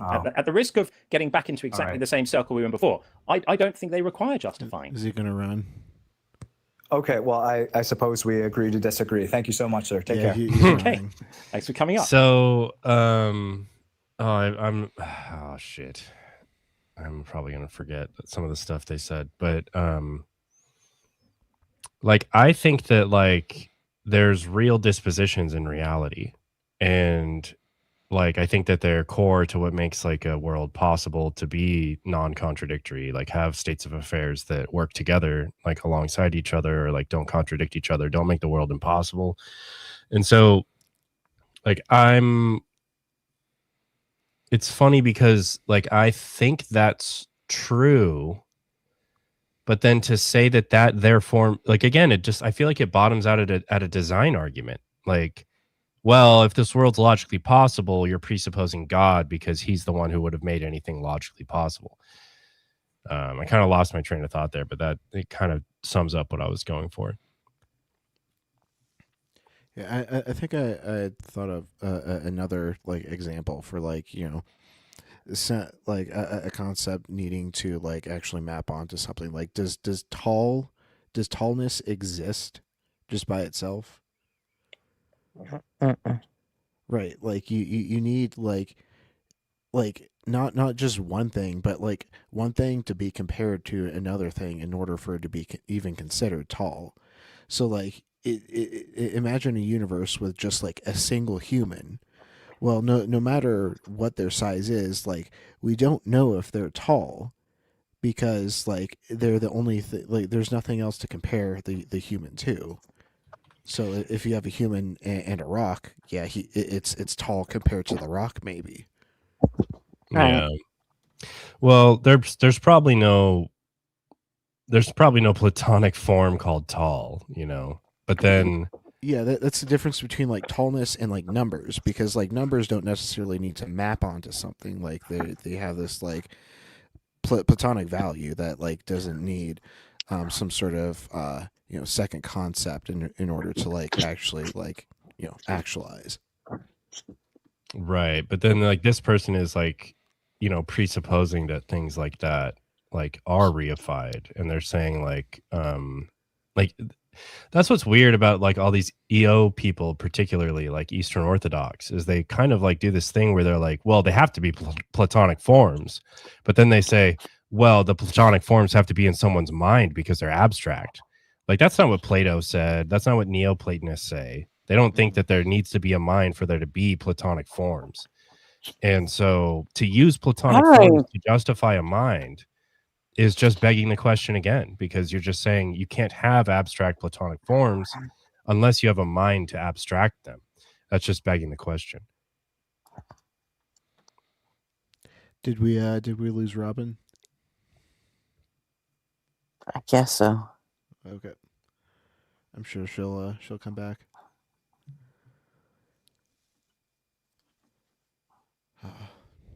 That was a shorter one.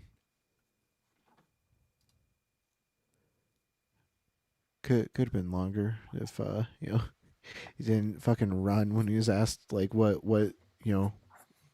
just like requiring a justification actually does there at the end. Yeah. And what does it mean to like justify justify logic?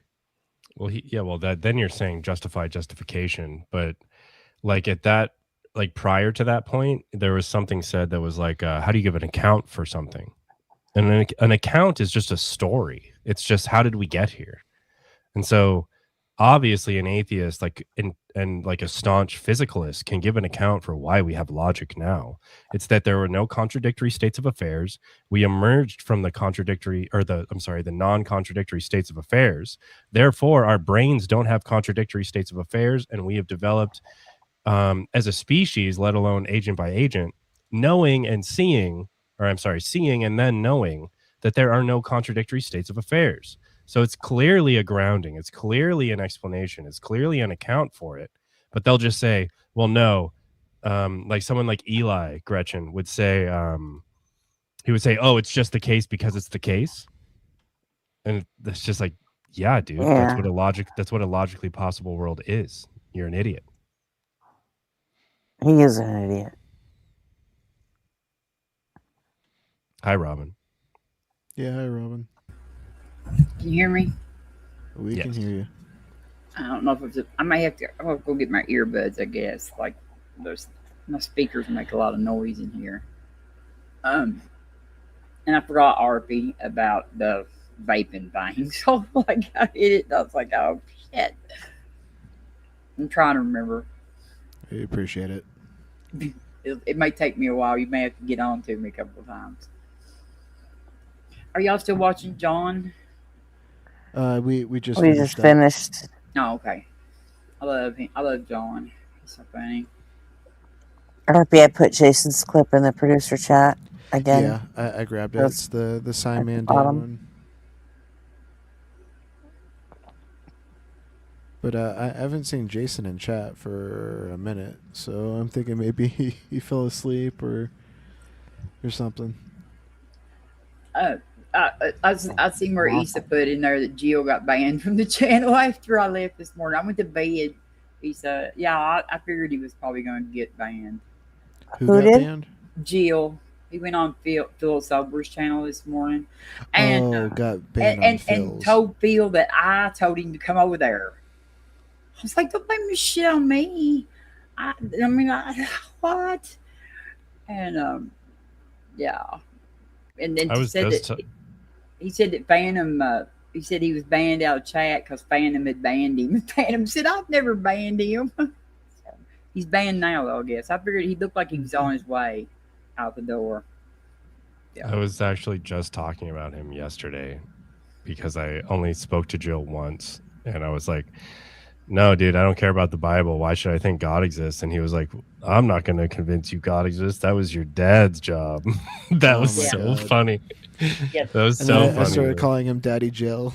He's a Calvinist, so he doesn't like if you're a liberal, or whatever, he calls everybody liberals.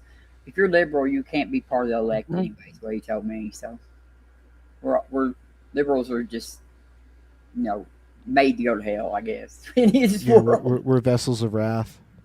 Yeah.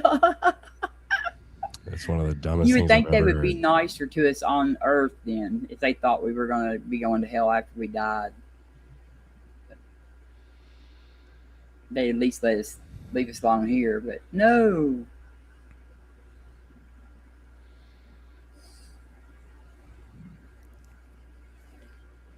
Huh. Good stuff. We'll get my earbuds. I'm on mute again, so I think it'll probably maybe get more.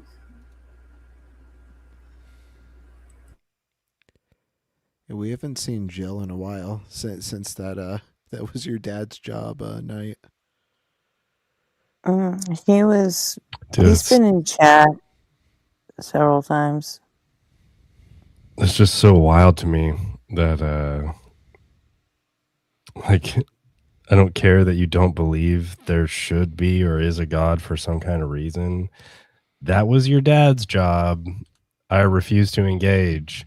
And then he goes on to be like, What I do is you make a claim about the Bible and I debunk that. And I was just like, what, dude? Like, I don't know. I don't even know how to complain. Okay. Yeah. My claim is there's no reason to believe in the Bible if I have no reason to believe a God is possible. Yeah, it would be it'd be necessarily less likely that there was a God that even had a Bible versus just a God by himself. Like, so you have to address the God thing first, and then like we can talk about the Bible. Yeah, I'm not going to just grant God for you, buddy. Maybe he's too used to like debating like other theists, and so like he needs to like stay on that ground. Yeah, it's like I see a lot of conversations basically turn into like, well, if God's all good, like why did he say this thing? And I'm like, he didn't say shit. He doesn't exist.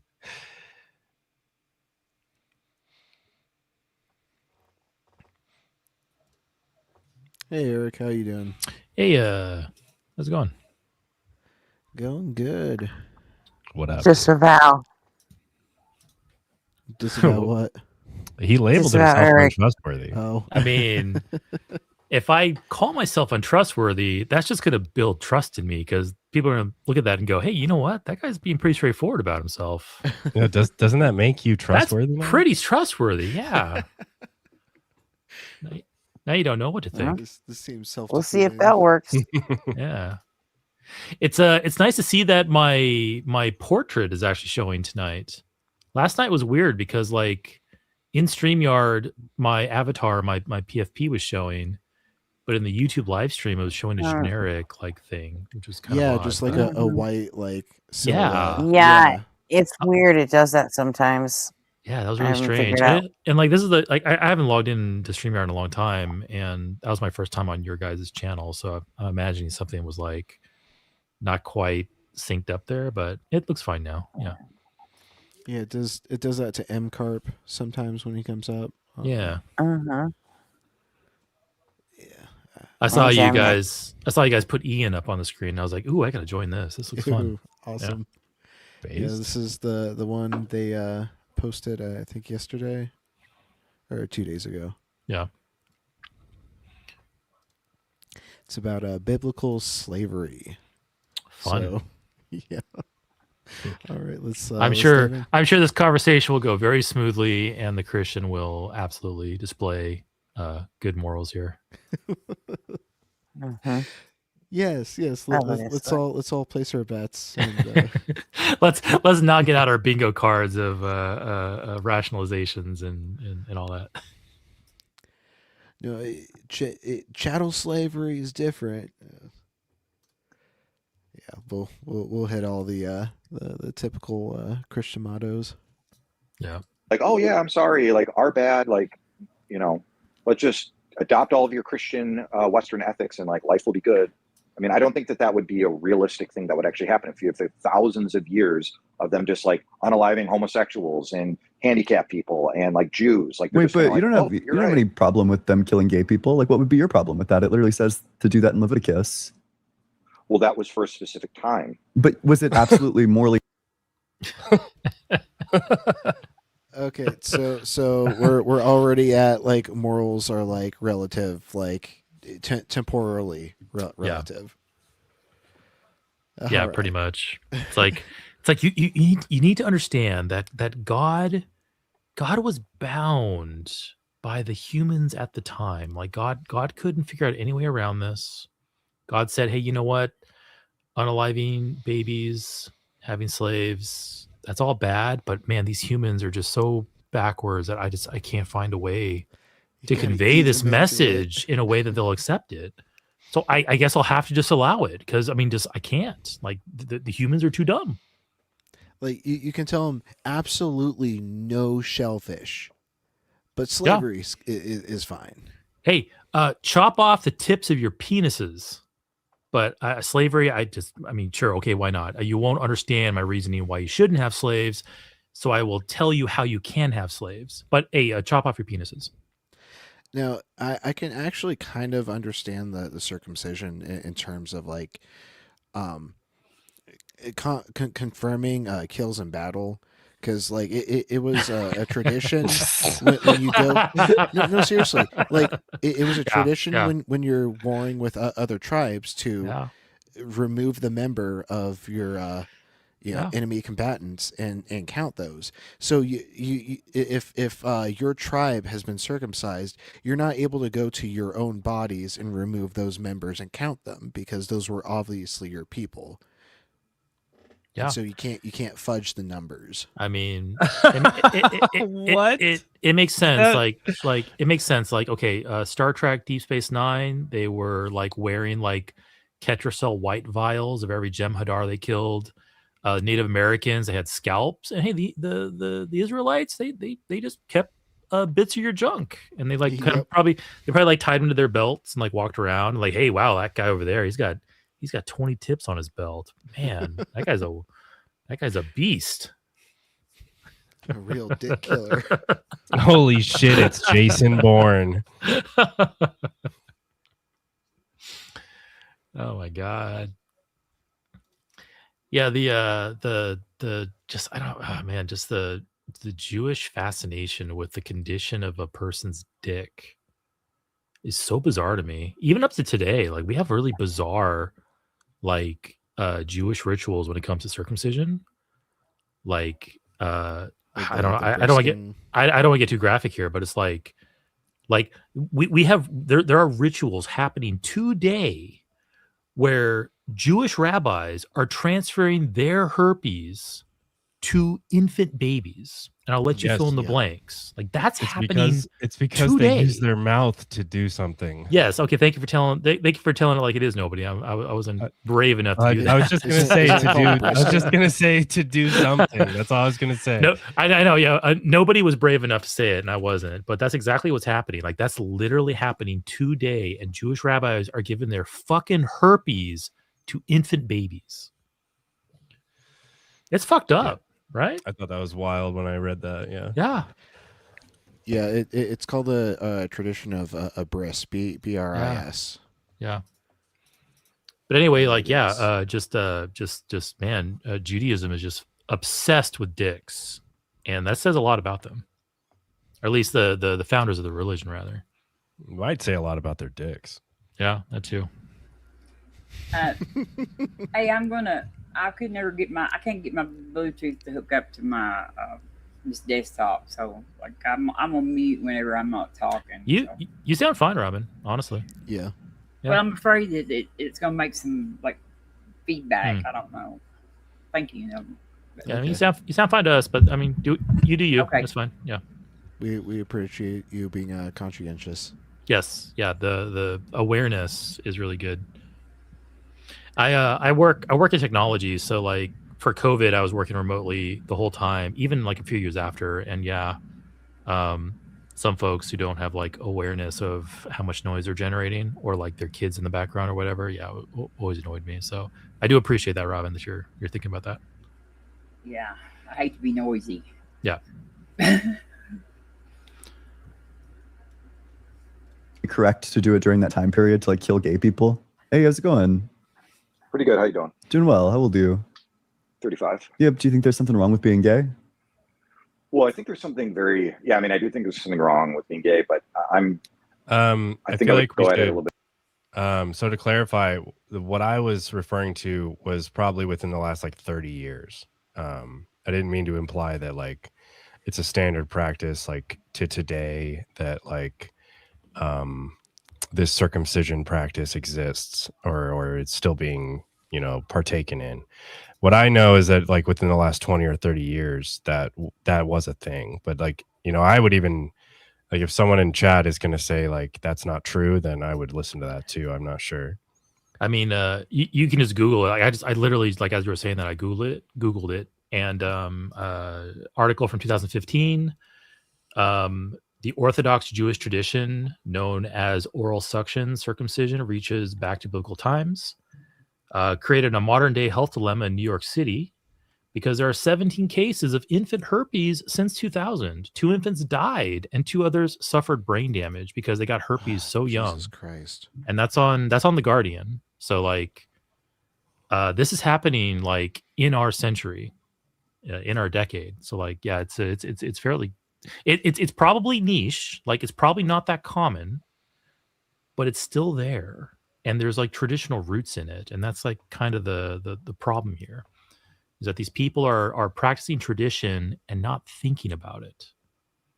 Mm-hmm. Yeah. Yeah. I just wanted to clarify that, like, this is not, I'm not saying like this is a universal thing. Yeah. I would never bite that bullet. Like Probably that sounds fringe. crazy. Also phrasing, buddy. But like yeah. Oops. yeah, it's probably a fringe thing, but it's still there. Yeah. Bit of a different way. I just think it's totally inconsistent, the whole like trans thing. Oh, I'm just talking about the gay thing. Do you think, like, what's wrong with being gay? Oh, so, well, I would say, like, I guess here's my question. If you want to drop me, that's fine. Like, if trans women are, Wait, women, sorry. You said that there is something wrong with being gay. I think that this is like a totally disconnected issue from like the trans issue.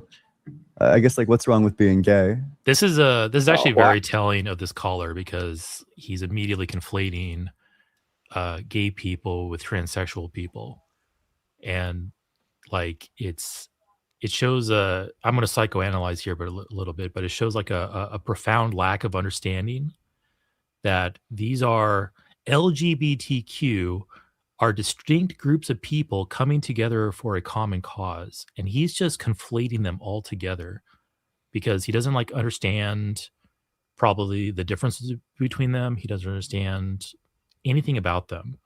He's just like looking at this and going, oh, this is against God's will, and he's going to comment about it. Yeah, I thought that was pretty telling, because I listened to this. I think this was like yesterday.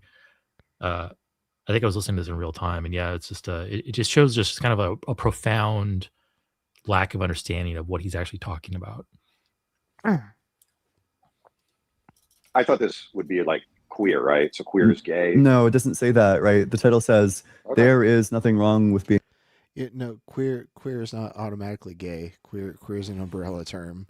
Yeah. So I think you hit the nail on the head, Eric. Yeah. Gay, and I mean, you even said to yourself that you do think that there's something wrong with it. Yeah. What do you think that is? Well, I would just say it goes against God, Oh, okay. Which one? Christian God. Okay. I mean, why would I take the ethics seriously of a book that says that you can own slaves? Well, what's the context of all that? Yeah, God gives a law. God frees the Israelites from slavery, but instead of taking that opportunity to reflect on like the nature of empathy about how they just endured this harsh suffering, and that now they're in like a privileged position to know that this is wrong, this is a horrible thing to do to people, instead of like using that, God's like, okay, you got freed from slavery, now you can be the slave masters. And then he says, go forth and you can own slaves. Yeah, I mean, I'm not sure if you want to get on the slavery topic with the prompt, but I mean, if I were to answer it like quickly, let's just say let's say the Schmatzis had lived for like thousands of years doing like all the horrendous things, okay? And then a country like the United States of America like went in, right? And how would we handle this situation? Would we just like slaughter all of them because they're so corrupt and evil? Or would we try to, if you want to call it slavery, but if you want to try to bring people under your supervision and try to help them unlearn all of the horrendous evils that they did under your supervision, and if they started to act out, yes, you would punish them, but the idea would be that you would try to rehabilitate them under your close watch so that in a couple of generations, they could be normal functioning society of people. And I think that would be something similar to what was happening in the Old Testament with that slavery. It wasn't like a permanent solution to a problem. It was that these people were so corrupt and so vile and so evil, instead of slaughtering all of them, and many were, but to take some and try to rehabilitate. It's really... Oh, sorry. Go ahead. So if slavery was meant to be like a rehabilitative tool, like why did God sanction, genocides when, they had this tool to, supposedly rehabilitate populations? Yeah, that's a good question. It's actually very reminiscent of, I learned this recently. So World War II, when Japan unconditionally surrendered to the United States after the United States dropped, both the atomic bombs, the United States basically rewrote the Japanese constitution, or gave them a constitution. The United States government basically dictated to Japan, this is your new government. This is how you will now operate.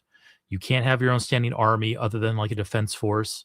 Here's your constitution. Here are the rights you're going to impose or you're going to grant to your citizens.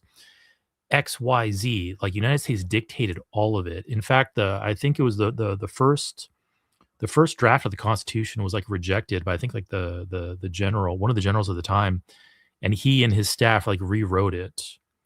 But we have a very real example within the last 100 years of a society that was radicalized against another nation, defeated in a war, and then re-educated, restructured, and set back afloat without slavery, without slaughter, without genocide. So the fact that this caller is saying like, well, how do we do this without slavery, without genocide? Like, we have a very real example just 80 years ago of this happening. And we can see Japan today. Like, Japan's a thriving society. They are very welcoming of Americans and other tourists and other people. And like, this was a society that was like religiously devoted to their emperor and to the idea of war against opposing countries and imperialism. And within 80 years, look what we have now. We have a thriving country that I think of Japan's amazing. Like, I've been there a couple times myself. But like, you don't need this. Like, this stuff that this caller is like, well, how else do you do this without slavery or genocide? It's demonstrably absurd and demonstrably false. We can do this without it. Right, and also just like caller making that claim like is just an argument from incredulity. Like, Yeah. they're unable to think of a better solution, so therefore it must not exist. Yeah. And for a moment, When- like the caller doesn't for a moment sit there and think like, wow, it's really interesting how God's solution would be identical to what Bronze Age barbarians would come up with. Like, he doesn't see the connection there. Yeah, where's the miracle that was like, oh, all of our crop fields were just multiplied, by 4, and I don't know, angels will harvest the crops to eradicate slavery, and then we can all work from that surplus to like not a not slavery future. Like, where's that miracle? Yeah. And Hayden in the chat, no, Japan's not one of the most culturally closed countries. I'm not saying it's perfect, but they aren't like going to war against us. They aren't like us as in the United States, because I'm in the United States. Like, it's not perfect. It's not like they completely accepted everything, but we didn't enslave them. We didn't slaughter them. They aren't coming after us in our sleep. Like that. Obviously, our solution that we did in the 40s was better than anything God supposedly did in the Old Testament. Like, that's the point. It doesn't have to be perfect. For a while, they're starting to backslide recently. It's fine. Yeah, it's fine. Probably too many otakus getting into positions of power. Maybe. My son is like, he's like, it's just so, he's like, it's precarious here. He's like, the sentiment is turning against like Western people so fast. So he's like, and I want to get the hell out of here, but it's not like we're gonna move to fucking back to the U.S. Not while Trump is president. You have a son in Japan right now? Yeah. Oh, interesting. Okay, cool. Yeah. Yeah, I know. I've heard mixed stories about Japan, and like, I guess it really depends on kind of where what social circles you fall into. You might be like, as an outsider, you're non-Japanese, you might be really accepted by certain circles, or really like ignored by others. So I know it's a mixed bag.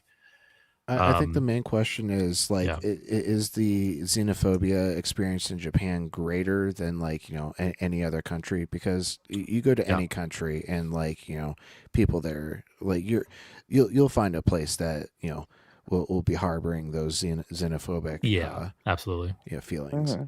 Yeah. Well, he lives, he said it wasn't so bad when he was in Tokyo, but then Now they Yeah. live up on Hokkaido, and that's more, urban, or not urban, rural, Rural, yeah. and very traditional. Yeah. And I've been to both. I've been to Tokyo a couple of times, and I've been to Hokkaido as well. And yeah, Hokkaido's definitely like, I mean, Hokkaido's a North Island. It's far out there. It's kind of away from like Yeah. your cultural centers. So yeah, you're gonna probably have much more Mhm. traditional values up there, I guess, to put it. Yeah. Yeah. Right, so it's probably the uh, difference they'd between like to come back here, but my daughter-in-law is afraid, as a Japanese girl, she's afraid to come here while Trump's still president. And Yeah. Yeah, that's fair. Don't blame my her. son's like, I don't want to fucking stay here when this is going on. Yeah. But Yeah, it's figure yeah. it out. It's a weird time to figure out where you want to be, for sure. Yeah. Like I'm in my 40s. My wife is about to turn 40 here in a couple weeks, and we've been really discussing. Like I was born in Las Vegas. She was born in Las Vegas. Like we're Americans, but we've been discussing quite a lot. Like, do we really want to retire in this country? Like, do we really want to be here for the rest of our lives with the way things are going and all that? So yeah, we've been like really discussing about where we want to go. And Japan's on the list. Like we've been considering it because we both love Japan. I love Japanese culture. But some other countries are on our like short list of consideration. And it's a dilemma. It's like, okay, each country you pick, you're gonna have pros and cons. And I know I have two pretty good friends who have moved to Mexico. They're not anywhere near the same area, but and they both of them love it. Like and like because Travis moved down there. That's where he's at now. He moved out of Canada and moved down there, and but he's married to a Mexican girl too. So, but he loves it down there, and it's like so much cheaper. Too. Like I think Mexico just adopted universal health care. Yeah, they have universal health care. Like he just had that baby, and so they could have done the free route. But like you can pay, I think he said for like $5,000. He got to get like the best. Yeah. So like he had like the private, like hospital rooms and had an OBGYN and a midwife and everything in the room. Yeah. And it cost him like he said all total $5,000, and that was to pay on top of the free. Yeah, that's a big W for Mexico. Like, I mean, when I hear a company's like, oh hey, universal healthcare, like that just boosts the country up the list of like of countries that I would consider moving to, because like I mean like here in the United States, right? So like I'm college educated. I'm a software developer. I've been doing this for 12 years. I am responsible. I pay my taxes. I own a home. I have no debt. Like outside of my mortgage, I have no debt. I'm in a good position and I worked hard for it. But all it takes is for me to lose my job one week and get cancer the next. And I am fucked. And it's like, it's like this, that is not right. I can do everything right. I can follow all the rules. I can pay into the system. I can do everything. And if I have a small stroke, a 2-week stroke of bad luck, I'm fucked. And that to me is just unacceptable for a first world country. And I'm like, you know what? Hey, I'm, like I said, I'm almost 45. I'm eventually going to get a chronic condition. Like it's just going to happen just because of age.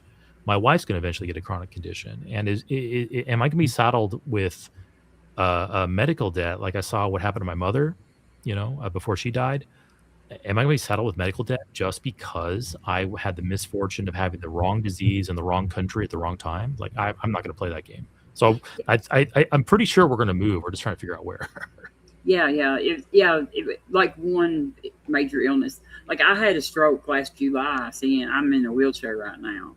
But it took me 9 months, and I've worked all my life, and it took me 9 months to get my disability.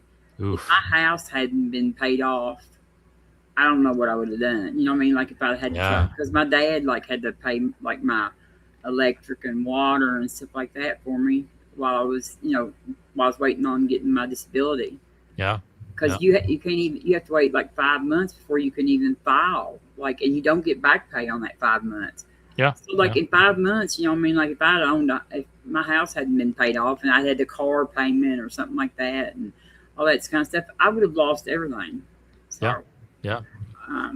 Yeah, it's just, yeah, it's a mess. Like land, our land of the free, baby. Yeah. Like, you know what I mean? Like I thought about it, like, because of this, if it wasn't for this, I probably, I've got, you know, the one's going to be a junior in college this year too. So, yeah. But like, if it wasn't for that, I probably would have sold my house, and because I could have bought something, you know, I could have bought something down there and lived probably the rest of my life, and, you know, yeah, pretty good. Yeah. That was quite the tangent. We should get back to the video. I guess. Yeah, sorry. I've got just one visual aid really quick to you know, kind of put a nice ribbon on everything. But you know, the entire concept of Breaking Bad is only possible in America because of this, you know, specific condition of having your health care tied to employment. So this is what would happen if Breaking Bad happened in Canada or some other place. Yes. So nonsense. The government will pay your medical bills, taxpayer. What kind of barbaric society would allow medical error to hinge on a person's wealth? Oh, whew. In that case, I guess I'll go back to teaching chemistry. The end. Yeah, it's not wrong.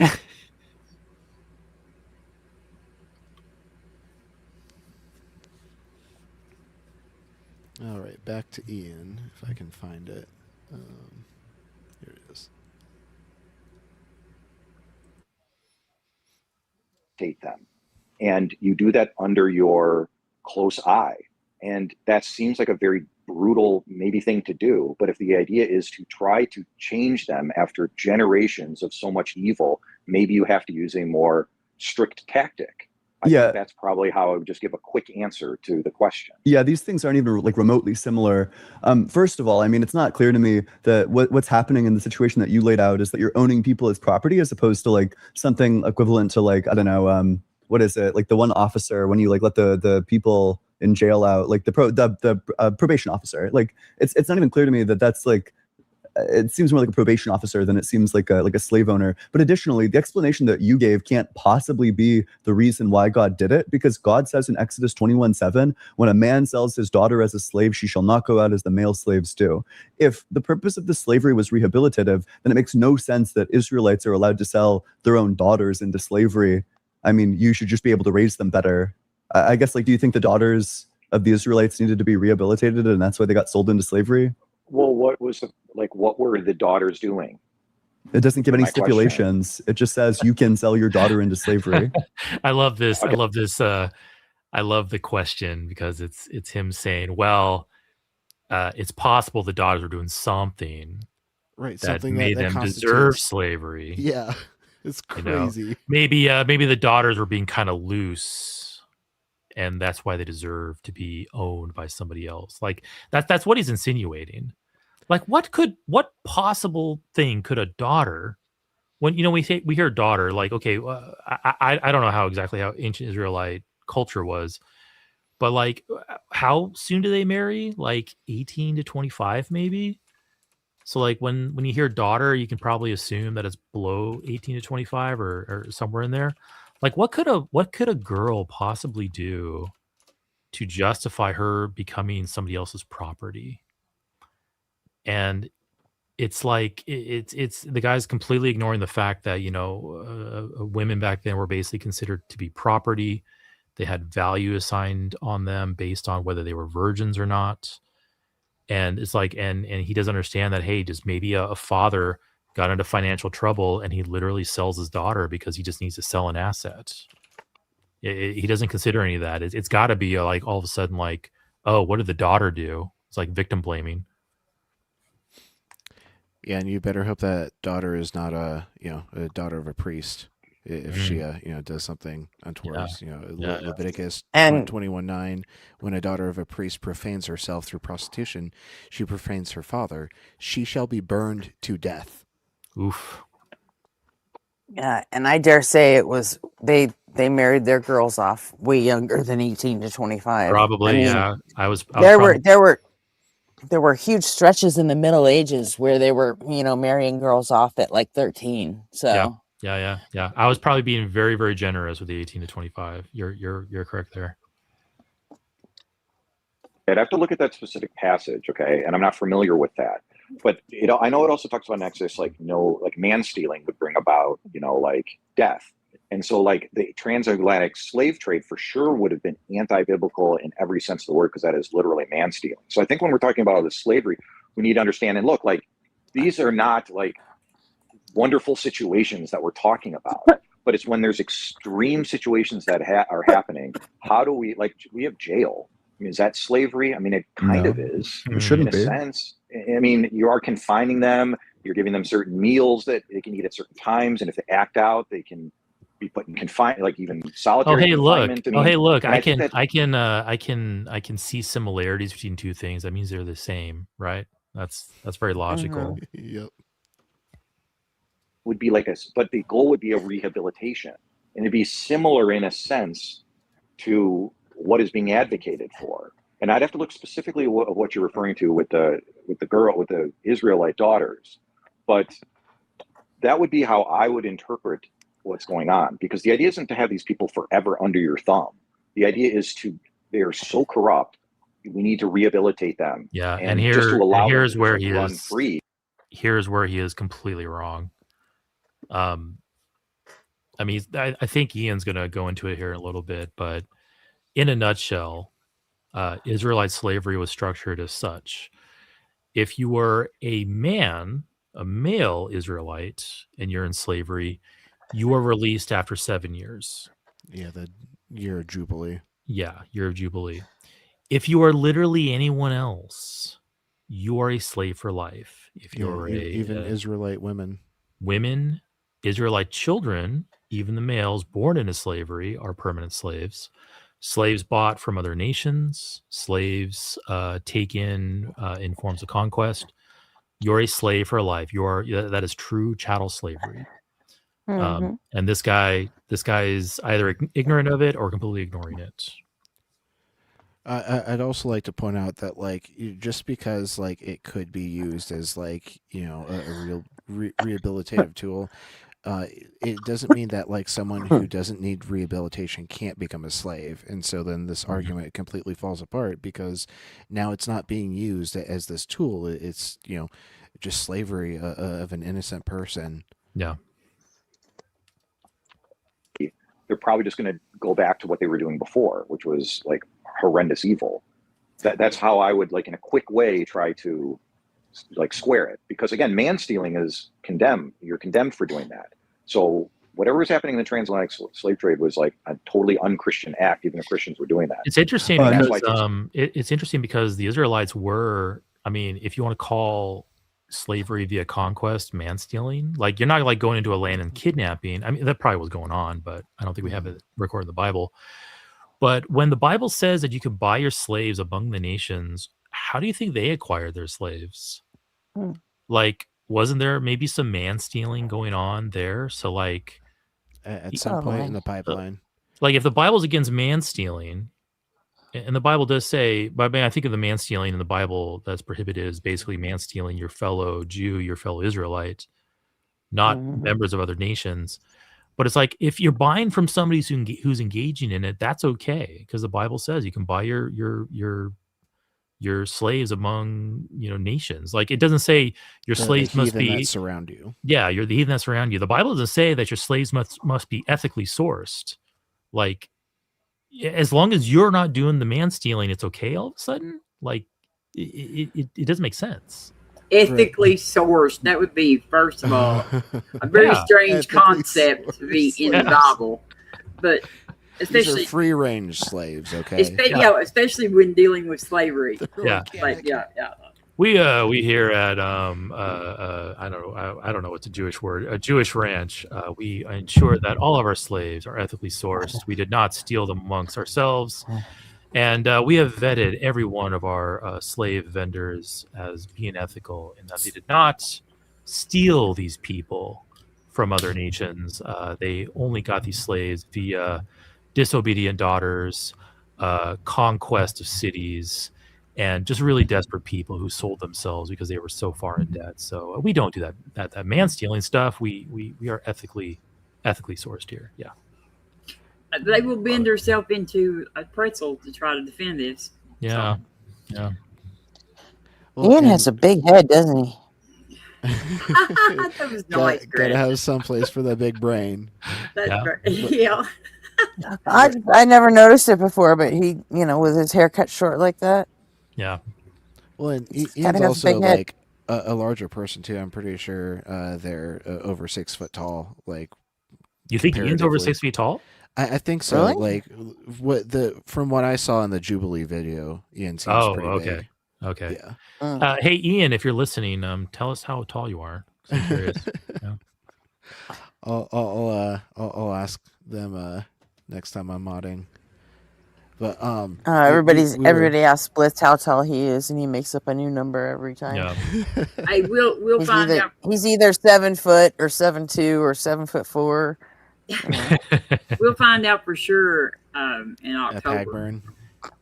I've always been straightforward with how tall I am. So. Oh yeah, that's right, in October, huh? Yeah. I like my height because I get to say I'm 69 inches tall.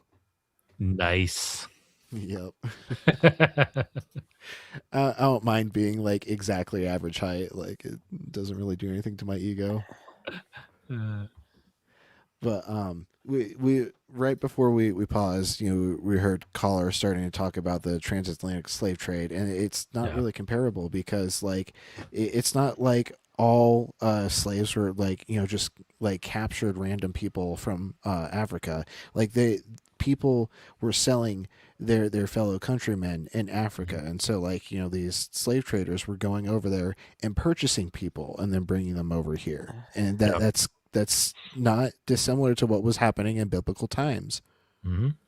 Yeah. So we'll see how they try to differentiate transatlantic slave trade to what they were doing back then, and they'll definitely fall short. Yeah. Other Christians like William Wilberforce and Abraham Lincoln to like undo a lot of that. Mm-hmm. So yeah, I mean, go ahead. Yeah, that's like extremely false. So the verse that you're referring to is whoever kidnaps a person, whether that person has been sold or is still in possession, shall be put to death. The problem is that the way that you cash out kidnapping, in order to avoid saying that like kidnapping includes like, I don't know, when you take your child to the dentist office and they don't want to go to the dentist office, in order to avoid saying that that's kidnapping specifically is defined as when you're doing this to like, an adult who has rights. These people weren't adults. These people didn't have rights. They weren't granted the right to be free from kidnapping if you're from the nation around them. And I mean, if that's correct, there are like other ways to get into slavery other than kidnapping. Like the one that I read earlier that said that you could sell your daughter into slavery. That wouldn't be kidnapping, but it's in the exact same passage, and you could have slavery that way. In fact, that actually makes your earlier argument about rehabilitation like a total non-starter, because by this logic, if you took it to the natural conclusion, the only people in slavery would be the daughters of the Israelites sold into slavery. So the only people getting rehabilitated are the people who were born in Israel to Israelites. Surely something's gone like very wrong there. In terms of like your next argument that jail is slavery, it's not. You're not owned as property, and if you are owned as property, then I think something has gone very, very wrong. That would be like a horribly unjust system if by going to jail you become a slave. And then you make this argument, you point out like, oh, well, it's not forever, except, tragically it is forever. It says in Leviticus 25:44 through 46 that these people, the slaves that you own, are to be passed down. I'll just read the verse. As for the male and female slaves whom you may have, it is from the nations around you that you may acquire male and female slaves. You may also acquire them from among the aliens residing with you and from their families who are with you, who have been born in your land. They may be your property. You may keep them as a possession for your child after you, for them to inherit as property. That's the relevant portion. Just that these are slaves for life. You can literally give them as an inheritance to your children. They're not meant to be like rehabilitated. So a couple things. We'll start with your one point on the Exodus. So what I'm reading here is Exodus 21:16. Whoever steals a man and sells him and anyone found in possession of him shall be put to death. And so to me, my understanding of that would be, again, going about stealing a person, making him your possession, like the transatlantic slave trade, that would all be wrong. That Again, would be right here, not something at all. right here, that scripture applies to the Jews. If a Jewish person is engaging in such behavior, they're to be put to death. But if somebody else, a member of another nation, is participating in that, that is not covered. So when you purchase slaves from members of those nations, from the heathen around you, you are indirectly, actually, no, I mean to say directly supporting, you are directly supporting such behavior. The law applies to only the ancient Israelites. So really, this is not really addressing the issue here. It's just simply saying that you can't engage in this behavior, but you can still profit off of it. That God would condone. And then if, go to your last point that you made, sorry, I'm forgetting it. What did you say? Oh yeah. So yeah, I would say for probably that one individual that was taken on as a slave, maybe for their life, they were going to be a slave. But we see as, the Jewish history continues throughout the Old Testament, it's not like the Jews are always in possession of the slaves that they took from the beginning. So clearly there was a break between, okay, this isn't meaning like you enslaved these group of people throughout all of, time. It clearly ended at some point. And why would it Where? end? When? Well, when Jesus was around, did Jews have a bunch of Babylonian slaves? Well, they have a bunch of slaves. Well, There's all the time.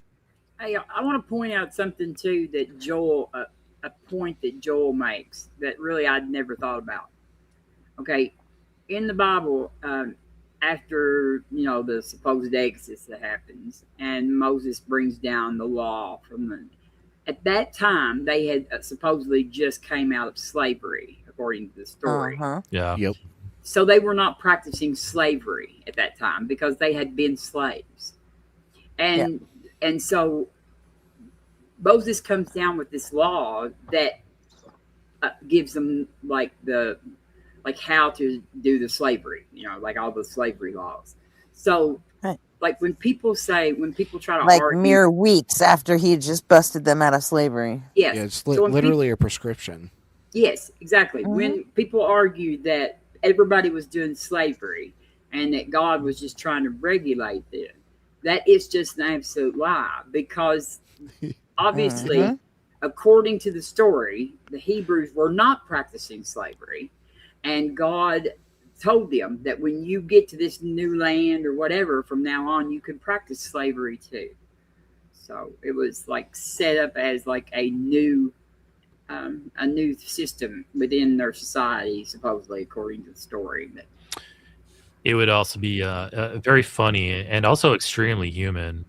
Imagine if the Exodus, if it was true, it's not, but if it was, imagine, hundreds of thousands of people leaving slavery. We're liberated. Hurrah. This is amazing. And then they start, traveling, they cross the Red Sea, they start wandering in the wilderness. And as they're traveling, new systems of slavery are forming. It's like, hey, Joe, hey, you owe me some money. Joe's like, oh, I can't pay it. Hey, I got this daughter here. You want her? Okay.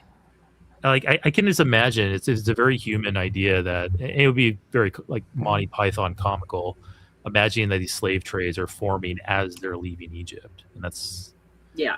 I think it's been averaged. It's been estimated maybe as many as 3 million might have left. Man, and that's mixed people. It'd be about 600,000 adult males, and then including non-Israelites that were in their numbers is 2 to 3 million. And isn't it amazing how they left not a single trace of archaeological evidence? Exactly. Right? Amazing. Not one of them died. Sort of like the kangaroos and the penguins and stuff. Yeah. It's amazing. I don't know. It's a miracle. Hallelujah. They must have been practicing leave no trace. Yeah, there you go. Based conservation.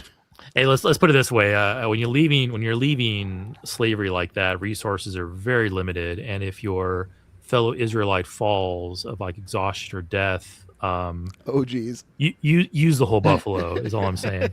Well, I mean, like God was like supposedly like giving them manna from the sky. You know what I mean?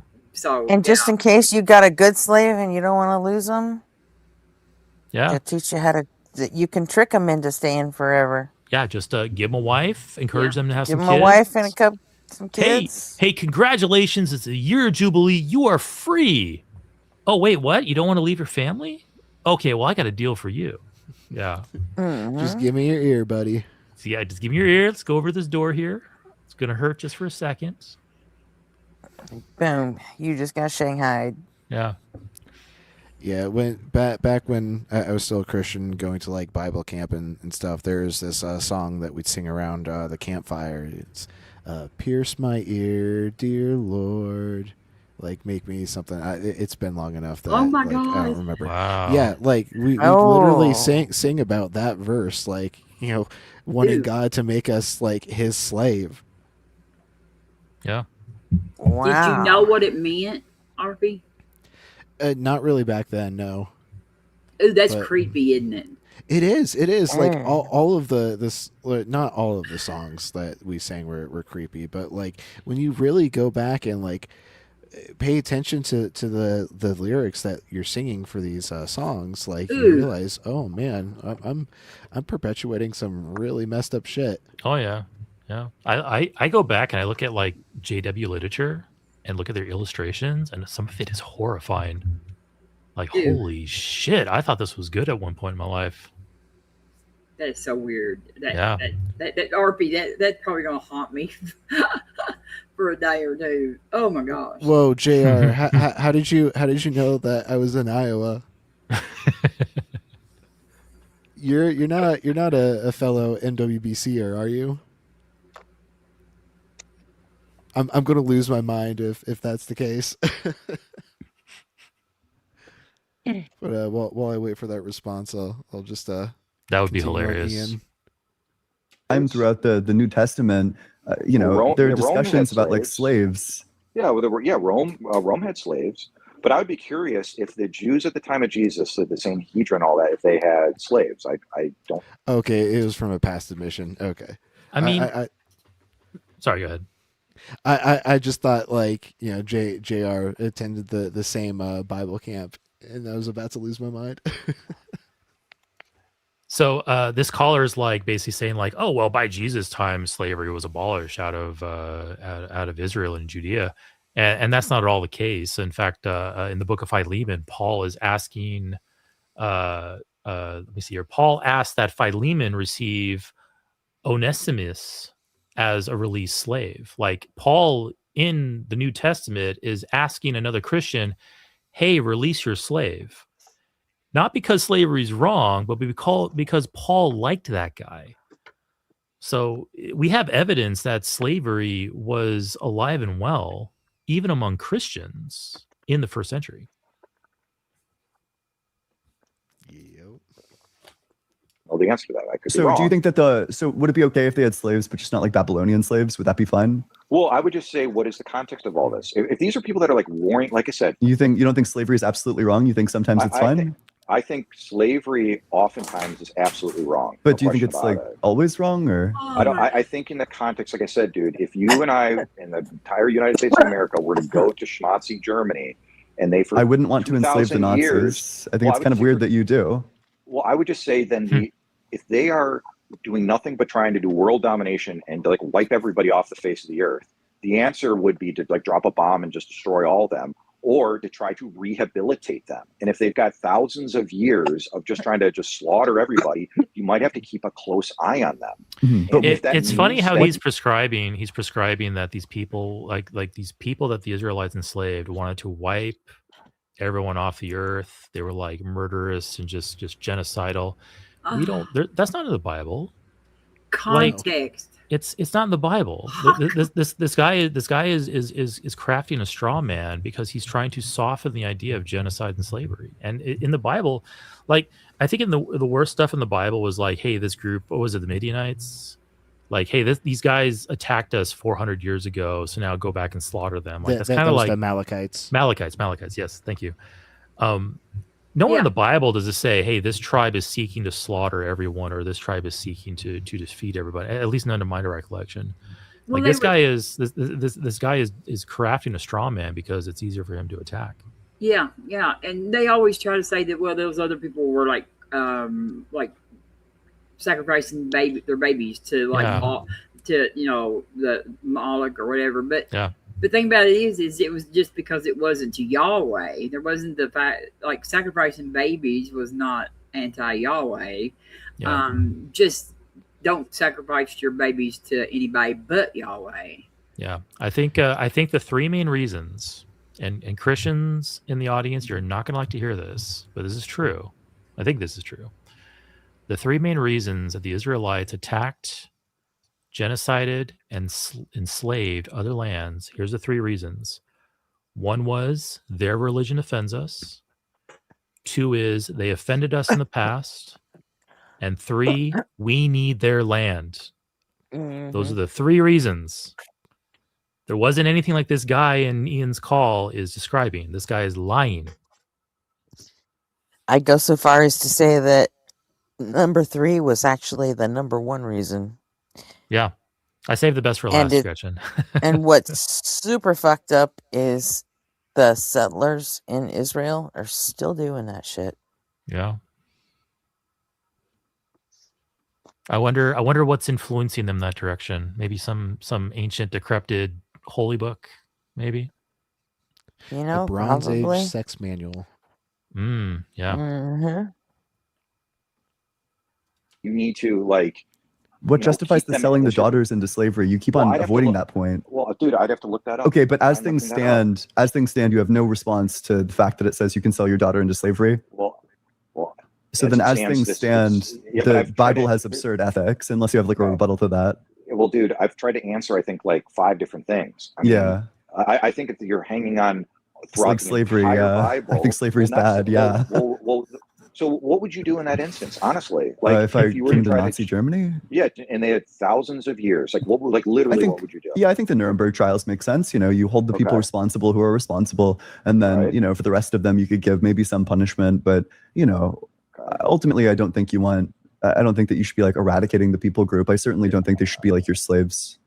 Okay, and there's thousands of generations, and you're going to take over that land, and the people are still. First it was thousands of years that these people wanted to kill you. Now it's thousands of generations. Like he's just cranking up the hypothetical because he's really trying to make this work. Well, and isn't this kind of advocating for eugenics at this point? Because he's saying that this is inherently part of their nature, and so if it's inherently part of their nature, you just got to get rid of them. It's built into the babies. The babies are born with this. We have to stick swords in the babies because the goddamn babies are evil born babies. with this. They're so evil. Yeah, Evil babies, yes, evil babies. This is these people. I wondered. I've noticed when I watch Joel, he really gets some of these people, and he's so nice to them that they will just keep on talking like it. And stuff. Yeah, and so they just will and I think. Would you please go back and listen to what you said? Because he gets them to say some of the just most disgusting stuff. And I'm like, yeah. I don't understand. I don't understand being willing to say stuff like that in front of possibly thousands of people, just to defend this book.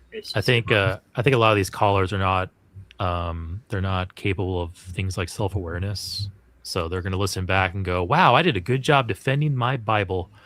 They aren't really listening to what they're saying. Yeah. But it would be nice if they did. Well, a small W. At least we can infer that a caller can't be a young Earther because thousands of generations would span past the 6,000 years. So small W. Yeah, I think he said thousands of years, then he jumped to thousands of generations, and I think here in the next few seconds he'll jump back to thousands of years. So he's really just grasping for straws here. He's just saying words without really thinking about them. Hey RP, I meant to tell you, if you're ever screwing around with under the async account, yeah, and you happen to watch Joel or Mezzo. Async is a mod in Joel and Mezzo now. Okay, I don't think I would take any mod actions because that feels unethical. Since like I Yeah, wasn't I brought know. on I'm as a just saying mod. that.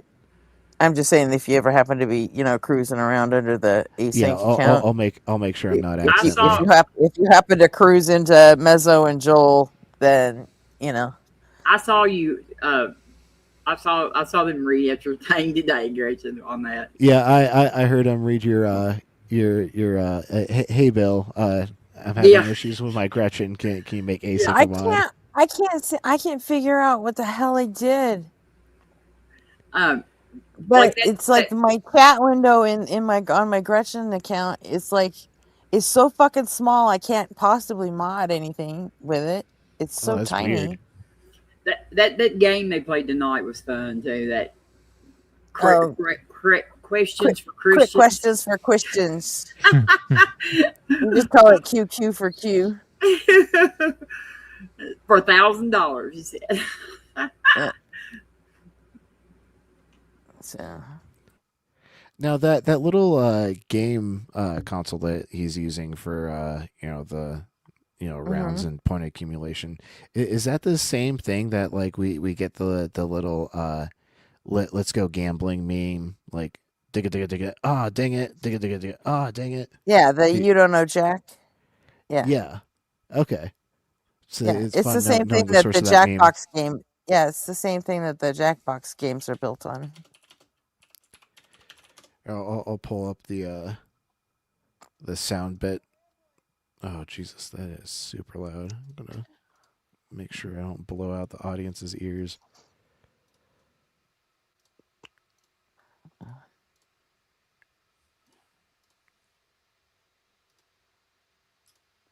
This is the meme sound clip I'm talking about. Let's go gambling. Oh dang it. Oh dang it.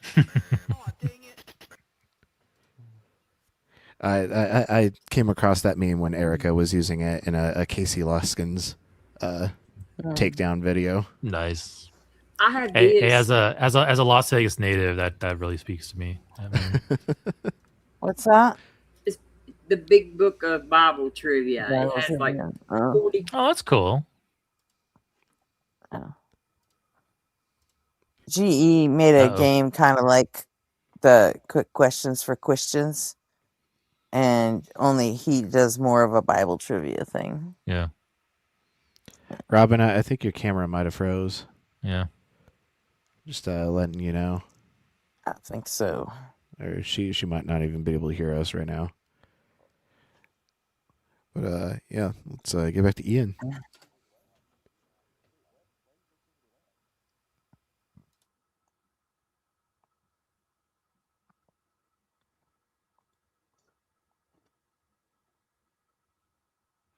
You should probably put Ian up on the screen. Good call. My bad. Sorry. Bad producer moment. Okay, I'm back. We'll forgive you this time. I get 3 strikes, and then I'm banned from being on the panel forever. Off of your own channel. Be like your slaves. Okay. And there's thousands of generations, and you're going to take over that land, and the people are like still like trying Wait, to what? slaughter you even after you. Wait, like, what? Why are you taking over their land? Well, I'm just saying, if you're going to try to change that place and make it a better place to live, like The you mask. think they're just the going to be mask like, oh yeah, I'm slipped for sorry, a like moment our there. bad, like Good luck, let's nobody. just adopt all of your Christian Western ethics, and like life will be good. I mean, I don't think that would be a realistic thing that would actually happen if you have thousands of years of them just like unaliving homosexuals and handicapped people and like Jews. Like, they're Wait, just gonna, but you like, don't have oh, you you're don't have right. any problem with them killing gay people? Like, what would be your problem with that? It literally says to do that in Leviticus. Well, that was for a specific time. But was it absolutely morally correct to do it during that time period to like kill gay people? Okay. So let me just tell you what the situation was. Yeah. So Israel was a small group of people. It was at its very early inception. Okay. And God was trying to preserve.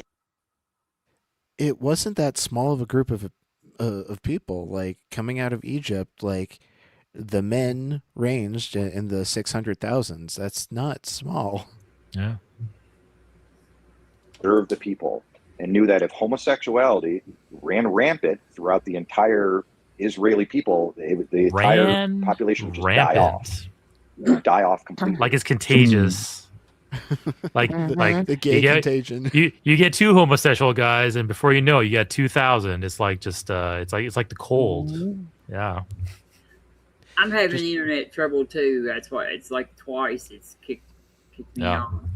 But it's like it's rained. I don't know how much today here. Yeah.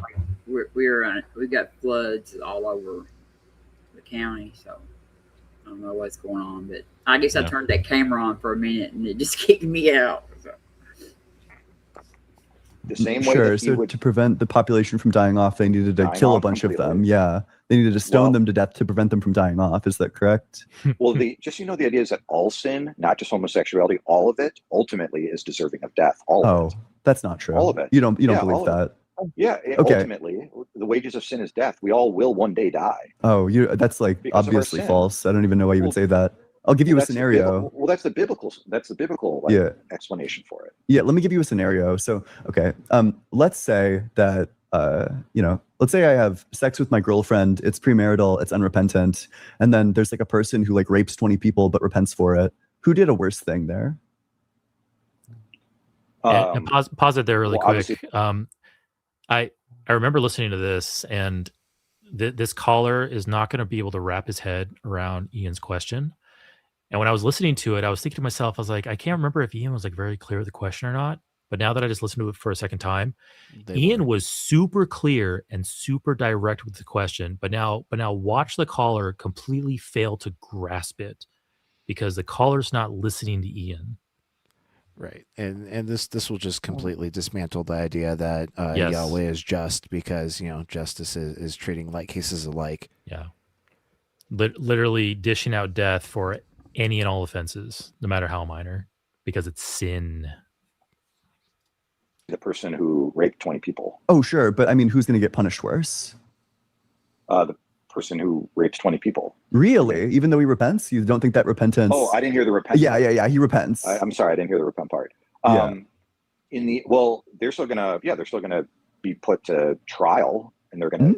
They truly, genuinely repented. Yeah, and the earthly consequences, they would go to jail, and the guy who premarital. No, I'm asking about the eternal consequences. Oh, the eternal from God's perspective, like which one's worse? Well, the premarital sex with my girlfriend that's consensual, or like raping 20 people, but you repent for what you did afterwards. Well, let me give you the full context. So what God did was he treated Jesus as if he committed those 20 rapes, and he executed him on the cross. So there was death for it. It was just transferred from the person to.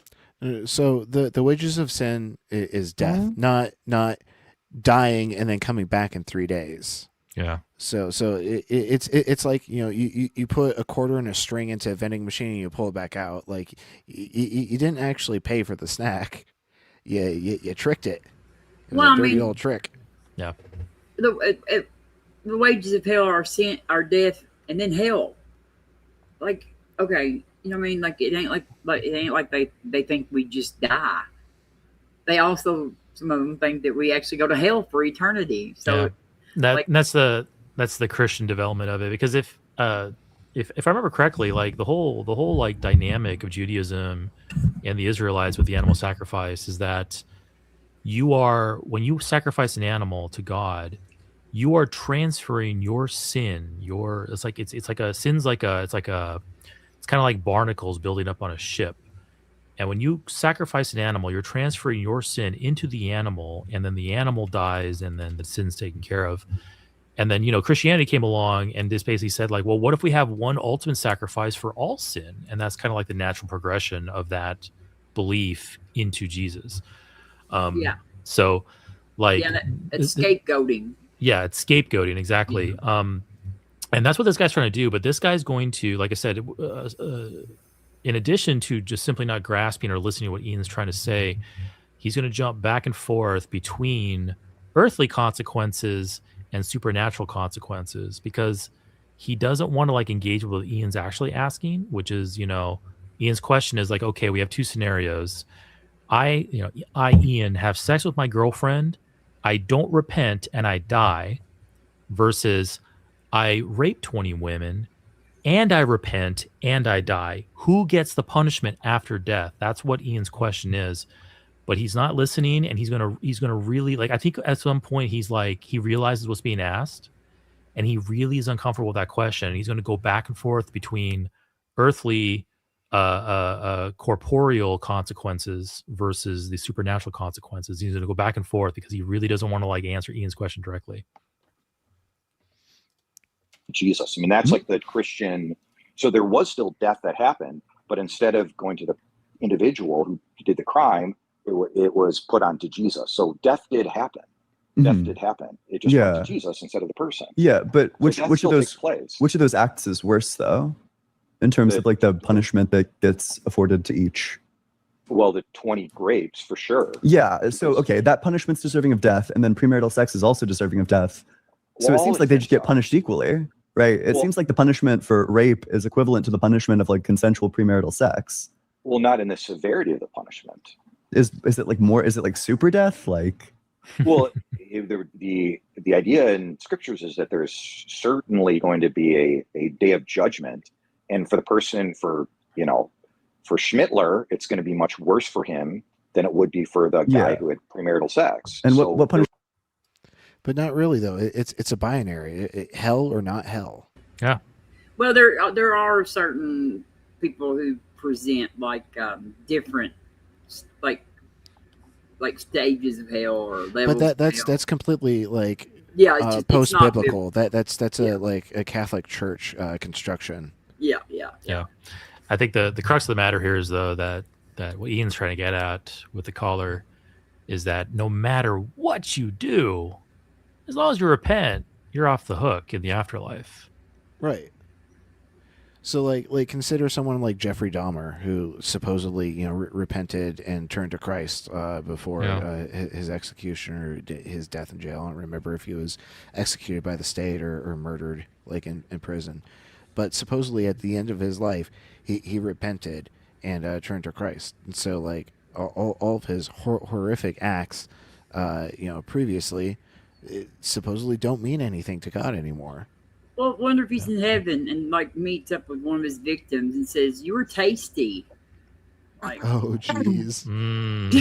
Yeah. Yikes. I mean, when you want to be like in heaven and like up there, like worshiping God on the day, and like you look over and you're sitting next to the guy who ate you. That would be great. Yeah. Well, Awkward. except that all of his victims were gay men, so you're right. See, hey, God has a plan for everything. See, God's all sorted out. Nice and tidy. But say for sake of argument, there was one of his victims that made it to heaven. This also illustrates how free will is impossible in heaven, because there are not supposed to be any tears in heaven. Yeah. So the victim would not be allowed to have the capacity to be upset about seeing their abuser up there now. Like they're just not allowed to have that feeling. Yeah, either those emotions are simply blocked by some mechanism, or the memories are removed. Exactly. There's something in place that to make this compatible that will violate free will. You are a changed being when you get up to heaven. This is why I never believed. Like, this is one thing that never stuck with me, and I guess that probably is one of the main reasons why I was able to leave without much trauma, is because I never accepted hell, even as a kid. Like, it was like the dumbest. And I remember taking Latin class in like 6th grade, I guess it was, and we learned all of the Greek and Roman, mythology and all that stuff. And I remember finding out about Hades and everything. And I thought, this is just like the hell but I never could. Like, I would tell my mom, there's no hell. And she's like, oh yes, hell is real. And I'm like, no, that's the dumbest idea I've ever heard of. And yeah, I never did believe that. So that was something I didn't have to overcome anyway, thank goodness. This topic is actually one of the most fun for me to like sit and comprehend or to think about, because as an ex-Jehovah's Witness, or as a Jehovah's Witness, no hell. Witnesses are annihilationists. So like the whole problem of like eternal torment's not there. And the heaven thing, only 144,000 go to heaven. Everyone else remains on earth. And so there wasn't like this conundrum of like, okay, well, what do you do? Like, what you and the cannibal that devoured you, you aren't like stuck in paradise, like thinking. It's like, yeah, I never had to like comprehend or think about this. Yeah, I think it's fun. I mean, I know that there's a high control religion, but like, oh yeah, good on them to not have that hell part, because that, like, I think that is child abuse. Like, I really struggle with. Absolutely agreed. Yeah, I think that's kind of the silver lining around the cloud for me, is that I don't have a fear of hellfire, because it was never like drilled into me. Yeah. Yeah, hell was hard to deconstruct from. Yeah. But in payment, though, I had to devote thousands and thousands of hours into meetings and in ministry. So I lost a lot of my youth to that. I grew up thinking I was going to end up in the outer darkness. That sounds so cool. The Mormon doctrine. Yeah. That's Well, I mean, with all your different religions, I don't know how you knew what you were going to do, what was going to happen to you, Gretchen. Like, well, I think I kind of just decided, because I was a horrible kid when I was, a believer. Yeah. Were you a horrible baby, though? Were you an evil baby? That's what we want to know.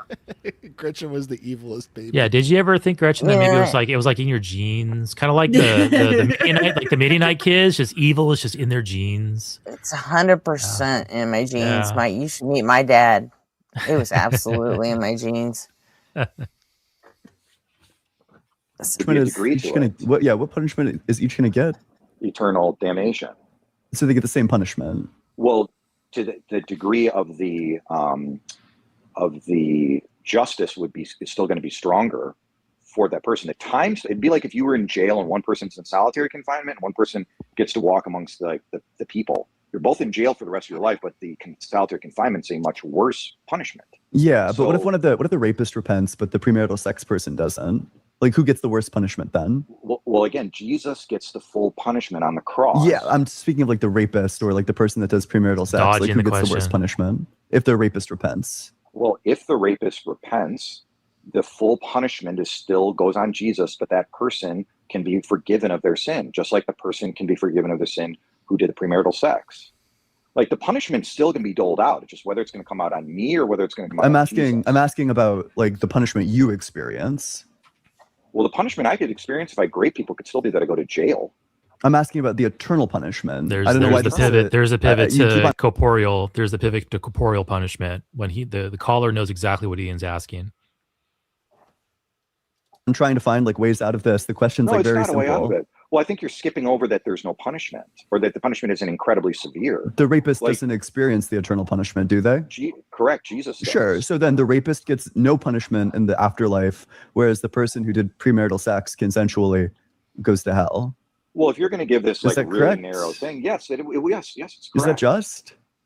Yes, because the punishment went on Jesus. That's the point. Like, and it isn't that the person doesn't Jesus get have to experience punishment? The eternal damnation? The punishment went on to an innocent man, therefore it's justice. That's what you just said.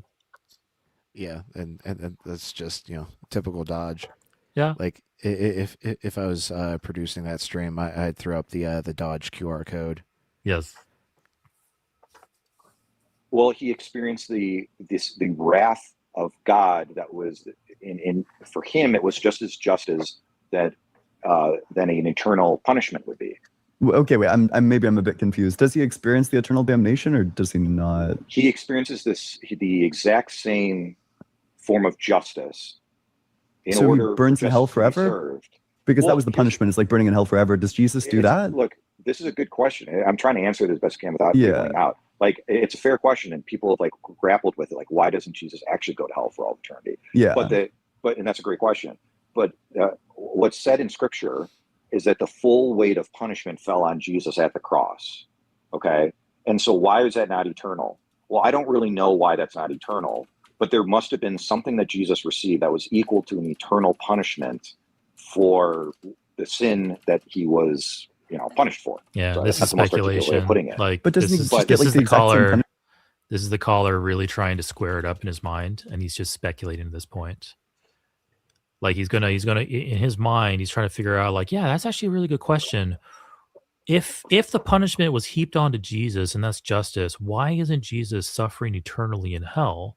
Because that was the punishment. And he's like, he understands the dilemma, he acknowledges it, but then he just simply shrugs and says, hey, you know what? I think there's a reason. I just don't know it. And he's going there rather than simply going to the simpler explanation of, oh, this is just made up stuff from Bronze Age savages that were just trying to figure out their way in the world. Like he's avoiding the very obvious, plausible explanation and trying desperately to make this work because he just recognized a problem, and all he can do at it is shrug and continue believing. Or he could have at least said, I don't have any idea. Like, we don't understand God's ways. Yeah. That kind of dumb shit. Like right there, I would say, I don't know before I would sit there and try to explain this incoherent. Yeah. I think that's maybe kind of, he said that like implicitly, but like I said, he just simply shrugged and simply said, there's got to be an explanation. And yeah, he's and that's his license to ignore this very obvious contradiction problem in the doctrine, in order to maintain the belief. Quite the specimen. This is really fun to watch. This just reminds me of another fun contradiction about hell that like I like to bring up when discussing contradictions in the Bible. Quickly put the verse on screen. So this first one from 2 Thessalonians 1:9 it states that I'll just go ahead and read it. They will. Oh wait, no. Here we go. These will suffer the punishment of eternal destruction, separate from the presence of the Lord and from the glory of His might. Mm-hmm. So this is claiming that God will not be present in hell, which already is a problem with his omnipresence. Because if God is truly omnipresent and hell is a location, God would have to still be located in hell. But take it even further. We pull up this verse from Revelation.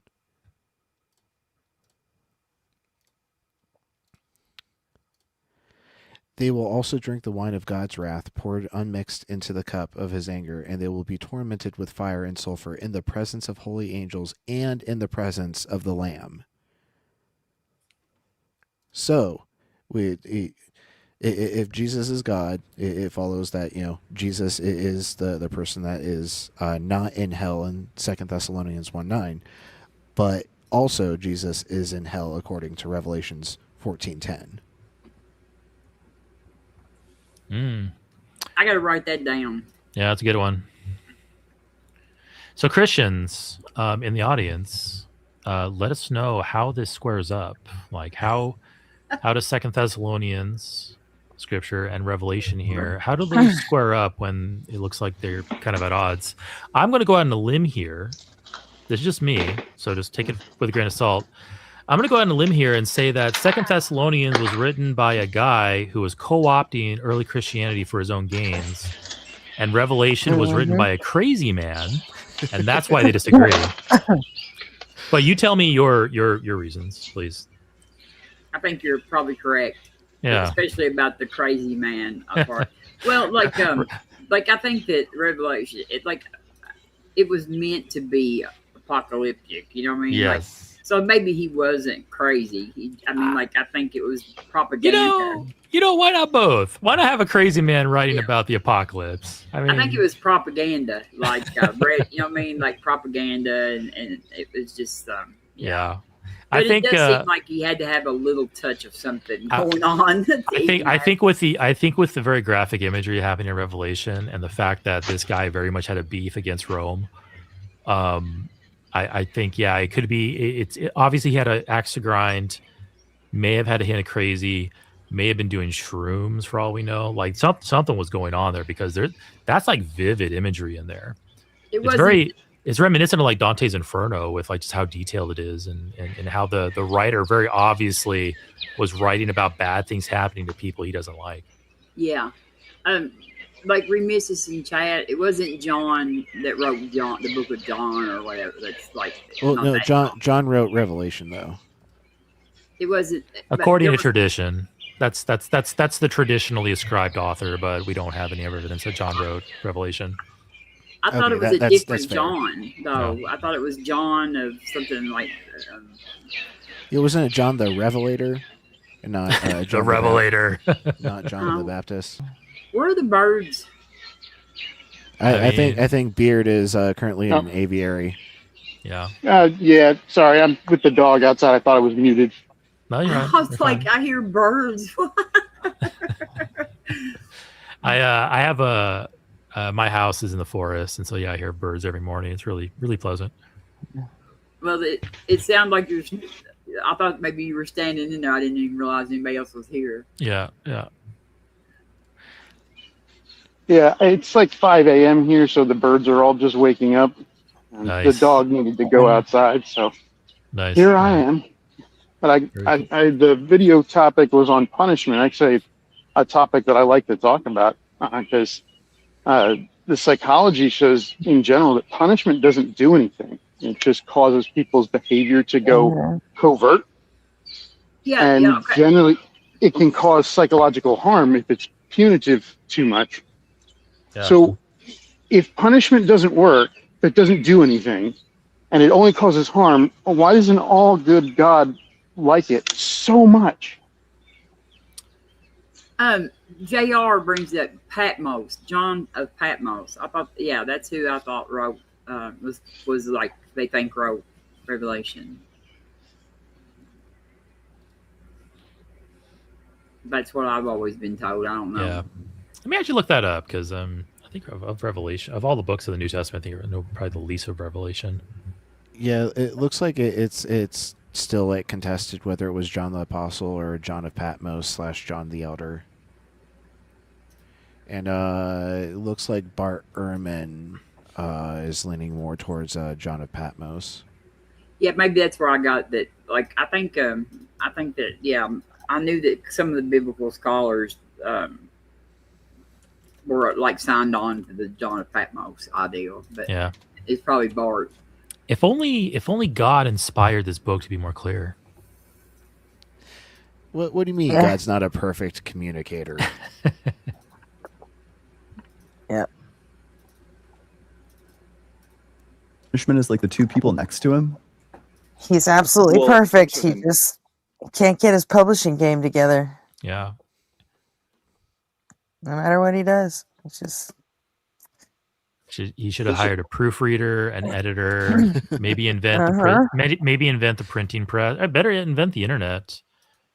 There's actually, if I can go on a little tangent here, there's actually an interesting field of technology these days, which is basically how do you store data long term using like the fewest, the littlest material possible. And there's actually like, if you think about it, like, okay, like the hard drive in your computer stores a certain amount of terabytes of data using like X amount of atoms. Like that's how they measure it. They measure how many atoms it takes to store bytes of data. And the race is basically like to store as much data as possible, as reliably as possible over the longest period of time using the fewest atoms possible. And it would really be nice if like God just like back in the first century said, hey guys, I'm going to inspire these books.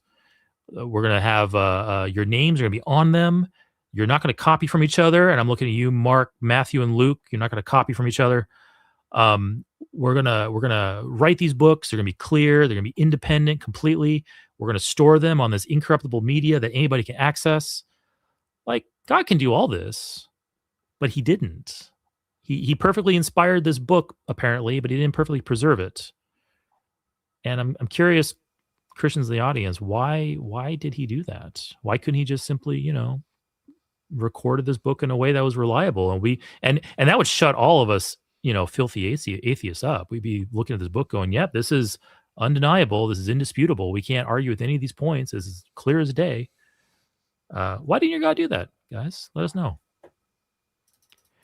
Now, I have a fun little theory. If the Christian doctrine actually came from a God, I'm not saying if the Christian doctrine is real. I'm saying if it simply came from a God, then that God is like some sort of like low-key God that is like, Yes. giving it as a test to see if like these people are capable of critical thought, and the ones that like believe in the story that he gave are actually going to be the ones subject to punishment, and the ones that like pass the test and didn't believe the obvious bullshit with all the mistakes, contradictions, they'll be the ones rewarded. Yes. RP, you're touching upon something that I stole from a deviant named B.S. Lewis. Like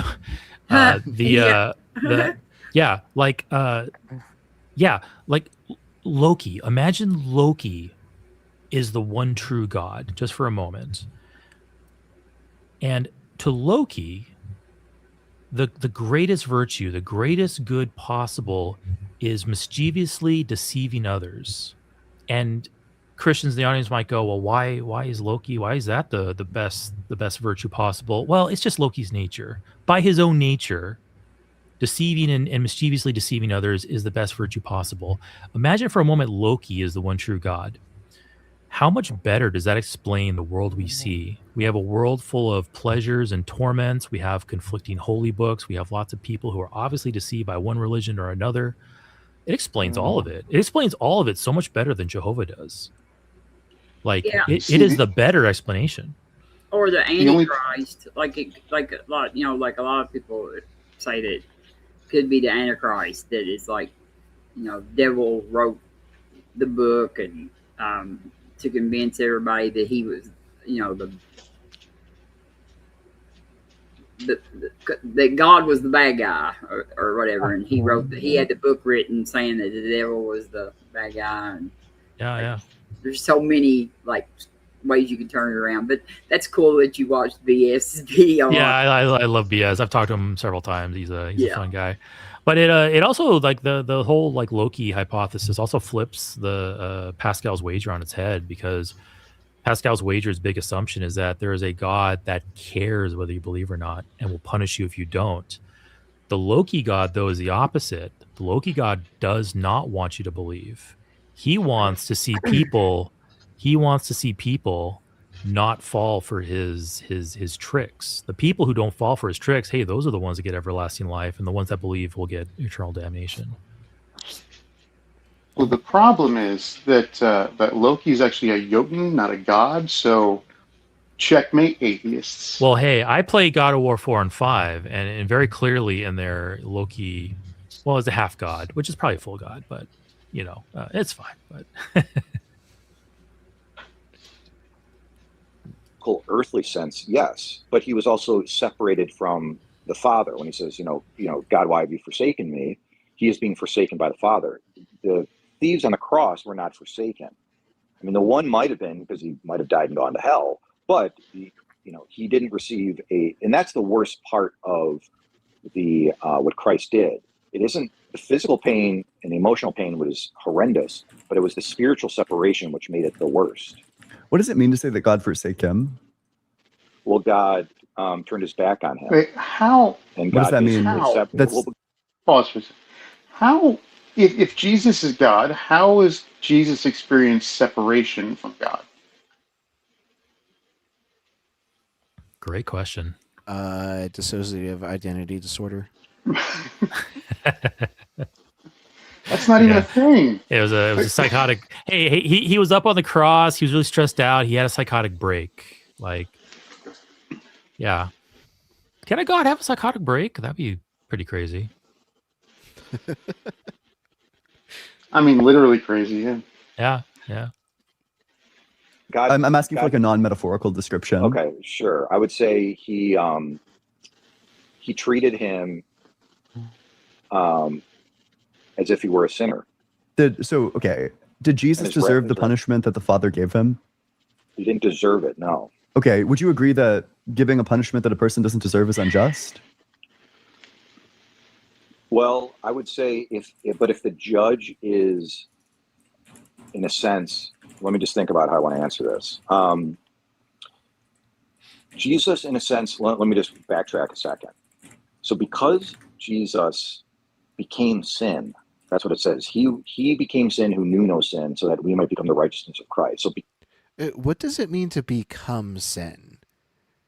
Like, and like, can you become something while also like retaining like your other attributes, or are you merely just taking on like another set of properties? Like, I'm not sure like what he's trying to entail by saying becoming sin.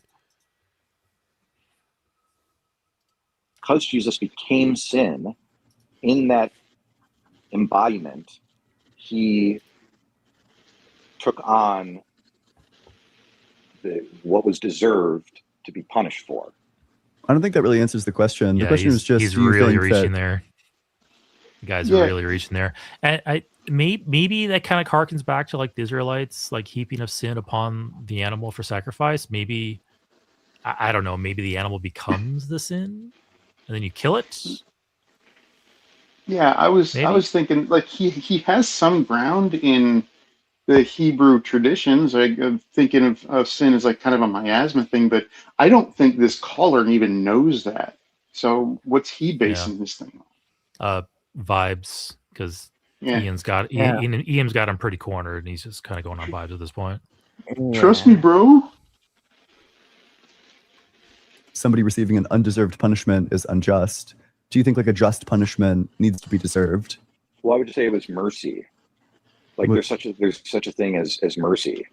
But mercy seems to trade off with justice. You know, if justice is people getting what they deserve, and then mercy is Mercy also doesn't require like the justice to be transferred. Like mercy could like just be the abolition of the need to punish. Like it can just be forgiven.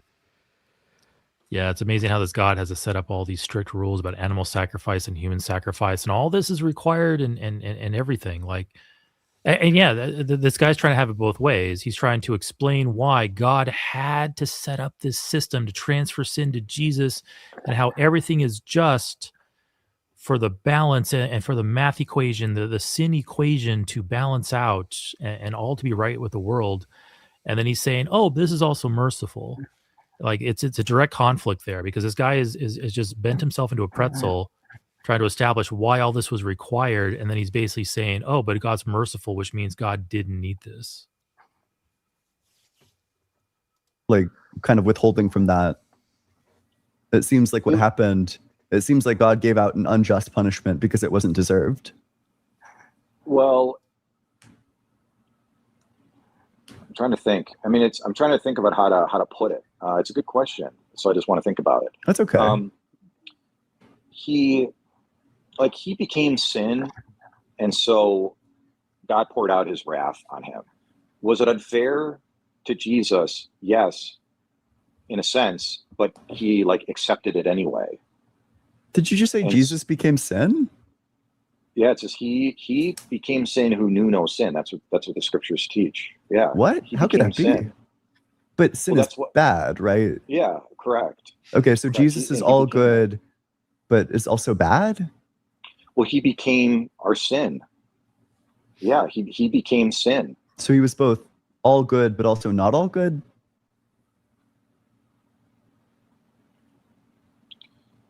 Yeah, I mean...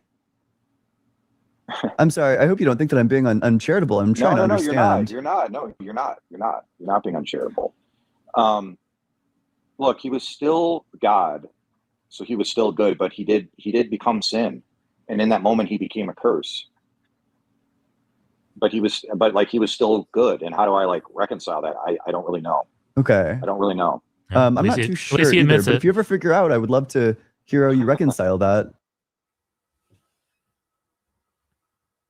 At least he knows that. So I looked up the verse. It's 2 Corinthians 5:21. For our sake, God made the one who knew no sin to be sin, so that in him we might become the righteousness of God. That was 2 Corinthians, you said? Yeah, 2 Corinthians 5:21. So like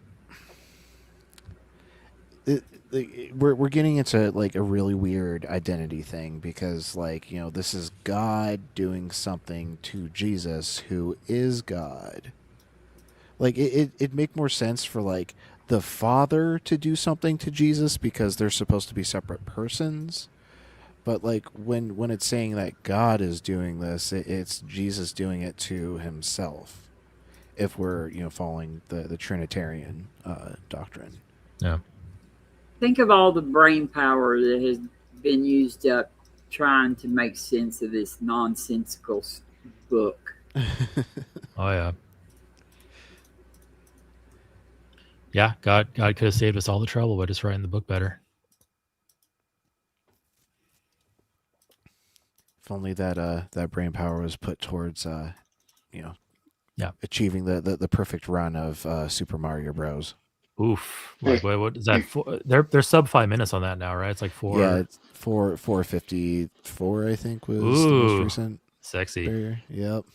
It's almost task perfect. That's crazy. Yeah, I've watched a bunch of those videos. I watched Summoning Salt. I love Summoning Salt. Summoning Salt is goated. Yeah, that guy's awesome. And then I watched what was that one guy? Oh, what was his name? I haven't watched his videos in forever. I think he stopped streaming. I'll have to find his name. He was a software developer. He held the world record for the Mario Brothers speed run at some point briefly. And then he started doing like really obscure games, like the 7-Up game on the NES. Oh, was it a Cosmic or not Cosmic? Grand Pooh Bear, Mitch Flower Power? No. What was his name? Let me find him. Hold on. Nifty. These are all the Mario runners I know. Let me look it up. Might take me a few minutes, so. Someone that does similar world record overviews is Abisoft. Yeah. Oh my God, what was his name? I haven't watched him in like a few years. This is the nature of my brain. If I'm not constantly using the information, I lose it. Got to keep encouraging those neural pathways. Yeah, I constantly have to like refresh that cache, or else I experience a massive cache miss like right now.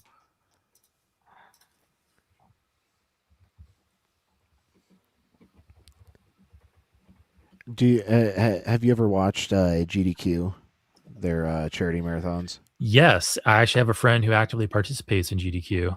Oh, that's so awesome. Yeah. I've been watching GDQ since like 2014, I want to say. Yeah. I bet a majority of the audience right now are like, what the fuck are these guys talking about? Fucking nerds. Jesus. Nerdy speedrun shit. Yeah.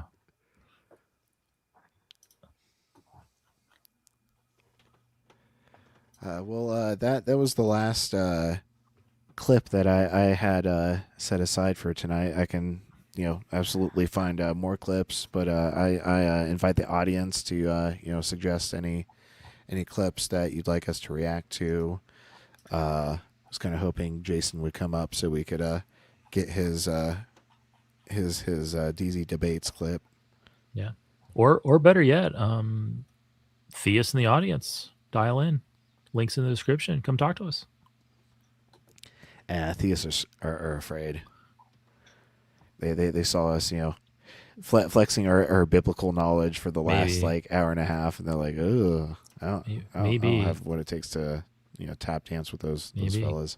But hey, theists in the audience, Christians especially, just read 1 Peter 3:15. I love breaking it out.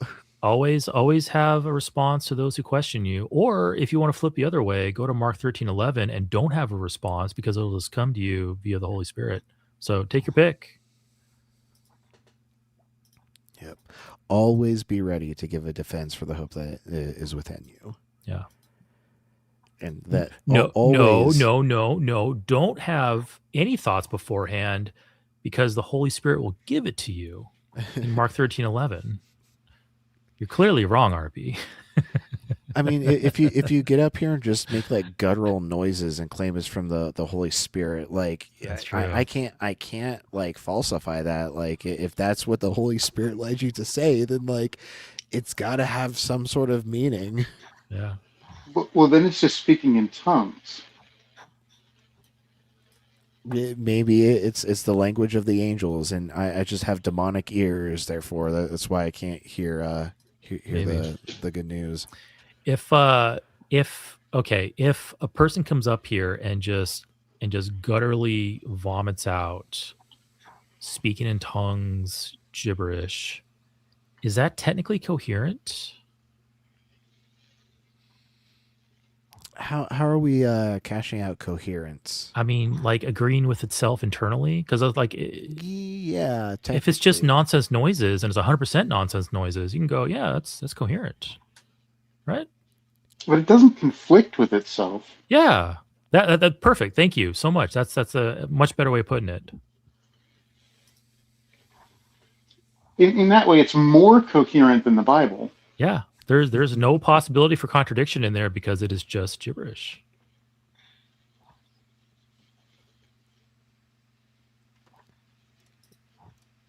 I think since we haven't done Justin tonight, we can do this one. Yeah, I would I like actually to- I would like- need to go to bed here pretty soon, so I'm gonna probably bow out. But Hey, yeah, thanks for jumping Yeah. on for that Yeah. Ian clip. yeah, it was fun hanging out. Yeah, always a good Yeah. time having you up here. Yeah, fun Yes. hanging out. I'll try to pop back in here in about a week and a half. I'm actually going on vacation tomorrow, so I'll be out of town, but I'll probably pop back in. It was fun. Have a Hey, good time. bon voyage. Yeah, thanks. Catch you later. I feel like that if somebody comes in here and starts speaking in tongues, that Gretchen will lose her mind.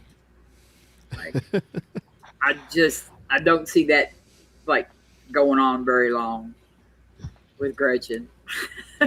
Well, here let me try speaking in tongues. 311 is garbage. Okay, Justin Bieber is better than 311.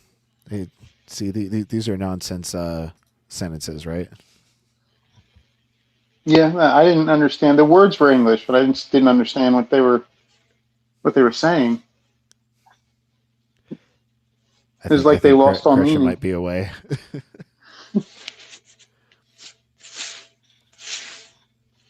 Hope she never goes back and watches this, Harvey. You better hope that she never. She cuts me from partnership.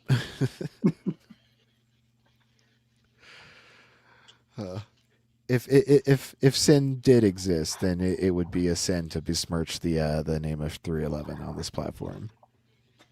Yes.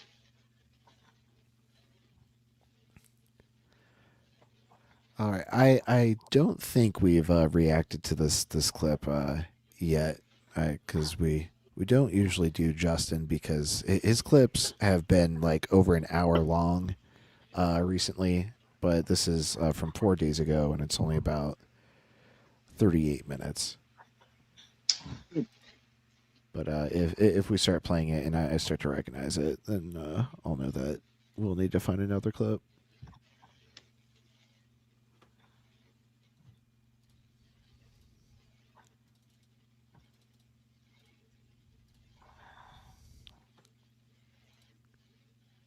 Our next guest here. Should be fun. Welcome, Alex. That's a little loud. Yeah, hey man, I'm sure you remember me. Yeah, I remember. How you doing? Good. Alex, we know that you're at least 18, and we know that you're a Christian. What flavor of Christian are you? Here, I gotta get some like a good number on the volume. It's like it'll be like nails against chalkboard if it sits at 53 the entire time. So I'm pretty much Pentecostal, but there we go. Oh no, I don't look you at it speak in from like a tongues? religion. Yes. Can you do it now? How is this so relevant? Oh, Like, I saw this what one the is- other day. Yeah. What is going on? We were just talking about speaking in tongues, and this is the Yeah. clip that gets pulled up. God, I love coincidences. Our brain wants it to be part of a pattern so bad. Yeah, I'm fighting that so hard right now. I'm like, it's completely irrational. It means nothing. There is no like cosmic plan. Just Right. play the video, RP. Just play the video. No, I'm not gonna do it. Just Not because. even as a favor? So what praying in tongues is like you praying unto God for edification of your soul. You don't So want to just edify? no, I'll tell you why. I'll tell you why I'm not gonna do it. Because when we read the first time the disciples of Jesus spoke in tongues, most people were trying to criticize them and say they were drunk. You know, they drink wine. Shit. They're just saying a bunch of nonsense words. So So when you it's don't want to from be a criticized.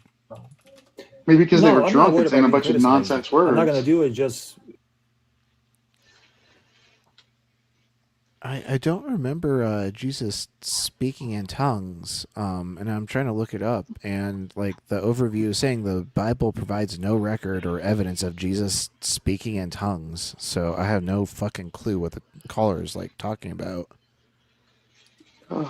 if the Lord moves me to speak in tongues, I will. But fair enough. But look what I actually want to ask you a few questions, if you let me. Well, tell you what, how about we yeah. address the topic, and then when we're done, you can ask me your questions.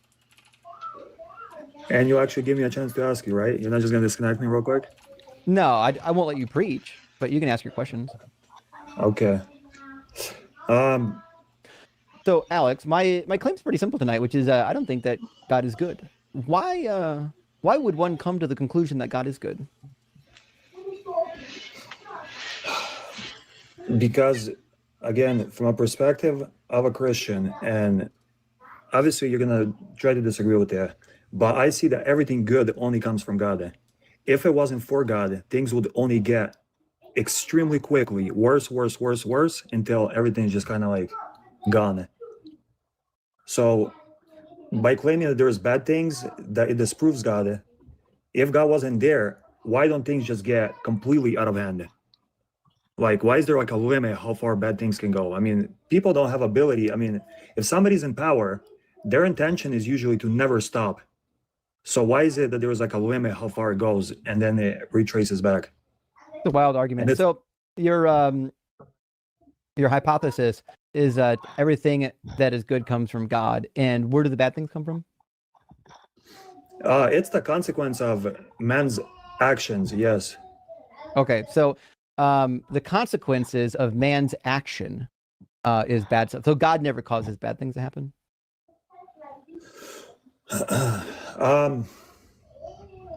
So I know you're gonna try to refer to the Bible where all good and bad comes from God. But this is what I'm gonna answer on it. Is the only reason bad follows is because God almost like allows it to get to that position.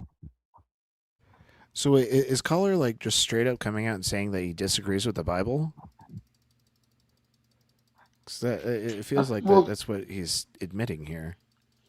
Well, he's never read the Bible, so he doesn't know what's in it to disagree with it. He's just making his own shit up.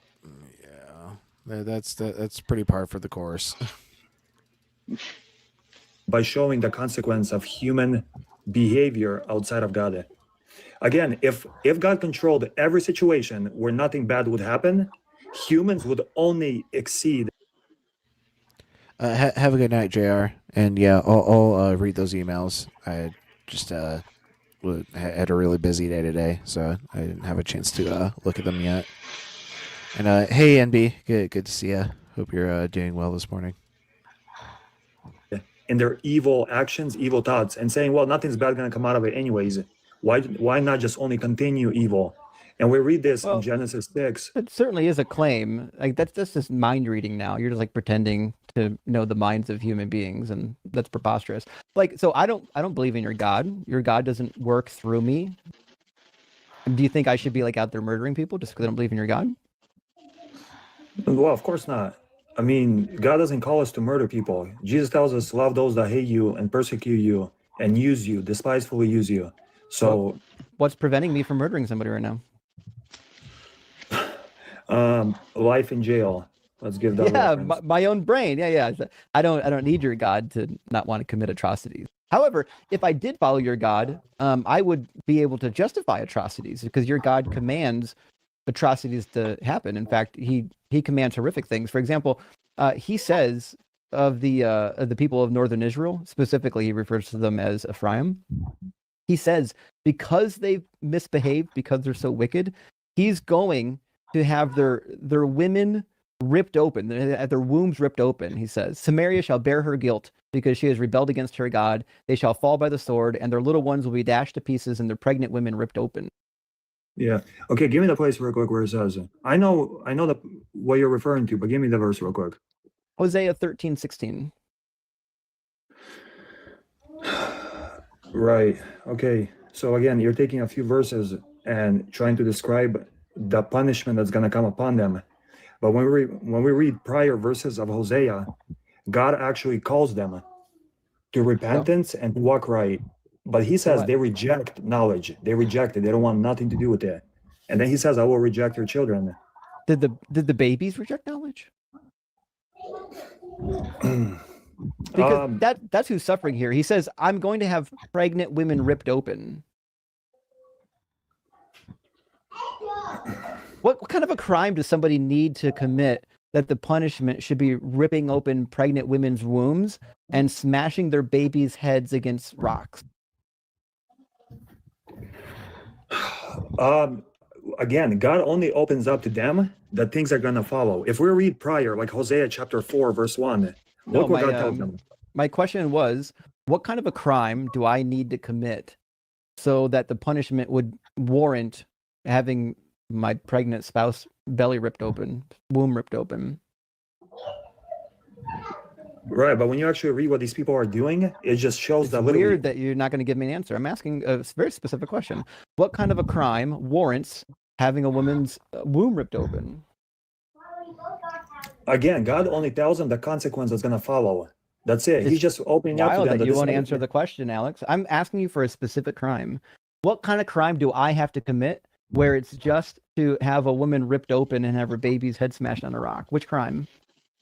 So I'll tell you their crime. Their crime was where God keeps calling the them. only problem I and they have, just- the only problem I have is now I've completely lost track of the entire conversation because that cat is so damn cute. I know. This is the only thing I could pay attention to. I was like, cat attack. Get him, Volta. Hey, Crisp, if God wants zero crime, why did God, create crime in the first place? In fact, why did God create in the first place? Crisp, can you come up on stage and tell me, if God existed alone perfectly, why God would introduce, any potential for flaw? Because, creating, God has no, rational reason to create if everything was perfect when he existed alone. Hey, NB, how's it going?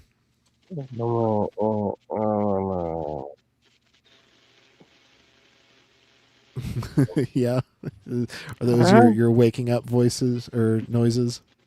All right. Well, glad you can. Little kitty. Right. Kitty. Psst, psst, psst, psst, psst. I'm hungry. Well, then feed yourself. Oh, that was a coherent word. Yay. Ignore him and only exceed in their wickedness over and over and over. Yeah, well, Because tell you what, if there was a God that says, I'm going to murder babies, I'd ignore that fucking God too. They did the right thing.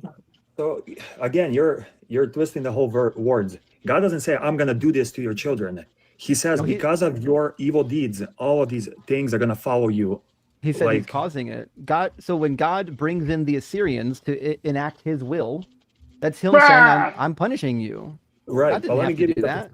But let me give you a perspective. What God is saying, when these Assyrians come over here, I'm not going to hold them back to do whatever they want to you guys. I'm not going to hold them back. I know. Do to you just let them whatever have they it. wish. Right. Yeah, so did God need to punish them by means of the Assyrians, or could he pick a different punishment? This was just their outcome. I mean, he could have chose a different one, but this is the one that he chose for them. But again, I know. If I read you the verses prior, so God chose you. Listen, reading the prior verses isn't going to help it.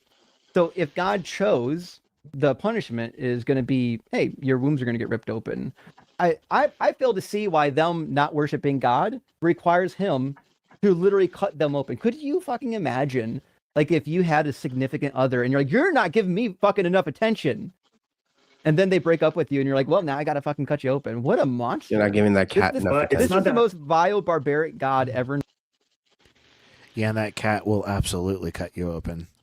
Yeah, you will. Yeah. Invented. Okay, but it's not the attention that God is seeking from them. What's he want? He's bringing up a charge against them of the evil that what? they keep doing. Of harlotry. Remember, the book of Hosea is all about them playing the harlot on God, about them forgetting their husband, about them going astray. That's what the book of Hosea is about. And God says, because Israel is like a harlot, I'm going to do this to her. Yeah, but hey, let me just read a few verses to you. It's chapter 4, just a few verses. Yeah, that'll You'll make it see. better. That'll make it better. Because- Yeah. Read a verse that has nothing to do with ripping women open. It does, because God opens up here that this is the evils that they keep nonstop doing, and He says all of these evils you're doing. But if you want to see the evils of Israel, you got to go to Amos, not Hosea. Actually, Hosea chapter 4, I want to read you just a few, because God says, I bring a charge against you. Because they, look, let me read it, just a few verses to you. It's chapter 4 from verse 1. Hear the word of the Lord, you children of Israel, for the Lord brings a charge against the inhabitants of the land.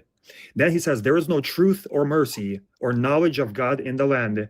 By swearing and lying, killing and stealing and committing adultery, they break all restraint with bloodshed upon bloodshed. I'm aware.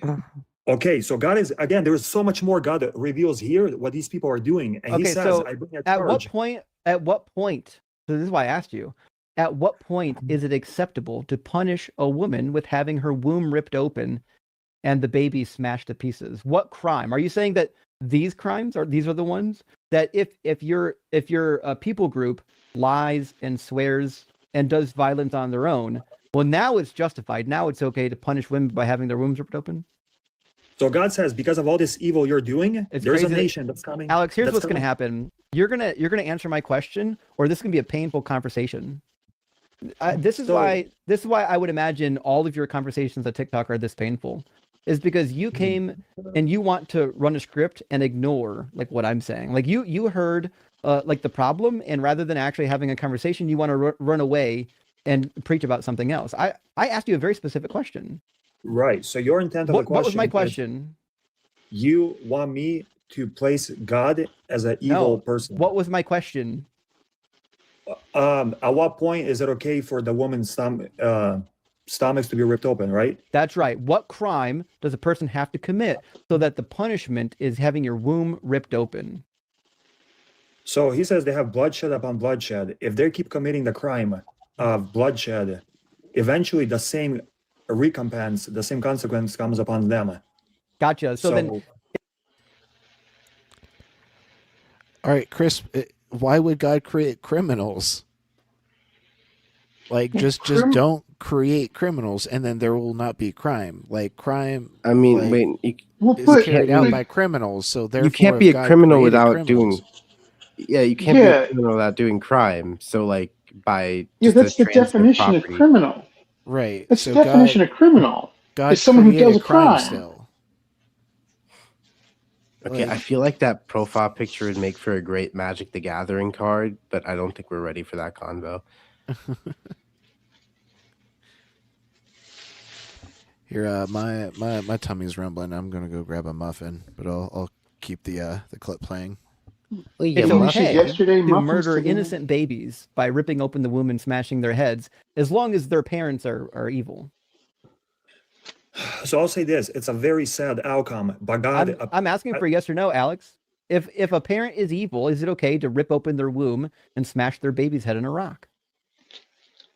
Again, it's a sad outcome, but that's what happened. It's crazy that you want to answer the question. It's almost like you're afraid. I am. I'm answering the question. I'm telling you that's what happened. If a person is evil, is it a just punishment to have their womb ripped open and have the baby's head smashed on a rock? Yes or no? Alex, you're going to answer the question. I know you want no me to matter answer, how uncomfortable it makes you. I mean, that's what God allowed it to happen. So at that point, that was the fair punishment upon him. Again, I know it's a sad. Do you think that morals are objective? Do you think they change with time?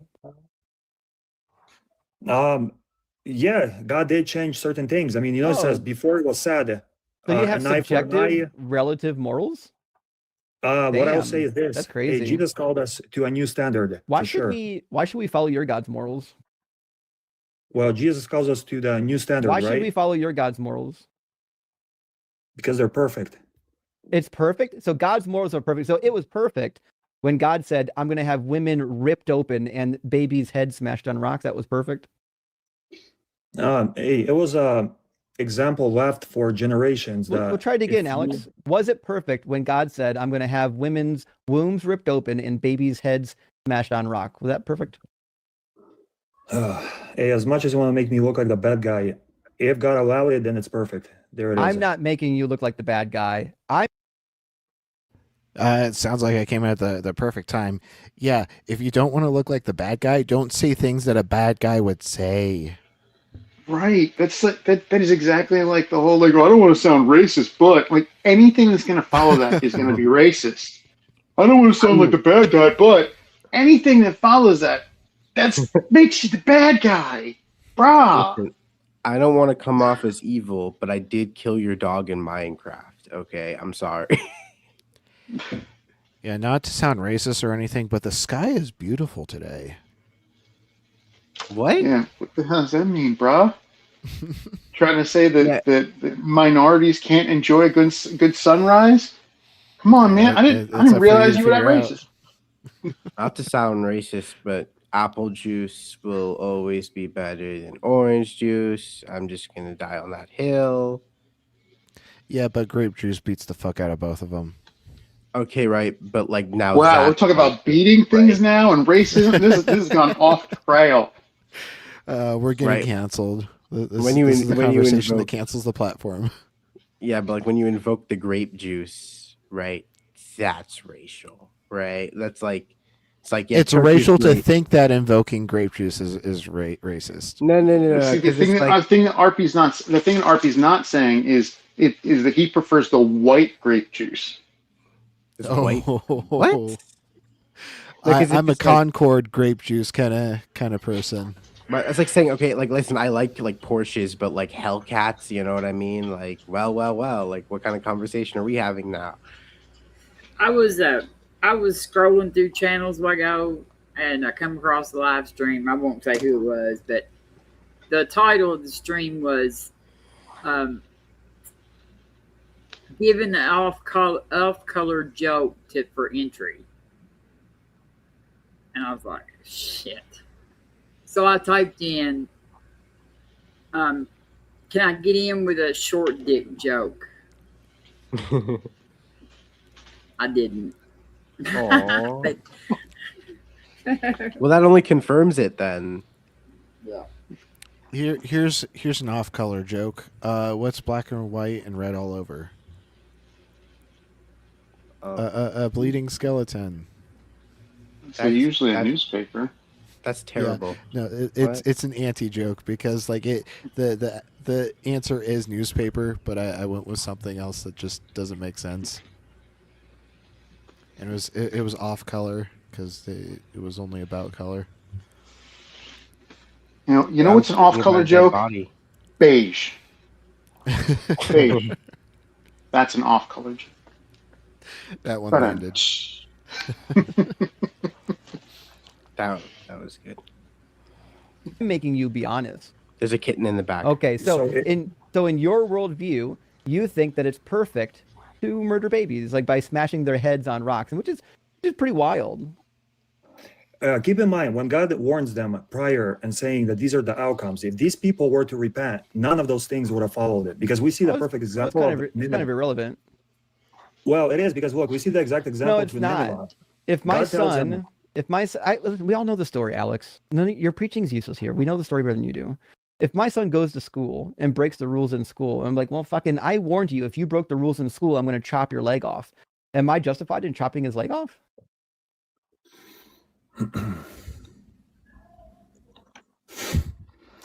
Okay. See, you're giving a Am I justified in chopping his leg off? Okay, but let me rephrase the question how it actually happened in the No, Bible. you're going to rephrase a question at all. None. I asked you my question. You're answering my question, not Yours the is question not. you want me to Okay. ask. If Yours my is not son justified. breaks the rules in school, and I say the punishment for doing this is having your leg chopped off, am I wrong to do that? Your statement is wrong. You're not right to do that. And I'll Why? tell you how God did not do this. If you tell him, because look, Get up here, King.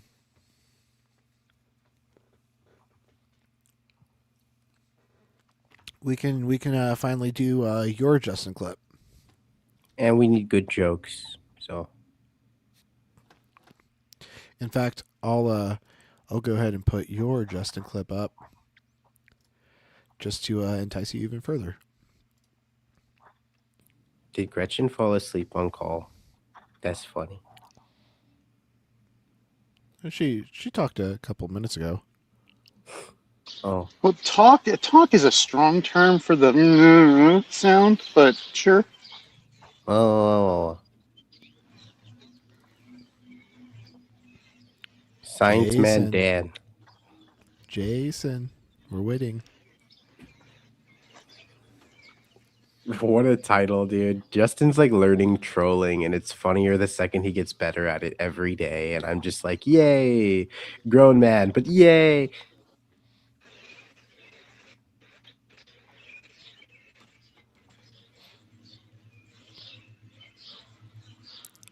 All right, looks like that wasn't enticing enough to get him up right away. So I guess we'll continue with the other one.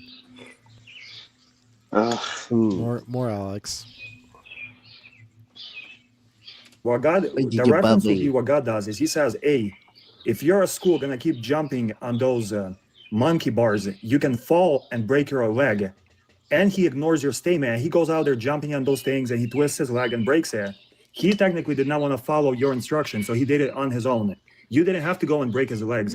God It's didn't crazy, go. Alex, that you didn't actually engage in what I said. I didn't say shit about breaking his legs. I said the punishment I'm deciding is that I'm going to chop his fucking leg off. It's not an accidental consequence. It's a punishment that I'm inflicting. This is the dishonesty. Alex, you're so terrified of being honest because you know where it leads. No, I'm not, because you're placing the you question are. wrong. Not what God is doing. You're terrified of being honest. Look, God didn't enter the nation of Israel during the time of Hosea and did these things to their children. He said, when these people come, they're gonna do to you guys whatever comes to their mind, and this is what they're gonna be doing it. So he just warns them. You're not gonna like what he says in chapter 9. Have you read chapter 9? Let's read it. I mean, I've read all of them, but let's read what you're referring to. He literally says of the people. It's funny how often people will make the mistake of thinking that consequences and punishment are synonyms. Right. Like it's a consequence of a ball to roll down the hill if I push it. It's not like a punishment that the ball is rolling down the hill. Yeah, no. I mean, it's not. Like outside of video games, yeah. If you're Sisyphus, it is. But right, like if I stick my hand in like a fire and I get burned, like that was just like cause and effect. That was just a consequence. That wasn't necessarily a punishment. I still got fucked. That's because I'm stupid. Right. But punishment is always a choice, and punishment doesn't do shit. It doesn't work. It doesn't do anything other than cause harm and cause behaviors to go covert. So I don't know. I'd like a Christian to explain to me why. Okay, God but like, loves that let's say, so much. Let's say hypothetically, right? Somebody kills your dog, right? Now, In punishment Minecraft? isn't. I was gonna say in real life, but let's go with Minecraft, all right? Sometimes it's not about fixing the person; it's just about beating the shit out of them because they killed your fucking dog, and I think that's valid. That's just Right, my and- opinion. That's what we And learned that's- from John Wick. Exactly. And that's retribution. And it's an anger response. And you know, I can certainly see in the moment having that impulsive reaction. But the behaviors we want to see change, which is what punishment is about, changing behaviors. Okay, but what about like rapists? Like, do we just like leave them? Like there are certain people I think are like too dangerous to even be left alive. Yeah. Like, There are some situations in which we got to make appropriate consequences, but punishment isn't the answer. I mean, Who? I'm like, how do you justify taking someone like that was a very disturbing statement that you just made. I think full removal from society to prevent them from harming another person. Yeah. That's not necessarily punishment. It's a preventative measure. Protection of society, protecting of the people in society. But I don't think that anybody. I'm against the death penalty, so I don't think that the government or anybody should have the authority to take the lives of its citizens, no matter what. Like, yeah, put these people away so they can't hurt other people. But like, I don't believe in free will, so I don't believe that this person necessarily can be held to the extent of like responsibility for their actions to the extent that they should be executed. then I guess it's like just a revenge thing for me. I think there are just certain people on this planet so where I'm just like, I don't think I'd feel satisfied if they were still like if they weren't fucking dead. Like there are just people who are that bad. Like when I think like Benjamin Netanyahu, when I think like fucking genocidal maniacs, I'm like, do we keep them alive? Are you a theist? No. Do you believe in free will? No. Okay, you might I think maybe that you are to like think all of that all the way out. To me, it's just like a very like I don't know if it's like just like from an emotional place, but it just might be an anger response out of like I just feel the need to like fucking wail on you, dude. I mean, I understand it's a visceral response. Yeah, but consider this: removing a life is like a single quick action, whereas like if they remain alive, like they can face punishment for the rest of their life. Well, that's not why I'm opposed to the death penalty. But yeah, Well, I'm framing it they that are way getting- so that like you can satiate that anger response. Right, and part of my point in saying that punishment is ineffective and things like that is because reinforcement does work. So we should, prior to anyone becoming a rapist, we should be reinforcing the consent laws way, way, way more than we do now, so that no one has any kind of excuse about, I didn't know what consent was, which would make that infraction way more egregious and much more deserving of separation from society. Yeah, At the very and least, like a crime, if a person commits a certain crime too, like a rapist or somebody who molests people or children or whatever, there is a specific like just locking them away in prison for amount of time without any kind of addressing of their issue doesn't actually do anything. You know what I mean? Like So I think but I mean, we have to find some ways, some methods to actually deal with the underlying issue too, like that. well, I'm sure they're like I wouldn't say certain it doesn't do crimes. anything. It may not do anything to like further their rehabilitation, but it removes them from society so that they can't perpetuate their abuse or find a new victim. No, it doesn't. That's not true. It just changes who they perpetrate their abuse against. It just puts it against other people who have also broken Well, infractions. if you put like what if they're in you put like a solitary? PDF file in prison, in solitary, right? then solitary confinement's torture. Yes. Okay, but like let's say you put like a PDF file in prison, right? Like there's no kids in prison, and on top of that, if you tell the other prisoners, right? I disavow. It's a Hello? lot to once Hey, you Jason. dissolve yourself of the idea that free will exists. All of the scenarios across the justice system are totally different. Like if you sit and think them all through with a thought, a thought experiment. Yeah, I think. I mean, sometimes I feel like, maybe the only person that can handle it is God. So I say we give all like the worst criminals the choice of which cult to go to get that healing spirit, and then we'll just let them take care of it internally. GG's.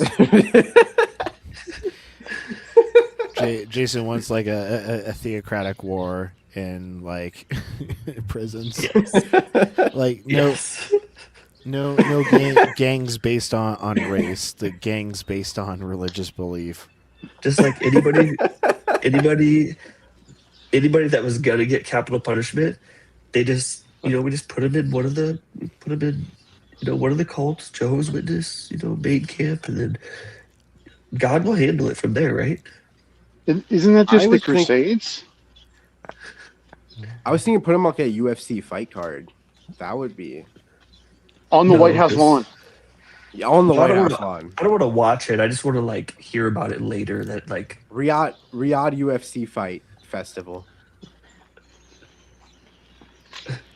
Well, hey Jason, how you doing this morning? Not bad. Fucking tired, dude. I have like this crazy Kickstarter campaign. It's like a logistical nightmare. So, well, let me know when we can donate to it. it's already closed. Oh. Yeah.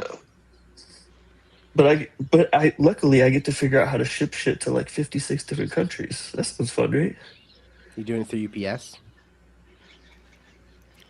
I'm doing it through like 4 different shipping companies. Whatever's the cheapest. Just do it through UPS, man. We got you. Yeah. I'm not shilling at all. I mean, Santa goes to every single country, right? I heard from the Middle East he just doesn't go there much. I don't know if it's like a race thing. No, he went there in South Park. And then he killed didn't he kill like Osama bin Laden or some shit? No, that was Jesus. When Jesus was saving Santa. Okay, he went to the Middle East one time in South Park with Kyle and Stan and wait, Kenny wasn't there. No, they killed Kenny. Or did they kill what's with those bastards? Yeah. What's with the robot erasure? What is with the robot erasure? Everybody knows Santa Claus is a robot. Y'all just hate clankers. Admit it. I do. I hate the fucking clankers. But what are we talking about? Dude, I'm a fucking Jedi. Fuck those clankers. I don't think Santa goes to like Israel because Roger. Like he's oh just yeah, no, he confused. hates the Israelis. Yeah, every time he goes there, Mossad is like on his ass, and he's just like, "Dude, I deliver presents to kids," and they're like, "Are you He's like, Jewish? Do you want to join our organization?" And like Santa's like, "I'm not giving you my intelligence. I don't give it to the CIA. I'm not going to give it to you." And they're always at the North Pole trying to investigate him. Let me tell you, one time, I was over at the North Pole and I was talking to one of the elves, and he was telling me, "Dude, I just caught a Mossad access agent trying to pose as an elf. This dude was 6 feet tall, trying to pretend to be an elf." I'm like, "What the fuck, dude? You're trying to pretend to be an elf? You're 6 feet tall. You're a grown man." Fucking Mossad. The problem is the thing that gave him away was the accent. Exactly. I mean, how tall is Will Ferrell?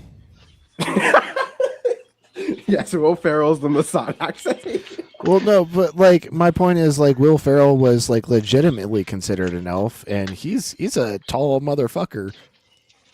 Yeah, my only So, one like- problem is How tall is is that like Will Santa Ferrell? Claus? He's probably Santa's like like my fully height. aware He's of the a big files. boy. Yeah, my only problem is like Santa knows about the Epstein files and he won't release them. And I'm just like, dude, Santa, are you on the list? Do you have something to tell us? Look, Will the Ferrell Epstein is so files yeah. are the list. He's a tall boy. We twinsies. Somebody should clip that and throw it on TikTok with some like cool background music. Yeah, that Well- went a lot farther than I expected. I was just gonna say like, Santa used to be part of the cult, and then like now he's not part of the cult, and he's anti-genocide now. But Well, now, speaking of clips, Are you ready for your Science Man Dan clip? Oh, yeah. It looks I like mean, unless M's everybody's joins. seen this, I don't want to make everybody watch it again. No, I haven't watched. Well, I think I saw this when it happened live, but I haven't like reacted to the video, so we're Hey, good. I'm gonna go to bed, RP. All Thanks right. for having me on. Thanks for being No, up here, Robin. stay. I'm going to bed. I'm an old woman. I'm tired. Just leave us in your ear. We'll I will leave you in my ear. Good night, y'all. Whisper in your ear. Yeah, I think I can make it Drift off to through sleep. reacting to this clip, but like after that, like I'll be fading. In fact, I think I'm going to take my Seroquel. Sarah what? Sarah who? Palin. Ooh, Serotonin. where are you taking her? Where are you taking her? To Russia, because it's not a far walk Good. from her Yeah, house. just drop her. Apparently, Yeah, she can see it from her backyard. Perfect. I can see it from my front porch. Is she? What happened to her? She made her money doing her press tours and stuff, and she fucked off. Oh, yeah, she was dumb. She was like extra dumb. She did what any smart grifter would do: get her bag and go like live in paradise. She got it set up for her daughter. She got it set up for her daughter too, who was going around doing talks for like $50,000 a pop. Intergenerational grifting. That's wow. Yeah. And her like Does that 16-year-old mean- son is like knocking up people like wasn't he like getting like girls pregnant and stuff? Was that Palin or was that Boebert? Because Oh, I personally like mix Boebert and Palin up all the fucking time because like Boebert is like 2020's Palin. Yeah, that's like all the same petri dish to me. You gave Justin a low taper fade.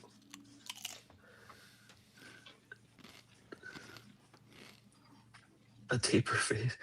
No, Justin's hair looks good now. Like Carnage actually made him like, I think he like had to actually pay for like a more than $10 haircut. Carnage got him a black barber, confirmed. No, it's a gay barber for sure. Do you see his new hairstyle? It's Felipe. Felipe? Did you say Felipe?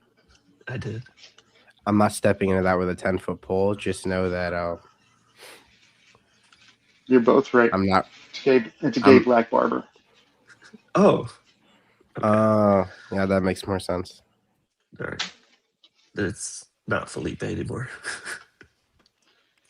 Yeah, Alfonso. It's Meek Mill. Sorry, that was insensitive.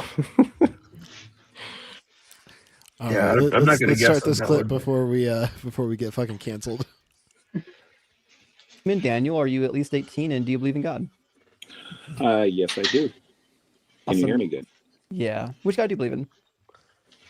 Well, I believe in the God of the Scriptures. I do not see it in any way, shape, or form of the three representations of man religion. But yeah, let's go. So you'd say you're a Christian then? No, I won't use that title. But like Sadak Mac Vintage.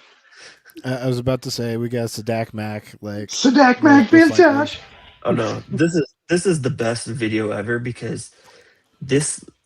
Okay, I just want to do like a quick thing real quick.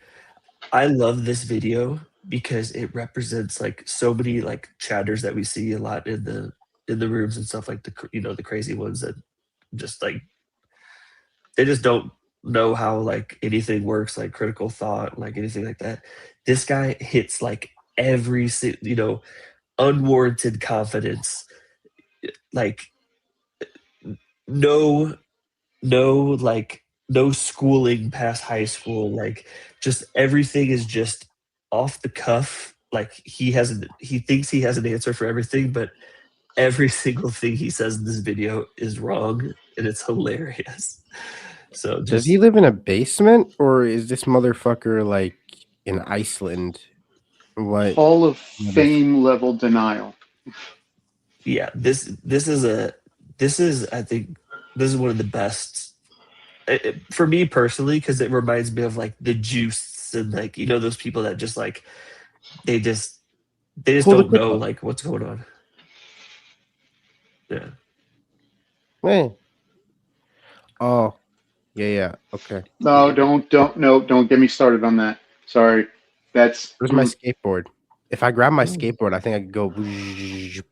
You know what I mean? The common understanding of that graph is actually incorrect. The way people use it, the Dunning-Kruger experiment did not show that. This is a meme. In general, what the initial Dunning-Kruger experiment showed was that people are generally good at evaluating their own performance, but when comparing your performance to another person's performance, you're more likely to rate yourself towards the average. That's what the actual paper showed. Look at this It sounds motherfucker like reading it shit. confirms. Yeah, I think I'm just. Oh fuck. I'm just Imposter like a syndrome more valley. than anything. Educated. Look Yeah. at this fucker being educated, nerd. I was just gonna say it sounds like Daniel might live on the peak of Mount Stupid. Yeah. Yeah. I'm like a flat line on Valley of Despair, basically. And I accept that. Can we put hungry on there? That's me. The Why haven't you gotten food yet? Kruger curve. It's the The food hungry, is too the far. hungry cougar curve is a different thing entirely. The food is so far away. The hungry You don't cougar understand.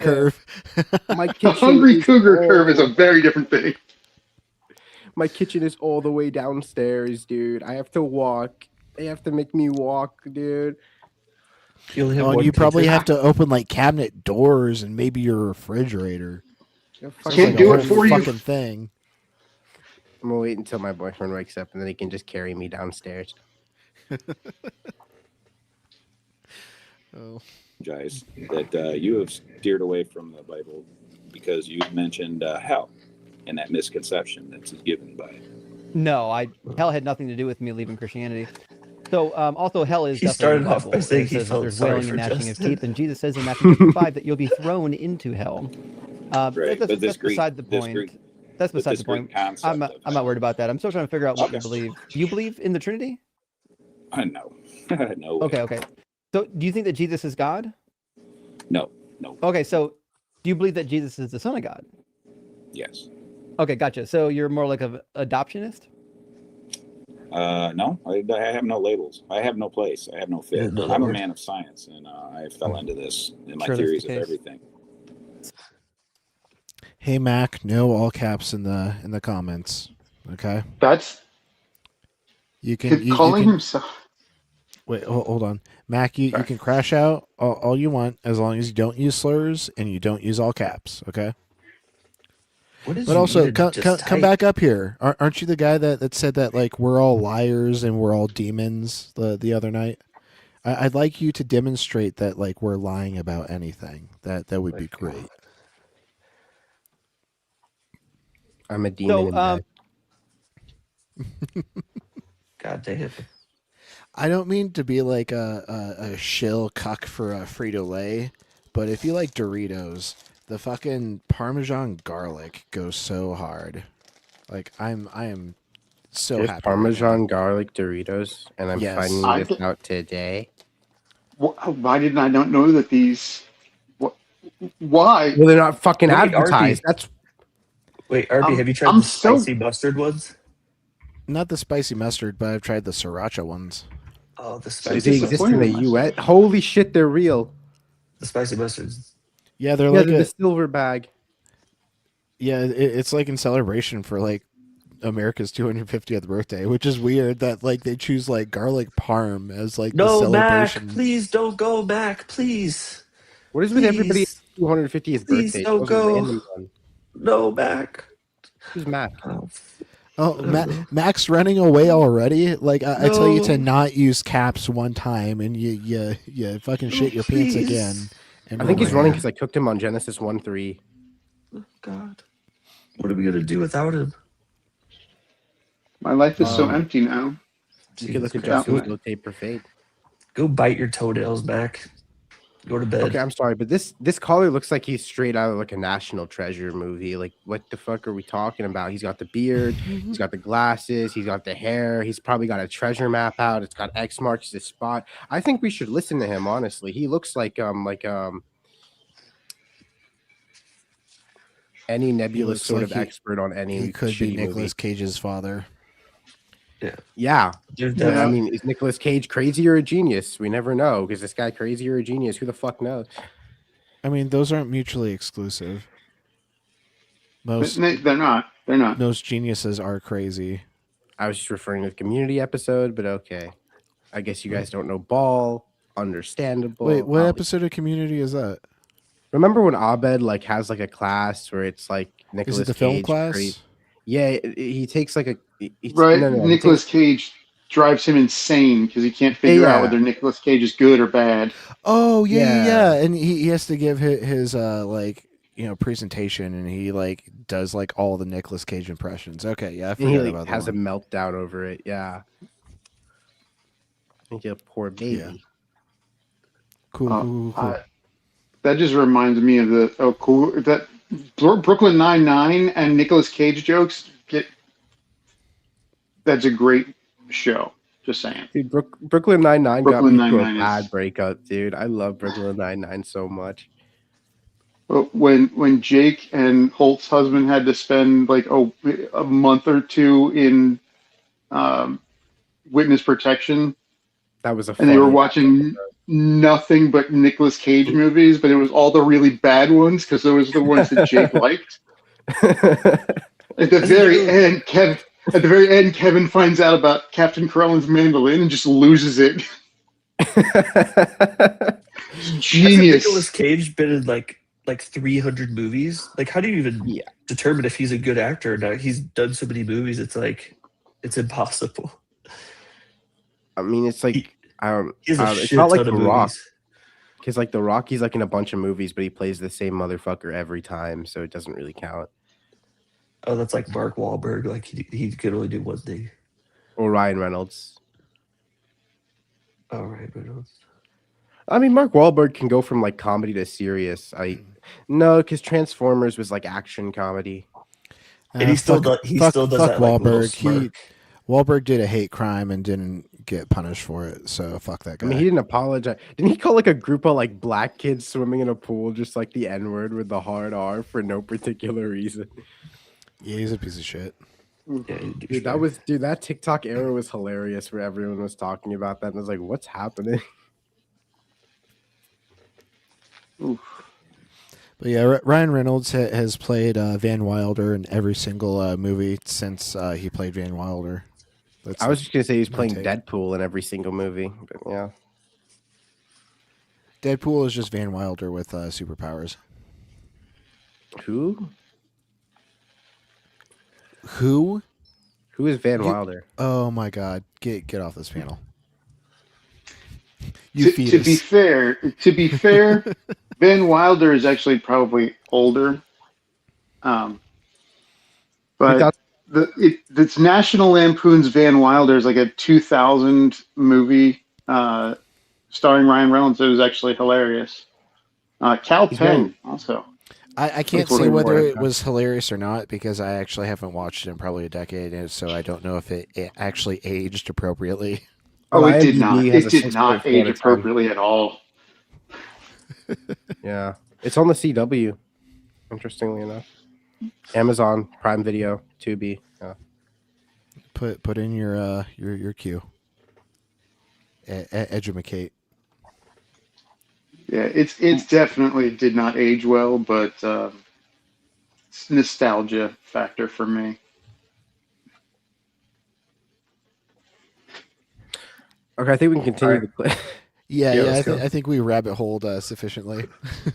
When I say adoptionist, what I mean is that Jesus isn't the literal son of God. Like, he wasn't physically born of God. He was adopted like King David was in Psalm chapter 2. Unless you think Jesus literally was born of God the Father. Well, he's born in flesh. Right, but was he physically begotten by God? Begotten, yes, but everybody's definition of begotten is different. So, What's your definition of begotten? it was manufactured by God, however that may have been. Okay, fair enough. We don't know because it doesn't say. So I don't have a heart of stone. I'm not going to say this is the way that is. This is the way that is. That's science. I've left science. Man, don't tell me what to do. So Yeah, science be damned with all their facts and reasoning. So what? Well, I would love to talk some facts. I happen to know a little bit about science. If you'd rather steer the conversation that way. Well, I think I'd like to Spoiler, start no, the he same way we doesn't. start most conversations. Okay. Which is I'm new, by the way. I just found you. You seem like a nice guy. Fair enough. It's nice Yeah, to have yeah. a rational conversation on here. I like good rational conversation. So the question we ask everybody is, what's the best evidence or argument Is he that capable would of lead having one to rational conclude that your God is real? Telescopes. Oh boy, let's have it. You can build a bigger telescope, which we will every decade from now on, and you are That's just proof going of God to is see what you telescopes. think. No, I mean, telescopes literally disprove God because, you know, the I'm Bible sorry, says the Bible says that, like, you know, existence should only be 6,000 years old. We can literally see stars that are billions of light years away. And the fact that we can see them means that light has been traveling for billions of years to reach us. So at the very least, our universe is billions of years old, not 6,000. No. nothing is. Can't There's prove something- that. He was just so quick with these like telescopes have telescopes. God? You can't. Well, see, I can't prove God. You can't disprove God. But Oh, what I you can disagree prove- actually. But also I didn't Well, ask you about well, that. that's But what I'm saying is, you can build a more powerful telescope, look in the darkest regions of space, and you're going to see more and more galaxy clusters, which is atoms, basically. Same thing. It may not be true. That doesn't have anything to do with God. For example, I don't believe that the observable universe is the only amount of universe out there. I think the universe is infinitely large. I have no reason to believe that our observable portion is all that there is. So that doesn't tell me But- anything about God. It only tells me about the universe being very big. Well, it comes back down to like the ether, the center of everything, which is was very popular a couple hundred years ago. The fucking ether. It's redundant. He's been sniffing the ether. What the fuck? How ancient is this motherfucker? Did he just say the ether? Like I said, he's been sniffing ether. Yeah, Good a daily gracious. reminder: the Michelson-Morley experiment failed to demonstrate the ether in any capacity. What was the ether supposed to be again? Like the medium in which like light travels through. Oh, yeah. The qualia and the ether are both the two terms that every time somebody brings up, I'm like, what fucking outdated ass information are we using here? 19th century science. I don't know that qualia is necessarily outdated. It's still talked about quite a bit in philosophy. No, But Daniel's going to answer all of your questions. He's about to morph into Science Man Dan soon, so just pay attention. It's morphin' time. I just hate talking about qualia because most of the time, like, people don't really understand like the philosophical meaning of qualia when they try to get into subjective experience. But that's just a me issue. Even the ether? I have no fucking clue what that shit is. A representation of it, yes. Not like modern man's interpretation. It's What's just a the center of representation of the ether? creation. It's what you would call nothing in the center of everything. What do you think ether means? Ether is the center Give that that. binds the materials around it. No, that's not what ether is. Ether is supposed to be a hypothetical substance. What's that? Right. It's all hypothetical. I was gonna ask if I was mistaken, but I believe it was a thing that they believed that light used to travel, like through. So yeah, the same way like sound waves travel through our atmosphere, they thought there must be some substance in outer space for different things to travel through. And we did a bunch of tests to figure out if that's the case, and it turns out there's no ether. So like Well, you're thinking this. your are you definition thinking of space ether is doesn't. nothing? No, I didn't say that. Your definition of ether doesn't match like what the scientific idea of ether even is. Well, the science, they refuse to acknowledge ether. They're kind of having to now. after They this match. refuse to. Yeah, they don't like did some the word ether. experiments. They did some They don't. experiments to see if it was true, and it Yeah, it turns out science doesn't acknowledge things that don't fucking exist. I mean, science doesn't acknowledge anything. Science is like an idea. It's not like a person. You know what I mean? Like when he says like science that, models. Process. this It's a fucker said the ether, process. bro. It turned out that the proof was that All right, it let wasn't him real. cook. I have a question. What data are you using to determine that it is real? And could you please show me this data? It's real. Can't do it. Just like Is that Snitch? Here, I need to Yes, change I always recognize Snitch's it's voice. Snitch. I love Love Scientific Snitch. Snitch. Her name's Except Ella, for that right? one time. Yeah.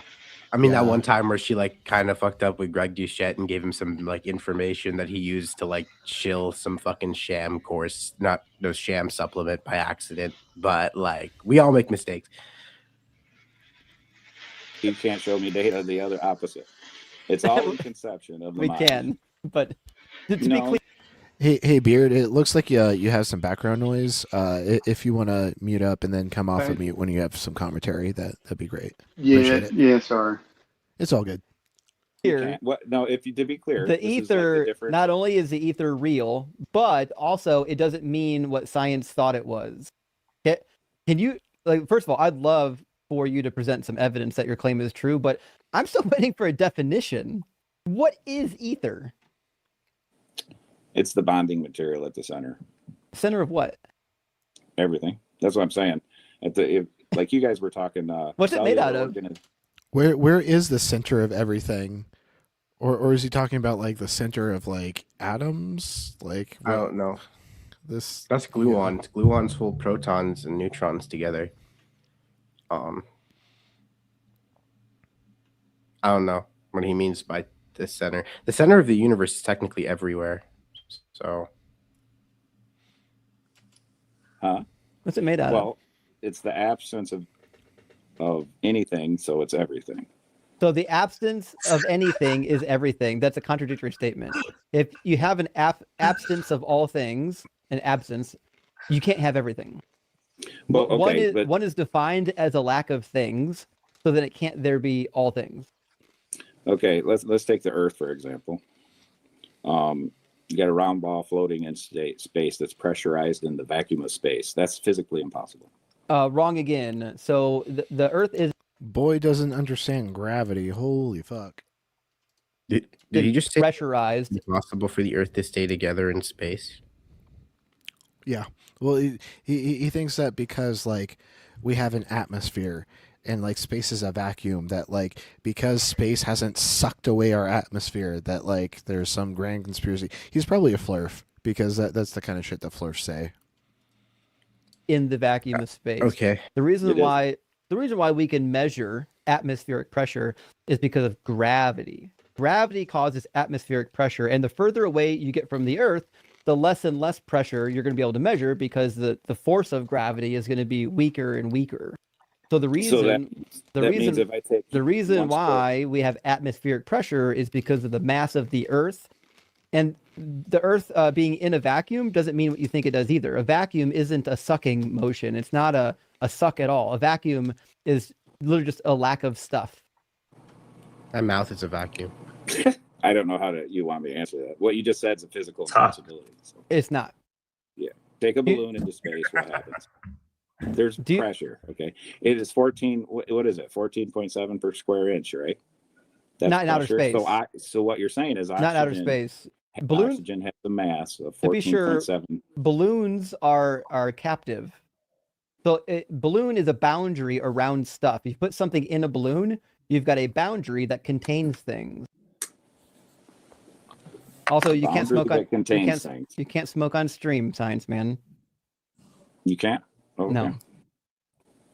We got an engineer and a physicist. Oh no. We got Ella, M's, and Quanta now you have on a the literal panel. This is medical doctor, a fucking like what is he? A quantum physicist, a fucking evolutionary biologist, and then a goddamn fucking engineer. What the fuck is going on? Yeah, this is like every pseudo intellectual's worst nightmare. Nuclear fucking bomb versus coughing baby. Holy shit. Mike Tyson versus Make-A-Wish child. Jesus Christ. Do you think he'll get at least something right? No, never. We got like every major field in existence that your parents would fucking kill for you to be in, like right Dude, now this- on stage. Like against this panel, this dude should question his own name. Oh, his name's gonna change. Don't worry.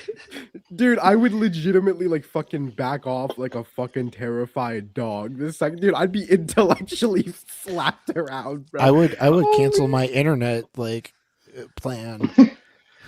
See, that's the worst thing with what I study. Economics has no fucking influence on these debates. So I just like sit down in the background. I'm just like, yeah, I go to school for stuff. And then these guys are all like fucking nerds. Like, holy shit. Oh, don't worry. He's about to double down on the confidence. Yeah, so he has what the I'm beard. saying is, though, what we're going to discuss here is a matter of conceptions. But do you think the Earth can't is flat? prove- No, but I love those flat Earth guys. They question the normal Wait, science. he was do you wrong. think that there's like a big dome around the Earth then? Dome? Well, there's. So I said it's the inverse of the way we believe it.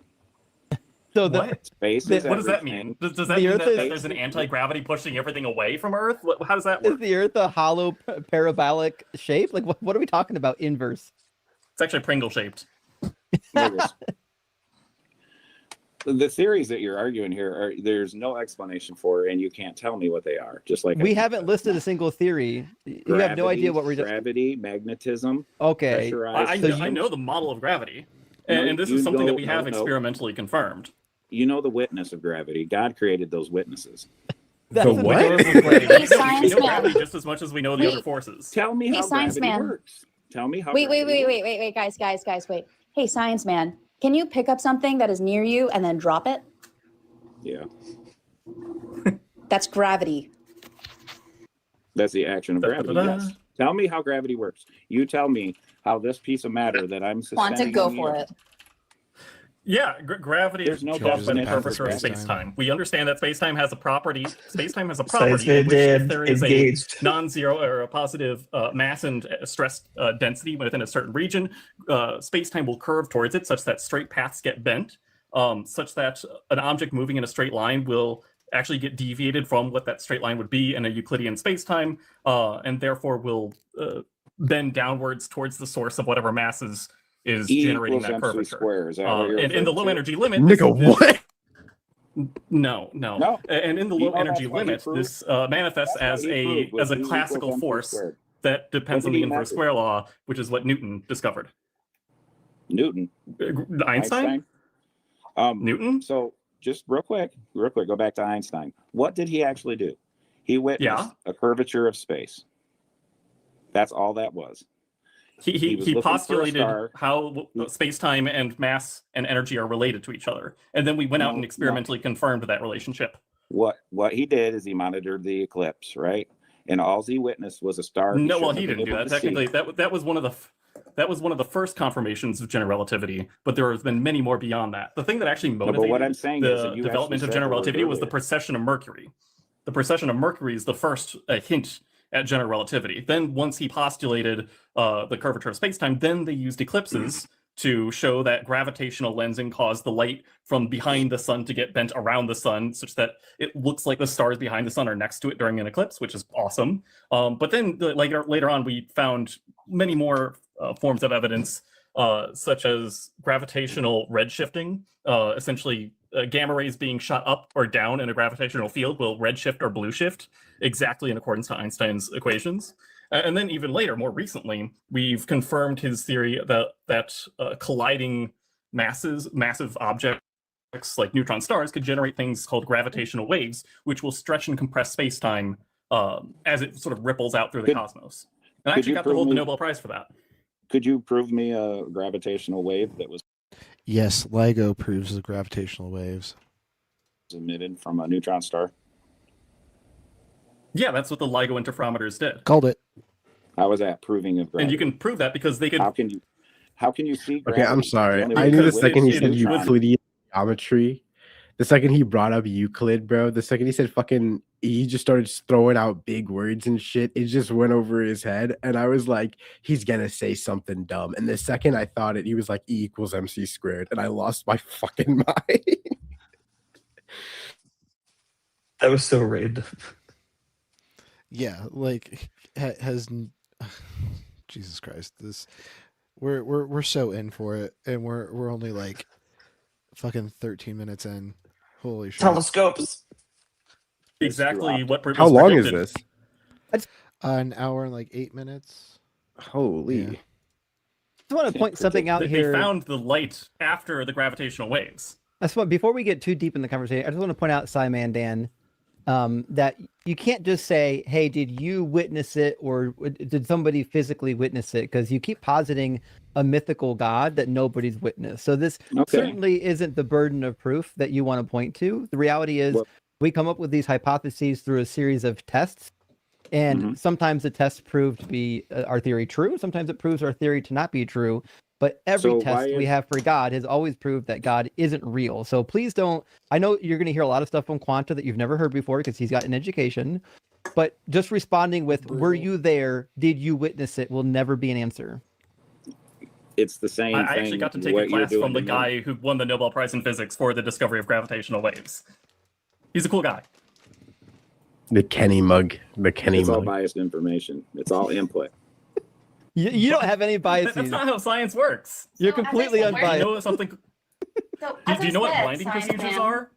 We go through extreme lengths to make sure that bias does not influence our experiments through things called blinding. You don't understand. There was It one goes experiment against that me, was so it's on called the biased. muon G-2 experiment, which had extensive blinding procedures such that like there was a value that all of the experimental data was shifted by. Objection. On what grounds? It's devastating to my case. Yeah, Justin should have played that. He has the soundbite on his like board. Yeah, that's one of my favorite sound bites.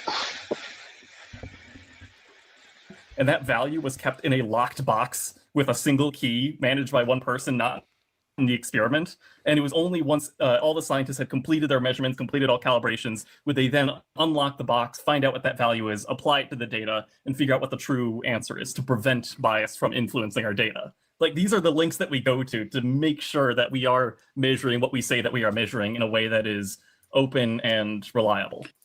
Yeah, but you have to have theory. And I have a theory of God. You have a theory of science.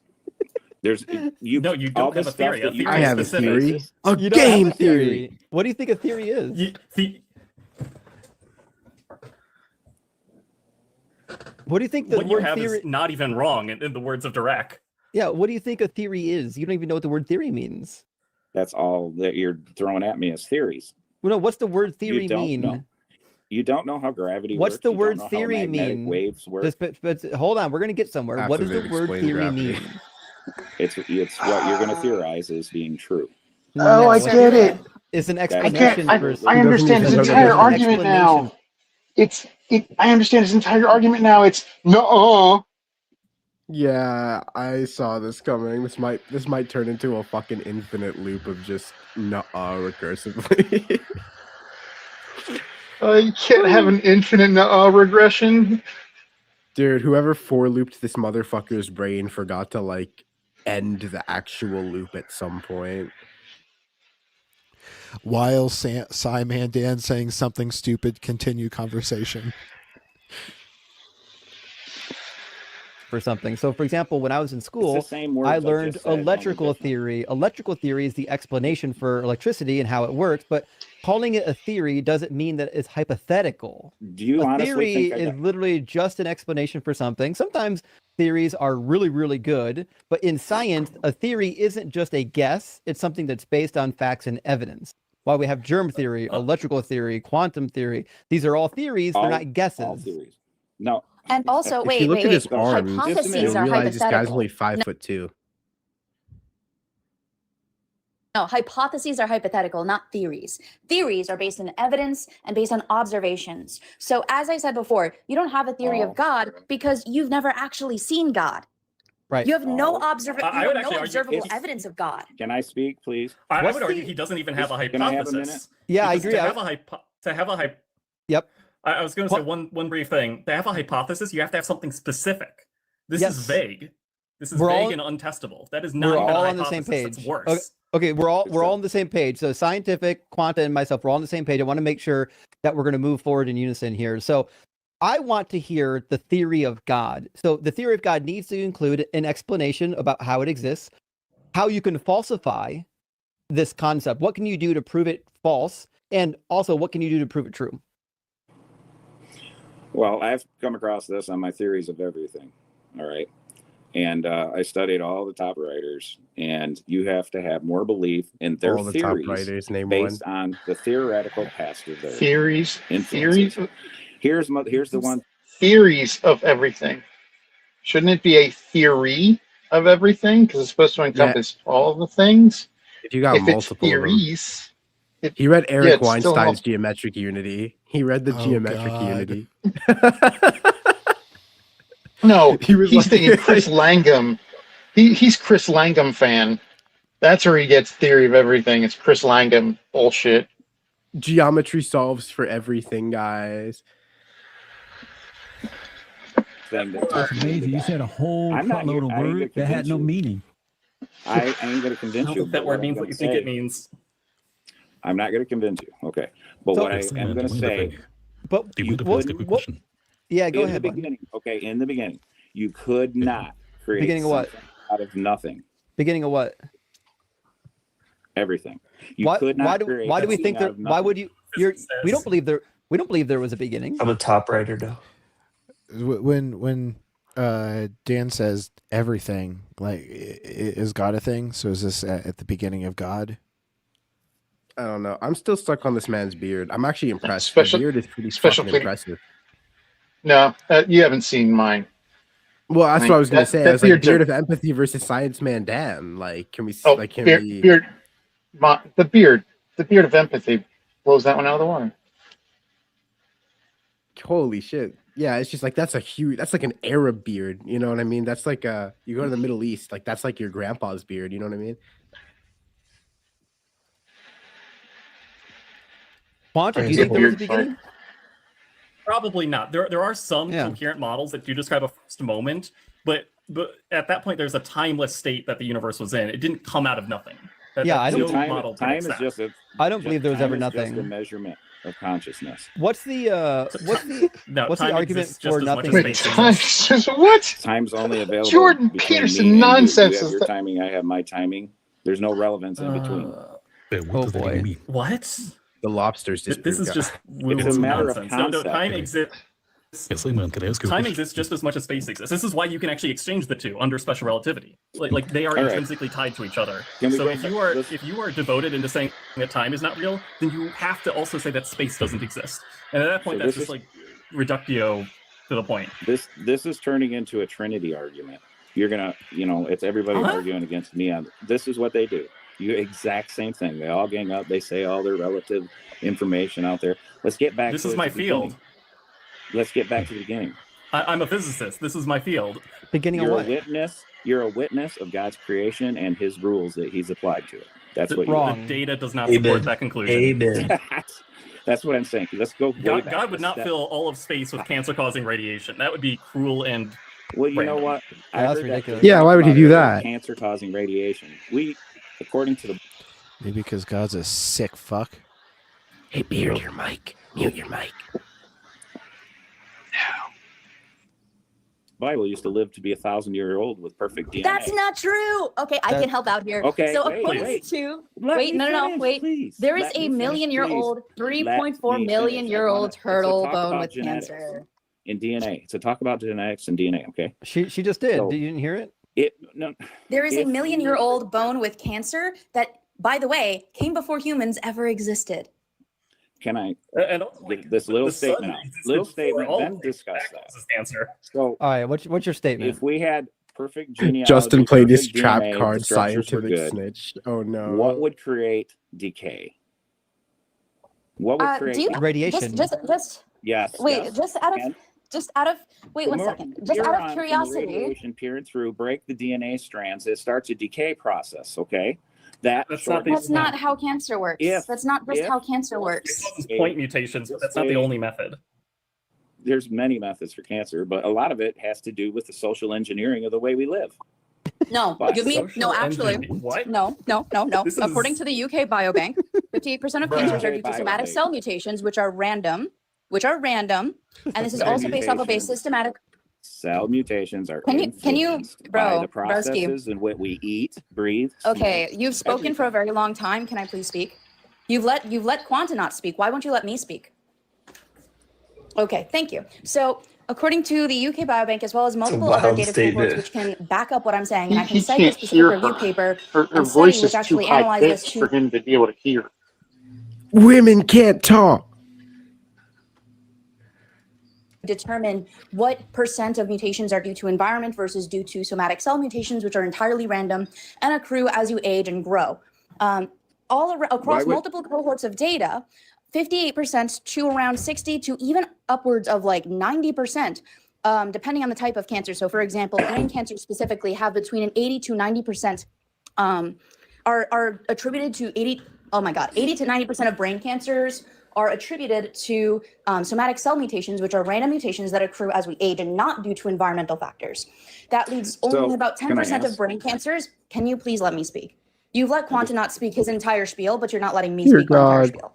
I know, So, but I want to question as the I one said, statement. well, can you just let me get it all out? So now the reason why we have these somatic cell mutations is because of these things called proto-oncogenes. Now, proto-oncogenes have a dual purpose in our life. The first purpose is to allow us to grow up and also to heal injuries and also to repair whatever else we need to repair, whether it be due to eating something too hot, whether it be due to sneezing a little too hard, whether it be due to getting an infection.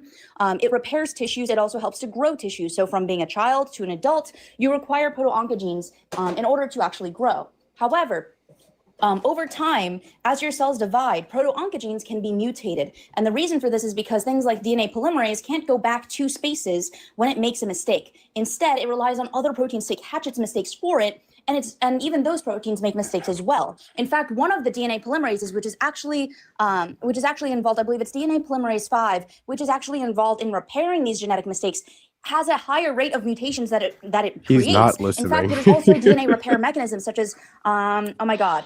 No, his whole body language is just checked out. He is double- not paying attention at all.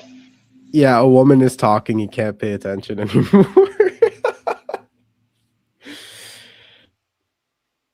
Something double nucleotide what is it? Double How does she stranded know all these words? non-homologous end joining. There we go. God damn, how did I remember that? Can I ask you a question? Double-stranded non-homologous end joining, which actually innately makes a mutation just through repairing. And if a cell is not undergoing cell division, it is predominantly the kind of DNA repair that is going to happen. So you're more likely to get a mutation from simply existing than from anything else regarding like environmental carcinogens. Okay, I wanted to go to the basic part of what you talk about, cellular mutation. Okay. That's not what I said. No. Can you listen to a word? You listen to a word. You listen real well. No. I'm not going to listen to all the other stuff that you added in here. We're talking about cellular mutation. Wait. Let's talk about it. Wait, no. Quantonaut and deconstruction. When did I say the word meditation? Meditation. Never. I didn't say it. Mutation. Oh my good lord. Okay. To understand So cell mutations, you need to understand. Can I ask you a question? May I ask you? He doesn't understand cell division. Okay. Oh So no. if this cell is in the proper environment and he's never heard of mitoses. Someone standing on mitoses. He doesn't know how mutations happen. He doesn't know how cancer happens. This is oh no.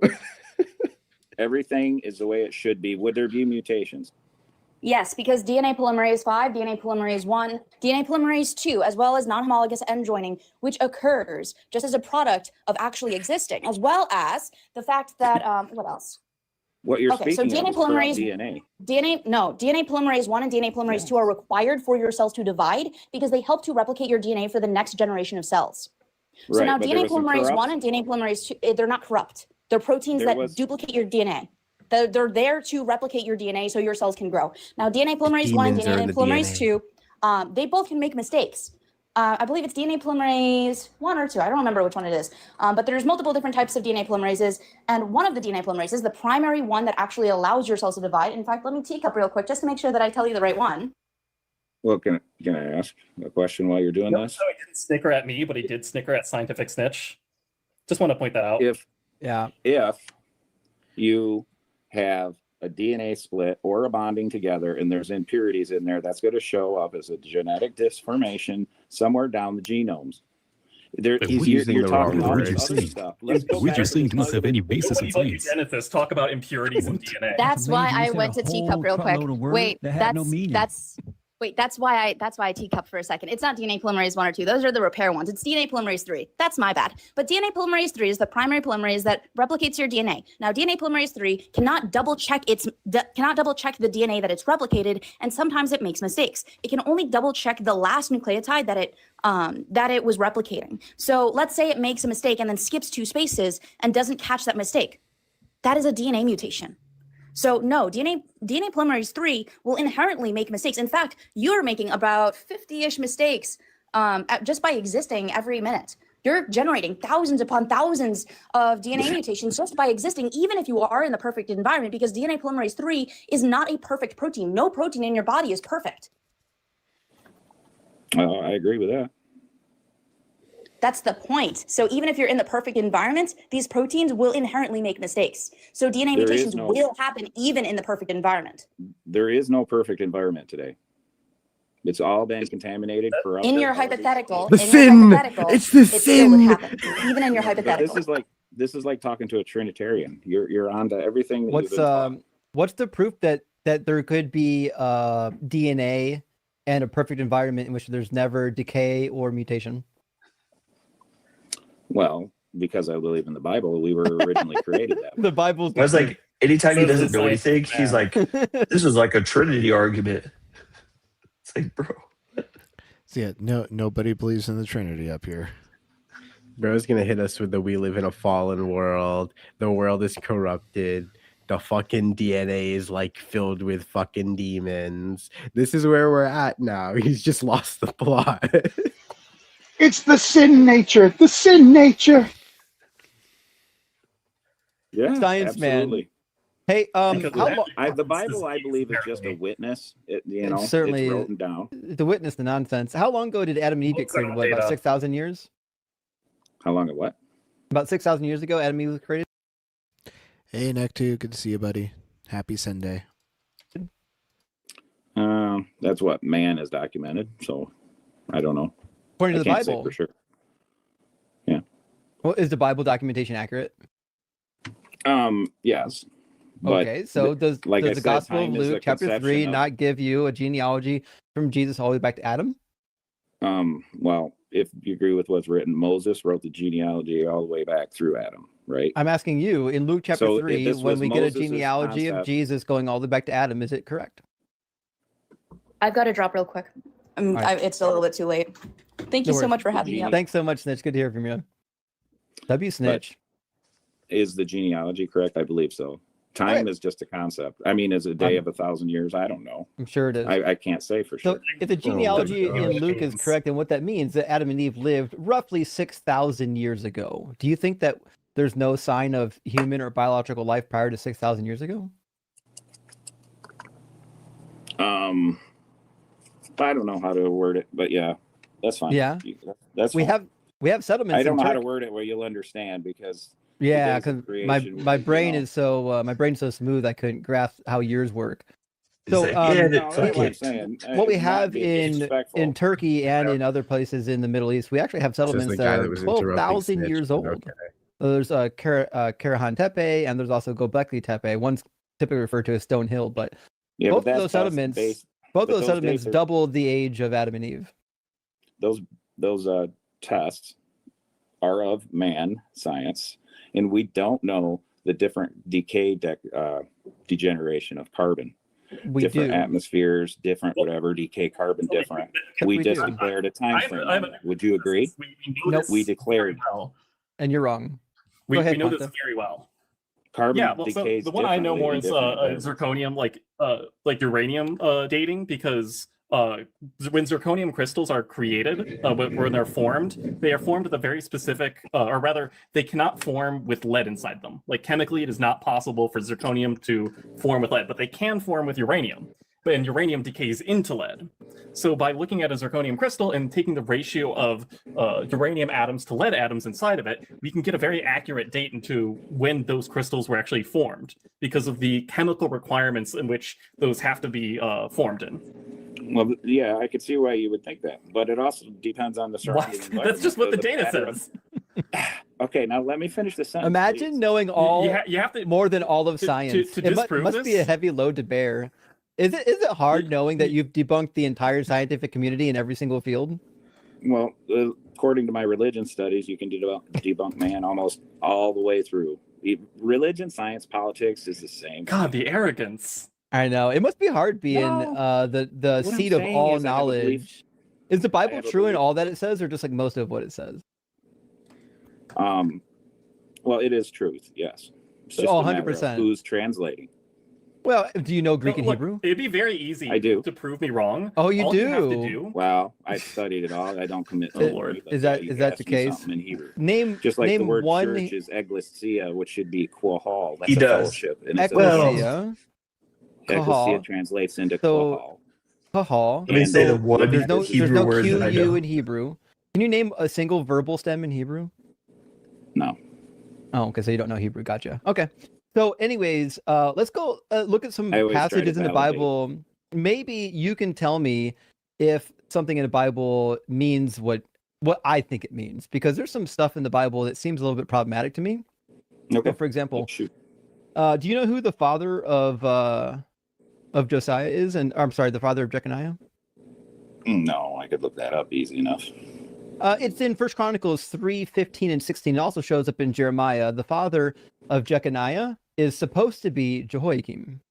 Now, unfortunately, when we get to the book of Matthew, Matthew gets the wrong father. Matthew says it's Josiah. It says Josiah was the father of Jeconiah, but Josiah wasn't the father of Jeconiah.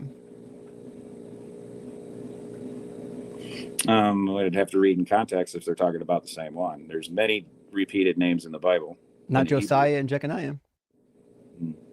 But yeah, I don't know. Now, also, Matthew leaves out 3 different individuals. So we've got the lineage from Joram to Uzziah, but there are 3 different generations between Joram and Uzziah. He left 3 of them out. Well, can't answer. I heard the cat in the background. Yeah, I heard him. You. Hey, Kef, good to see you in chat. Hope you're having a good Sunday. Dude, do you know what the worst part about this is? And this is why Justin is so fucking deadly. Because these guys always go to like science and then like they'll never go to the Bible or whatever. Justin can play both fucking games. And that's terrifying. It's actually insane. He'll get you on the science first and then he'll drag you back down to the fucking Bible by force and then cook you there too. This guy's actually a fucking demon. No, the funniest part of this is like he answers these questions so fast and like confident. He's like, "Oh, do you know Greek and Hebrew?" He's like, "Yes, I do." And then he's like, "Well, I mean, I do know." And then he knows one Hebrew word that he pronounces wrong. Like that's all he knows. But he knows Greek and Hebrew. Just Yeah, so it's like fast. Greek and Hebrew. You're talking to a guy that knows the Hebrew. You're gonna get your shit called on. It's fucking impressive. Just like Justin is such an overqualified motherfucker, dude. He's got the 50 years of experience. He's not 50 yet. I'm gonna drop down, guys. I'm gonna go make some breakfast. I'll see you guys around. Sounds good. Thanks for jumping up. Hope you have a good Sunday. I know you can't answer. And then he goes on to say the most preposterous thing in the whole chapter. It says all the generations from Abraham to David are 14 generations. That's true. Then he said from David to the deportation to Babylon, 14 generations. That's false. There's 18. He left 4 people out. Then he says from the deportation of Babylon to the Messiah, 14 generations. Wrong. There's 13 generations. He double counted Jeconiah. Bible can't even count. How do you know he doubled the specific? Because I'll show you. So it says from the deportation of Babylon to the Messiah. So what we can do is just backtrack. Easy enough. Let's go to the deportation. Deportation starts here. After the deportation, there was Jeconiah, who is the father of Salathiel. So that's number 1. Salathiel, number 2. Salathiel, the father of Zerubbabel. That's number 3. Zerubbabel, the father of Ubid. That's number 4. And Ubiud, the father of Eliakim. That's 5. Eliakim, the father of Azor. That's 6. Azor, the father of Zadok. That's 7. Zadok, the father of Achim. That's 8. Akim, the father of Eluid. There he goes. 9. Eluid, the father of Eleazar. That's 10. Eleazar, the father of Mathan. That's now 11. Mathan, the father of Jacob, is 12. And Jacob, the father of Joseph. And there you go. So, Paul tells us directly on this not to get hung up on the lineage. Also, so there was when discrepancies. When I said I double this counted, when I said he double counted Jeconiah, he counts Jeconiah here in this set of 14. So if you take Jeconiah out, so that this first set actually equals 14, the second set doesn't equal 14. It equals 13, even when you include Jesus in the genealogy. But as it turns out, Jesus wasn't the son of Joseph. Jesus wasn't the son of Joseph. Wait, well, actually, Like let I me said- ask you. Wait, like do you I think said, Jesus is I'm not the son here of to- Joseph? Like Paul suggested, I'm not here to argue genealogies. Well, you said the Bible is true, though.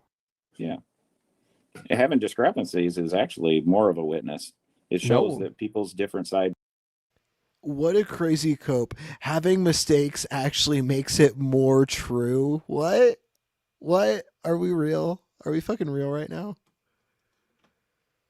of their interpretation. Yeah. It shows that they can't read. If a shows- scientific theory predicted two different outcomes of the exact same experiment, it would not be a valid theory.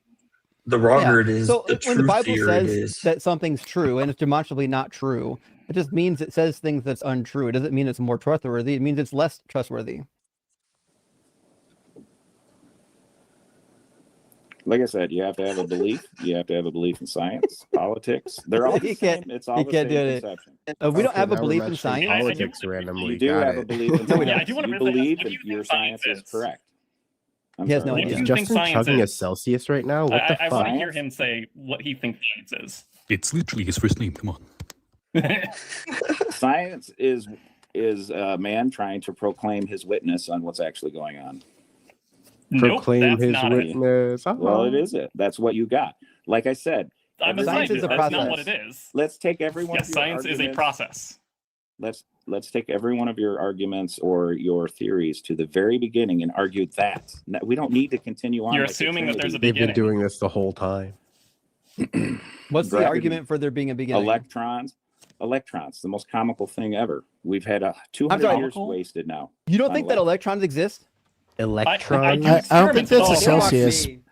Because It's not. doesn't Celsius have like black on the rim Yeah. and bottom? Yeah, I Like can that kinda might be see a the front. claw. Yeah, might be a I was like, claw. is he chugging an energy drink like a teenager right now, or is he just like, no, he's just drinking a beer? Okay. There are no laws with claws, baby. Yeah, but there is laws against. No, wait, there's not. He can legally say all this shit and not get reprimanded, which is great. We live in a fucking freedom of speech sorta country, but like, sorta. Asterisks. I wouldn't be using my First Amendment right to do this personally. Okay, I I'm build gonna detectors take my that detect glasses. individual Listen to electrons. me. That is like literally what I do. Listen, to I me. have I'm gonna seen take my evidence glasses of off. individual electrons I'm using sorry. machines that I have built. I am personally offended as an electrical engineer at this moment. What do you think electricity is? What you take it back to the wave motions, right? You've got energy. No, How do you this is so. Wait, Are, let me finish, are let you me finish, are you a let me Tesla finish. guy? Well, no, let very- him finish. I want to hear the bad Okay. answer. Yeah. What? I'm not asking about Let energy. me tell I'm you asking something. What is electricity? Okay, it's the water and pipe concept. I know about waters and pipes. I asked, what is electricity? What is it? It's the exact same thing. You have a power being pushed down a water with pipe. You cut that power off. What with is a water power? Hammer, you get a spike. What is Huh? power? What is power? He doesn't know what It's he's the saying. energy of motion. What is Being energy? pushed He's in a making it general up. direction. What's being pushed? What is the thing in motion? Hold on, Quant. Hold on. That's what I'm saying. What's being pushed? It's a wave. It's a Wave of It's- what? It's being a push. What's a wave? A wave of what? Magnetic energies. What's magnetic energy made of? That's the problem. You can't tell me. I can't tell you. Yeah, it's made of electrons. No, you yeah. can define. Yeah, You it's can Yeah, fun. we I've can. actually run. I've actually You can't personally tell run me the how a original magnetic experiment field works. that Oh, confirmed the shit. existence of individual electrons, which is the Millikan oil drop experiment. That's It was a absurd. very That's- tedious that's like experiment. It took going 8 back to hours the to do in double- total. No, That's like going back to the double slit theory. No, this is Complete before the nonsense. double slit Theory. experiment. Double Yeah. And it's slit. not nonsense. It's an experiment. It has a result. You can't say an experiment is nonsense because it's just the Okay. data. You can't argue with data. But the It's- Millikan Okay. oil drop experiment is the first thing that confirmed that electricity is actually discretized. Electric charge comes in discrete individual quantities. You can only have the elementary charge and multiples of that. You can never have a fractional elementary charge on its own. This is If what the we Millikan draw- oil drop experiment showed. If you show me an electrical schematic and I do the same thing in pipes, I got the same identical forces happening. And whether I turn Did you water know- on or what off, is he actually if I talking create about? this You can hammer Pipes? effect, What is he talking about with the pipes? Can somebody explain that? Does anybody know? What? He's probably heard someone say like the flow of electrons before, and he thinks like he's really associating like, oh, flow, water flows, so like electricity has got to be like water in pipes. That's fucking ridiculous. What?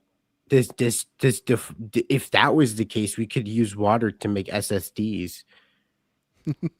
What does he not realize? Like the fucking storage system on his phone uses electrons to like fucking like save data, or is he like not paying attention to that?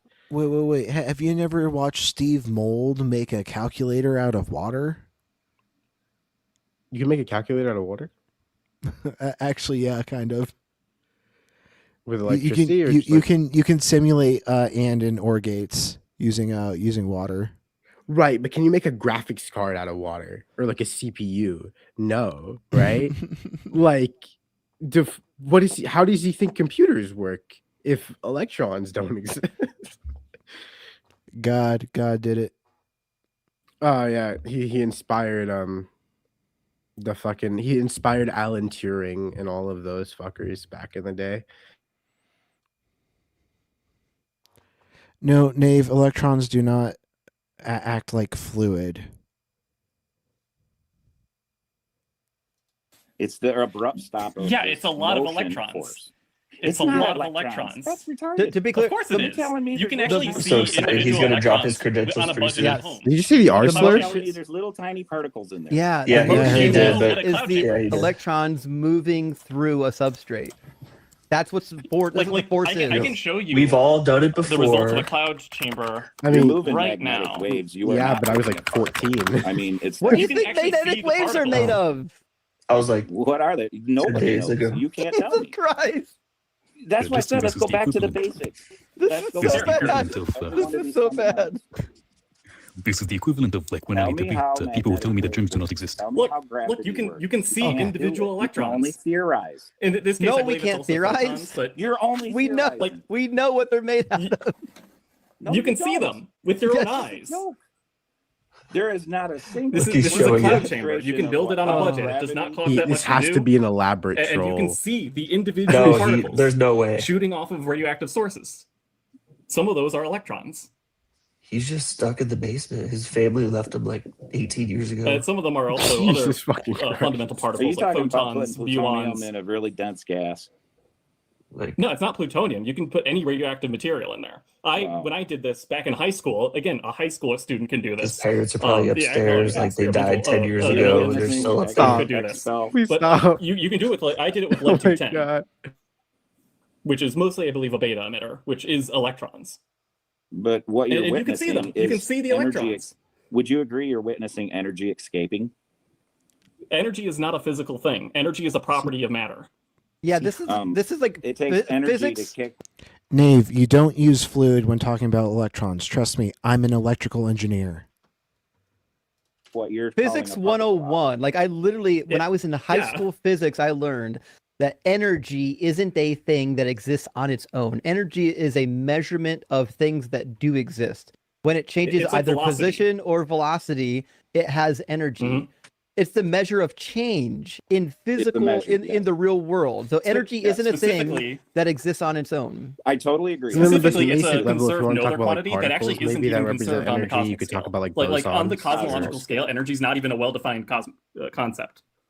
Well, Because physics energy is ain't a defined different as a thing. a conserved Noether quantity over time translation symmetry, which I'm the universe saying on cosmological time scale does not obey. You can witness energy. Okay, there's the witness. Why do you There's keep using the word something's being witness? He has no idea what Because that that's word all, means. that's what science should be, and it's not. Science should only be a witness. Instead, Science is a they're process. theories, It's not what you and want they're- it to be. Science Hey, is a science man, what type of scientific training have you engaged in? Do you have any post-secondary education? I was an honorary engineer. man didn't graduate and, high school, founding let alone member middle school, of maybe. Lowest League of Independent Scientists. No, say he said honorary engineer, not like an actual like degree holding engineer. Like This guy did not honorary go to- means fucking shit. It's This guy, engineering like- without the engineering. This guy went to Let's go. trade school at like the age of like Let's 11, go. and that's fine. But like, You know what? This is the only time that I would say if he were just to tag Cafe in, like that, it would be an improvement. Just this one time. guess who's in chat, right? So what I'm asking is, do you have any post-secondary education? No, I don't have any orthodoxy in the Trinity Church. Okay, so the oops. reality is you don't have any Okay. at all My bad. scientific training. Why Oh, I do you bet the think Christians in think order to he's become a crazy, scientist too. you have to go to school? Why do you think you have to? Yeah. I don't. And I, what is an I would honorary highly engineer, by the suggest way? most people don't. I know. Actually, that's burning a hole in my brain too. You're an honorary engineer. Did I hear that right?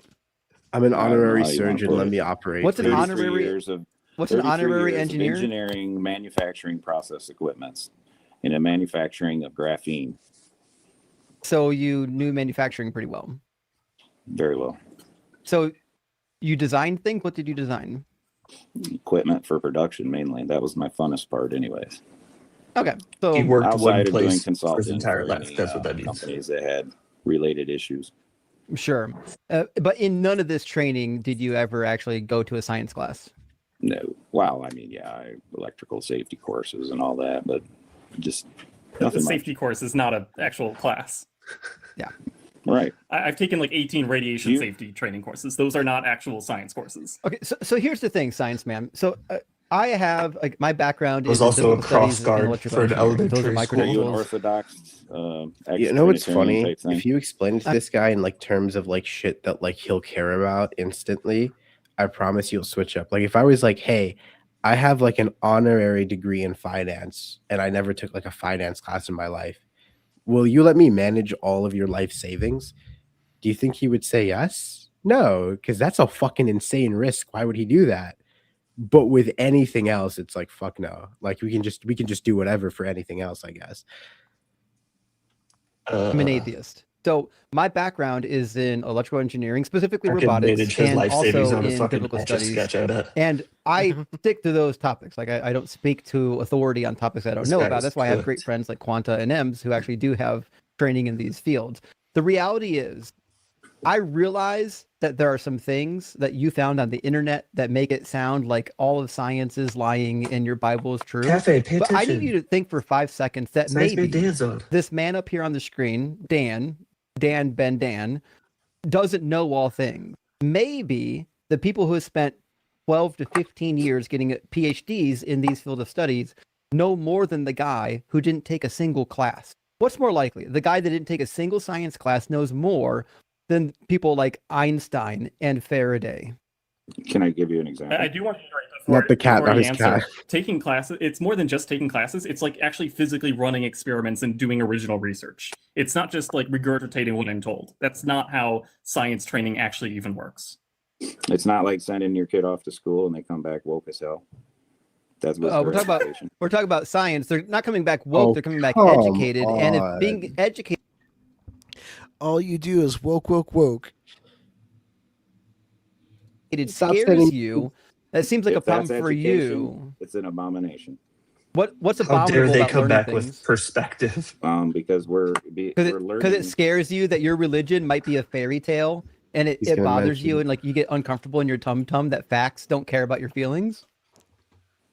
And yeah, in actual science courses, we have what are called labs, where you encourage students to do their own experiments. Obviously we teach them how to set up the experiment, what the process is, but like it's up to them to actually run the experiment and see the result for themselves.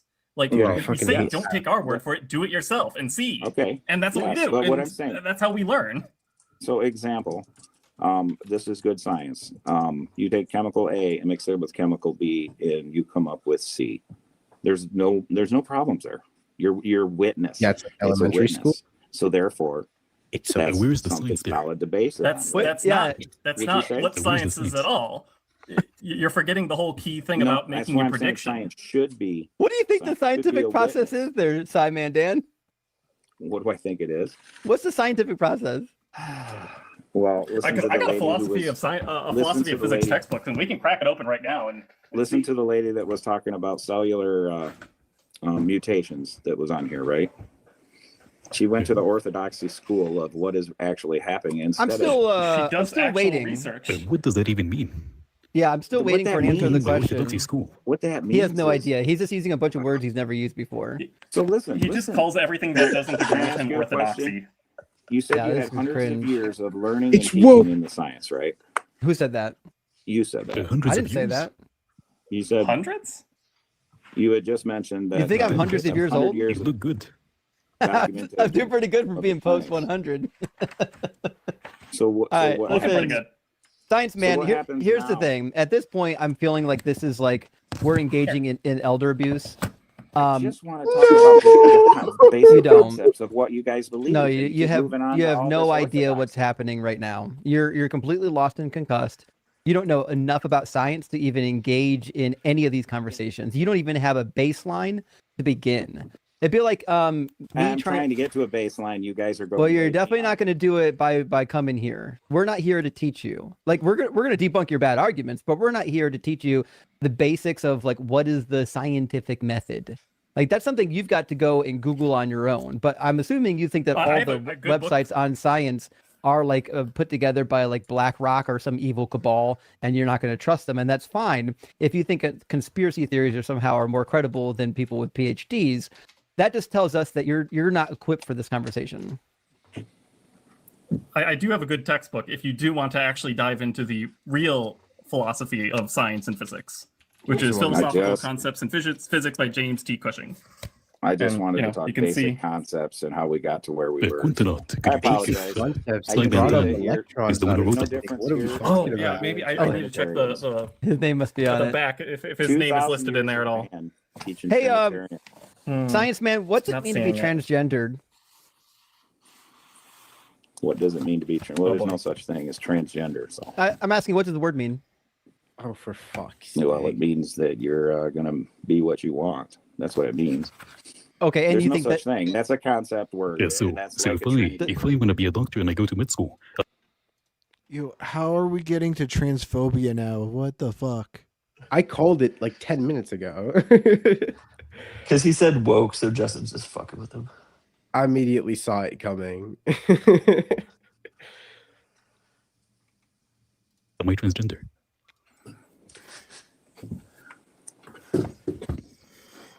Like what type Like of I said, definition is it's a that? Trinity Give an actual word. definition. It's nonsense. There's no So- such thing. just to be clear, you don't know what the word transgender means? Holy Well, shit, I know what it Emerson is. so Yes. funny. Well, I'm waiting for a definition. What's the definition? It's somebody who wants to transform their gender. Okay, so you think it's someone who wants to transform their gender. That's what you're sticking with? Yeah, it's a mental disorder. You think it's a mental disorder? Can you show me that in the DSM-5? No, I'm saying it's a made-up word. I can't show you. So, I mean, the book that we diagnose people with, the DSM-5. That's rich. The Yeah. diagnostic manual. We're the ones with the mental Is that in disorder, there? not the motherfucker that thinks electrons aren't real. I think A I think made-up you're concept, there's a diagnosable. diagnosis.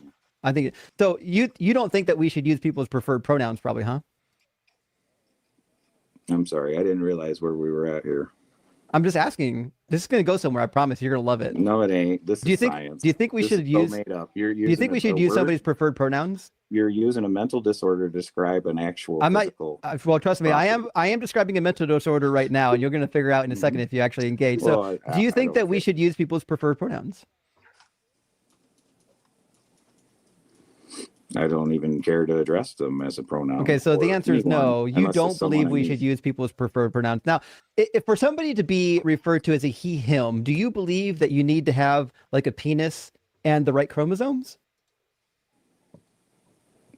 If I'm introduced to somebody, I'm going to address them as who I was introduced to. I don't need to get into all this. But I'm asking you, like, if somebody says I would prefer to be. All right, I finally found a clip I needed to play.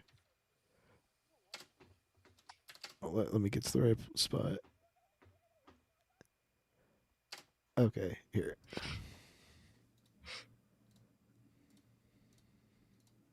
I'm dying of laughter right now. You know what? Yay! Woke, gay. You just do this stupid stuff. Anytime I hear woke now, I think of this Ian clip. Woke, gay.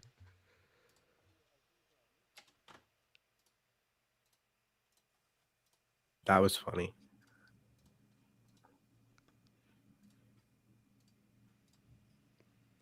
What makes somebody a he, him? I'll make you a t-shirt, RP, that says that.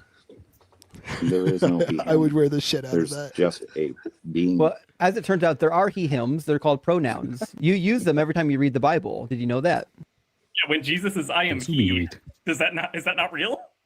What's a pronoun compared to the English compared to the Greek? We're talking about It's an pronouns address. It's in an language, because as it turns out, Greek and Hebrew have pronouns too. That doesn't fix the problem. What I'm trying to get What at a here is, stupid-ass do you question. believe that it's wrong, that it's woke, to use somebody's preferred pronoun? So, for example, if somebody doesn't have a penis, should we still use he, him? I'm going to address the person in the way I was introduced. I don't have to get into the weeds on that.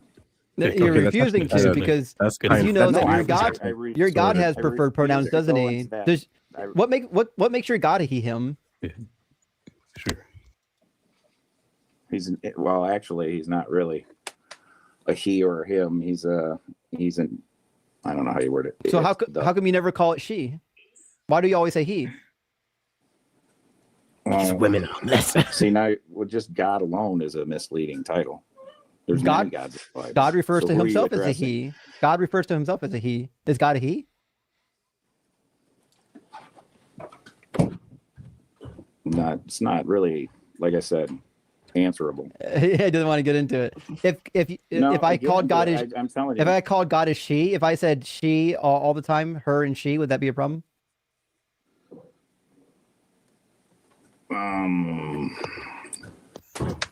So you can't gender God is basically what I'm saying. But God gendered himself. God says that I am he. So I'm asking you, why would it be a problem if I said that God is a she? I mean, he didn't address himself as I as he. Oh, all the Messiah. time, yeah. Messiah did it. No, he No, is no. I am. God, I am who is. God who refers was, to and who himself will as be. a he, him.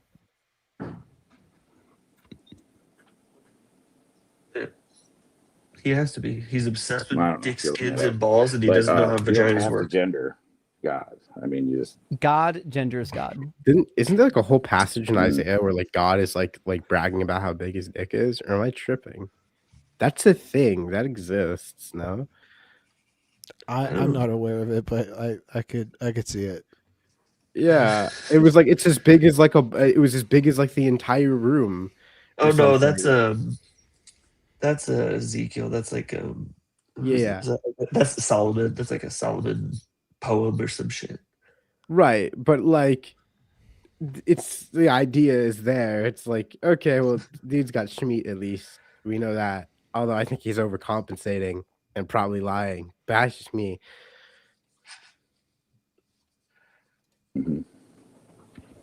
well, pull that up because the only one I know that says that is Messiah, Yeshua HaMashiach. Okay. And I've already told you I don't believe in the 2,000 years of teachings of the Trinity as a witness. Yeah, you don't believe that Jesus is God. All right, give me a second. So to be sure, every time God is called the Father in the Bible, that's improper? No, that's creation. That's, the 10 Commandments. Well, would it be wrong to could we not call him mother? Yes. Creator. So if you look at the 10 Commandments, they're split into two, right? The bottom last commandment on the left, this is called the God stone. The one stone on the right is called the man stone. Okay. So the parents are included in the first 5 commandments because why? A man and a woman created. They created you. Are you gonna answer my question, or are you gonna ramble? This cracker's serious. I don't know. I don't. What's your? What would be restate it. wrong with calling God mother? Just because that takes on the Eve side of things. No, Eve's a Adam human was being. created first. God's not a Adam was human created- being. Adam was created first. Eve was out of Adam, right? Also, No, you don't agree in the Hebrew language, God always uses the masculine verbs. Yes, it's masculine. For Okay, sure. so God takes Because masculine verbs all the time, and he now says wait. It's masculine. and he refers for to sure. himself as a man of war in the masculine, Exodus 15:3. God drives a Ford F-150, drinks a Budweiser, shoots a fucking AR-15. God eats at Hardee's, Carl's Jr. He gets an extra big-ass burger, 30-pounder, extra cheese. He doesn't go to no doctor like a pussy. God's a real man. He's a fucking big lobster, dude. He's a big fucking lobster. Oh, you're killing me. So he takes on masculine pronouns every time and masculine verbs every time. Also, Deuteronomy 4:35 says, Yahweh, he is God.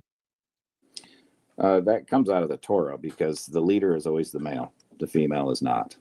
Let's why try this he would again. do- It says, Yahweh, he is God. Yes. So did the author Well, of you this have to- passage lie? You have to address. Is it like women too Right. much, huh? Did the author lie? The leaders are always going to be referred to as a he or whatever because it's a masculine noun. Did the author Out of the lie? Hebrew. Still asking you. Did the author lie? Yes or no? No. Okay, so when the author says that he is God, is it not a he? It's just referring to the masculine noun, like you said. It's So then- it's not saying he's male. So then what It's would be saying wrong with he's saying the mother? leader What would be wrong with saying mother God? because mother is not the leader. It doesn't matter. God doesn't have a It's gender. an He's it's not an a he's not acquisition of a title. he's not a mother or a father. A mother or father has ain't nothing to do with the leadership. This because goes on to like the because as naming. it turns out, there are men who are not leaders. So this goes on to like the naming. Then you usurp the naming in the Hebrew because they're not actual names; they're titles. Okay. And when you convert it into a name, you've also lost the meaning there. I'll give you an example. Jesus. Okay. Depending on oral articulations, they vary throughout. You got Yeshua, whatever you want to say. That is Yah, which is God, saves. Yehoshua. Okay. That's not what that means. Yahuwah, It is what that Yahuwah. means, That's but- No, the one. Yah is not the Hebrew word for God. You're just Yeah, as bad at biblical studies as you're at science. So there you go. You can tell me, Mr. Guy. So what Yah Yah is not means. Yah is not the name know, there's- of God. It's an abbreviated his form formal name. of Yahu.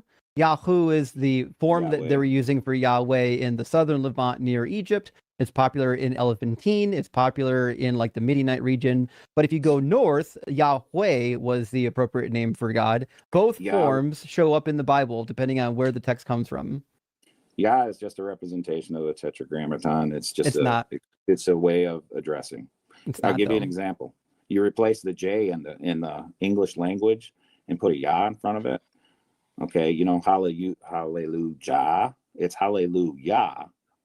Yeah, we're And aware. that he even let us. We're address aware, that. and I addressed that, and you weren't listening. I said Yah is an abbreviated form of Yahu, which is an official name of the same God. If you look at the Elephantine papyri and some of the other ancient artifacts that Well, we have, Yahu is a popular name for Yahweh, which was used in the southern Levant, not the northern Levant. In the northern Levant, they used Yahweh. You're citing Greek papers there. Nope, Why? Hebrew. No, you're citing Hebrew. Greek. I'm citing Hebrew. Hebrew. The guy that doesn't know The a lick of Elephantine Hebrew or papyri. Greek, he's ass. we've got all.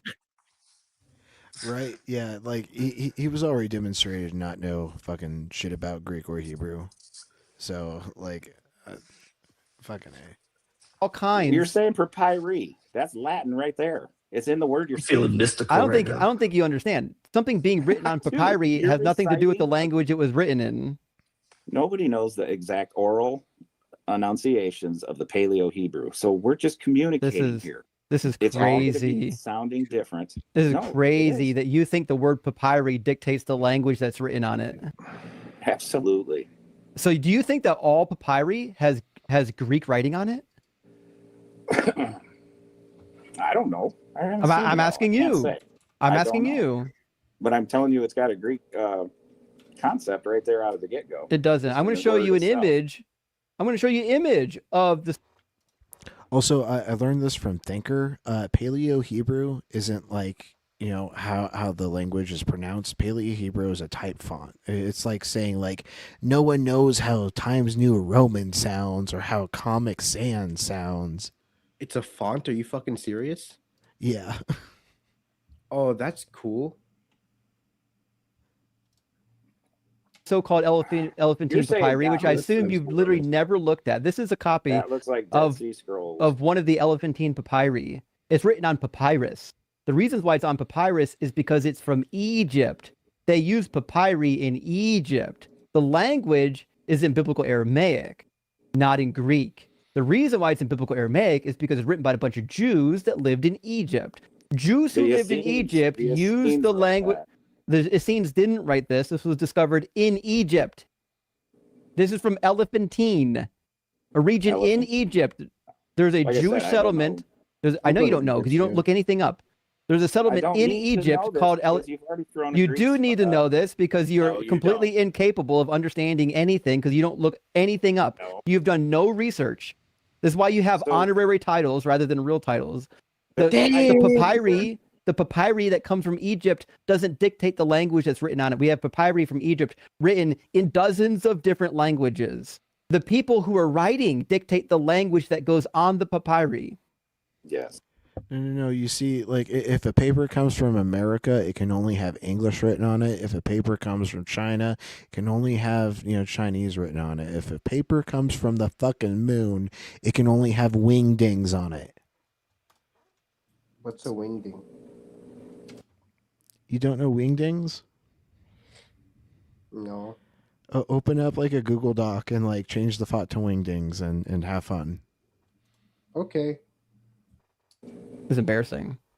Dan, I've never met somebody so overconfident in their abilities and so underprepared. So underprepared to actually engage in any details or specifics. I've been doing this for 2.5 years, maybe 2.5 years now. I've never met somebody so underskilled and overconfident in what they think they know. This is a train wreck, Dan. I hope you don't have like grandchildren watching this. This is bad. Oh, I'm This is just really trying bad. to point out you This can't virgin even does start not at have the beginning and grandchildren. Talk a basic concept with me, and you go on to all your papyries. I'm like, I don't care. Let's go back to the basics. You can't follow anything. You don't know the basics. If I want to do a scientific test, right? And I'm going to write my reports on what I witnessed. If my first step is off, the whole thing is off. And that's what I want to address is the first step of science, the first step of man, What's the first step of religion. What's the first step in the scientific process? Whatever you want to process. We can verify it right here. You can tell me somebody's words on it. So you don't know. It's literally just the scientific method. Do you know who even came up with the scientific method? It is Sleesman, then, of course. Yeah. That is where the name comes from. But like, do you know who's commonly ascribed as having developed the scientific method? Nope. No, of course not. It's Sir Francis Bacon. And what does that prove? What does that piece of really help? He's the first person who described what this method should be. It demonstrates that you haven't spent. Yeah, you haven't spent 5 minutes. These are a bunch of shower thoughts that you've stringed together that you think other people need to hear. These are bad shower thoughts. They're not even good shower thoughts. These are not even good shower thoughts. These are embarrassing shower thoughts, is what they are. So no one can hear you. We're officially done here. I think we've wasted like an hour on this call, and there's never going to be any progress because you're incapable of listening. And you're incapable of following dialogue. You're the one that can't follow dialogue, not us. So you don't know science. You don't know the Bible. You don't know anything. The best thing you can do for yourself is stop pretending like you know things and go take some classes. Go take some classes and learn something from actual experts, not from the internet. The internet's not your friend. Whatever like internet forum you learn this information on, go to Amazon, buy a book. Go to archive.org and get a free one. Get a free book from archive.org. Oh no, he's gonna get archive.org fucking flagged now that he fucking met. Good going, Justin. Good going. Piracy's dead now. So good. Yeah, thanks for suggesting that, Jason. That was a good Yeah, one. this was a funny caller. I'm pissed I missed this live. Holy shit. It was good enough that like it kept me awake for the time that like I've been like slowly kind of drifting off. Okay, well, I got work, and I'm so fucking hungry, and Francis Bacon just made me hungrier. So I'm gonna go eat. Y'all have fun. This was funny as shit though. Yeah, thanks for hopping on. Hope you have a You're good Sunday. you're Bye. Oh yeah. Hey Gretchen, you still around?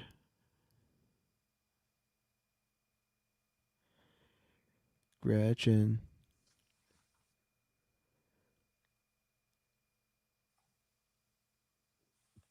All right, I'm gonna dip. See you. Love Alright. you. Yep, Go did thanks my for- mic die? Oh god damn. Oh, Gretchen jump scare. Jesus. I'm starting to mess my words up because my Seroquel's kicking in.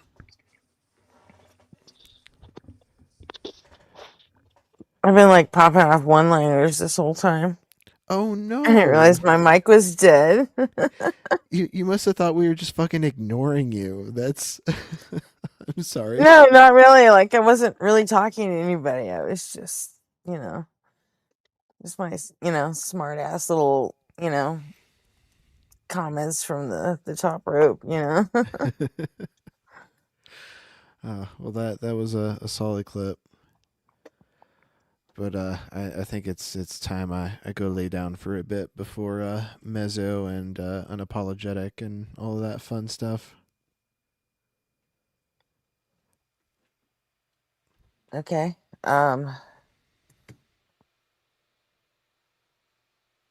Oh shit! I haven't actually got anything to.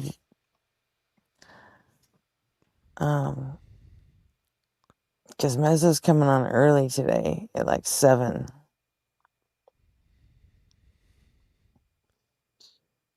He's gonna do Atheist Sunday School from 7 to 9, and that's it. Oh, that's nice. That'll be I think even before unapologetic starts. No, Unapologetic is at 8. So. Oh, okay. Never mind. But at least a little more mezzo before unapologetic. Yeah. So, hell, that's in what, 2 hours, 15 minutes? You said 7? Yeah. It's 4:45 right now. Oh yeah. See, I can't do math on Seroquel. You can't expect me to do that on my sleeping medication. Okay. Okay. Well. Yep. Thanks everyone in chat for hate hanging to out. do this to everybody, but let's just kill it.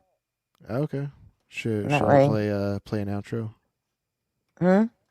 Should I play Yeah, outro? throw. Yeah, just we'll throw up a song or two, and that way I can go get something to eat before mezzo. Because otherwise, I'm gonna just fucking crash. I won't be able to make it to UA or anything. So. Well, since we just watched Justin, we can start with Rock Hard for Doug, and then we'll finish with Async. Cool. Oh, are we doing UA today, or are we just gonna like throw that into our Sunday night thing now? I'm not sure. I'll have to talk to Neck too. See what his availability is.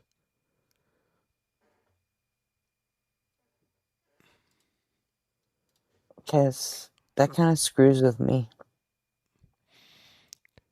Yeah. Because if we're gonna we do start roll it incorporating into our Sunday night shows, then That's cool. I was gonna say I don't think I can keep doing the Sunday afternoon ones. I just don't. Yeah, because like I honestly need like that time to like be able to crash in the afternoon and get a nap before we do our Sunday evening stream too. Me too. Otherwise, I won't make it. So, yeah, we'll figure it out. yeah, let's talk to Nectar and figure that one out, because it's too much for me.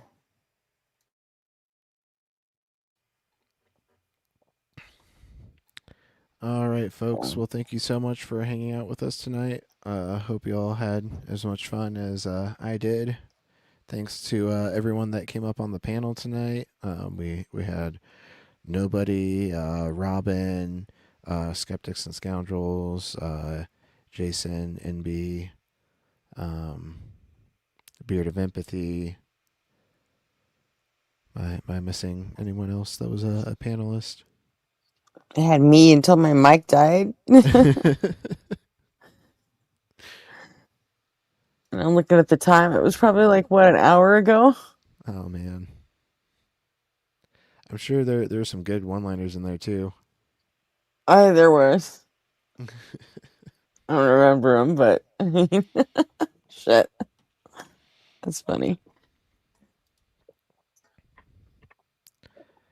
All right, folks. Well, I'm sure I'll see you in the chats today. Hope everyone has a good Sunday, and we'll see you in the next one.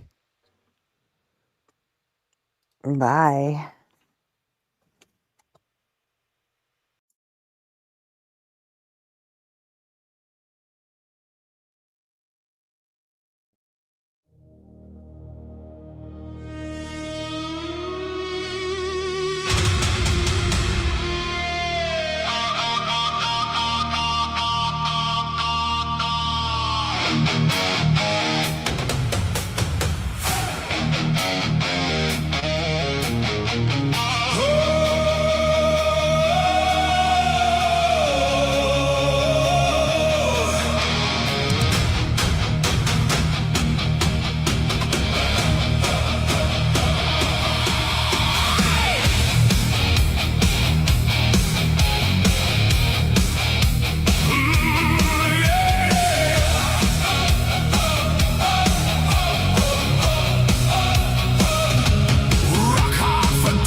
Chat is like a mosh pit where the ideas intertwine.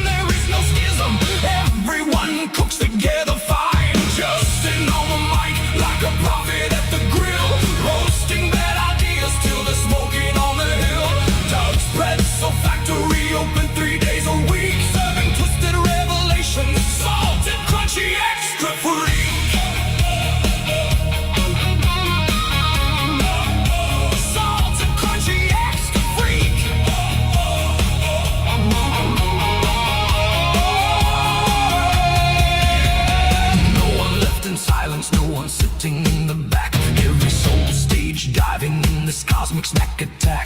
Justin shouts the gospel of the beat and the bass. Show us Christian love and make that baby pace. To set the flame to high, let the feedback be the guide. A dog's pretzel factory, we rock and shout with pride. One last chorus screaming as we raise our fist in time. Rock hard for Doug, let's go. It's just in time. Justin on the mic like a prophet at the grill, roasting bad ideas till they're smoking on the hill. Doug's pretzel factory open 3 days a week, serving twisted revelations, salted, crunchy, extra.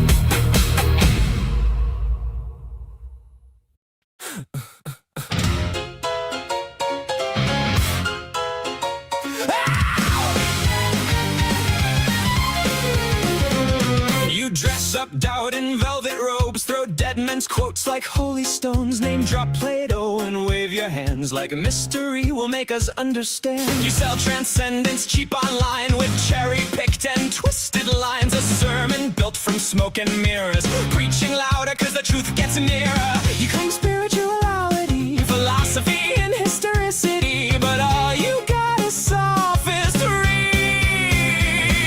We don't believe your silly fairy tales, but we're ready to talk about it if you want to. We'll even fight about it if you need to. So light the match, strike up the choir, turn your doubt into wildfire. We're dancing on the altar rails tonight. You call it faith, we call it theater, cheap illusions dressed up deeper, but everybody loves a beautiful lie. Whoa, whoa, you want salvation with the spotlight glow. Whoa, but the house always wins the holy show. You wear gullibility like couture, but every answer sounds rehearsed. You quote the saints, ignore the science, then call your contradictions guidance. A martyr complex in high heels, selling wounds that never healed. You need an enemy to justify the glitter in your bloodshot eyes. You claim spirituality, philosophy, and historicity, but all you got is sophistry. We don't believe your silly fairy tales, but we're ready to talk about it if you want to. We'll even fight about it if you need to. So light the match, strike up the choir, turn your doubt into wildfire. We're dancing on the altar rails tonight. You call it faith, we call it theater, cheap illusions dressed up deeper, but everybody loves a beautiful lie.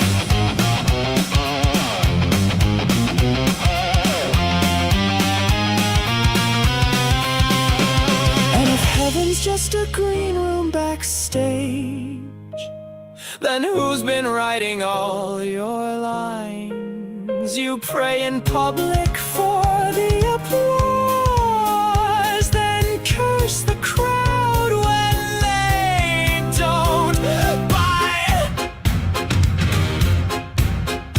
By the way, darling, not sure if you know this, but we absolutely noticed that your family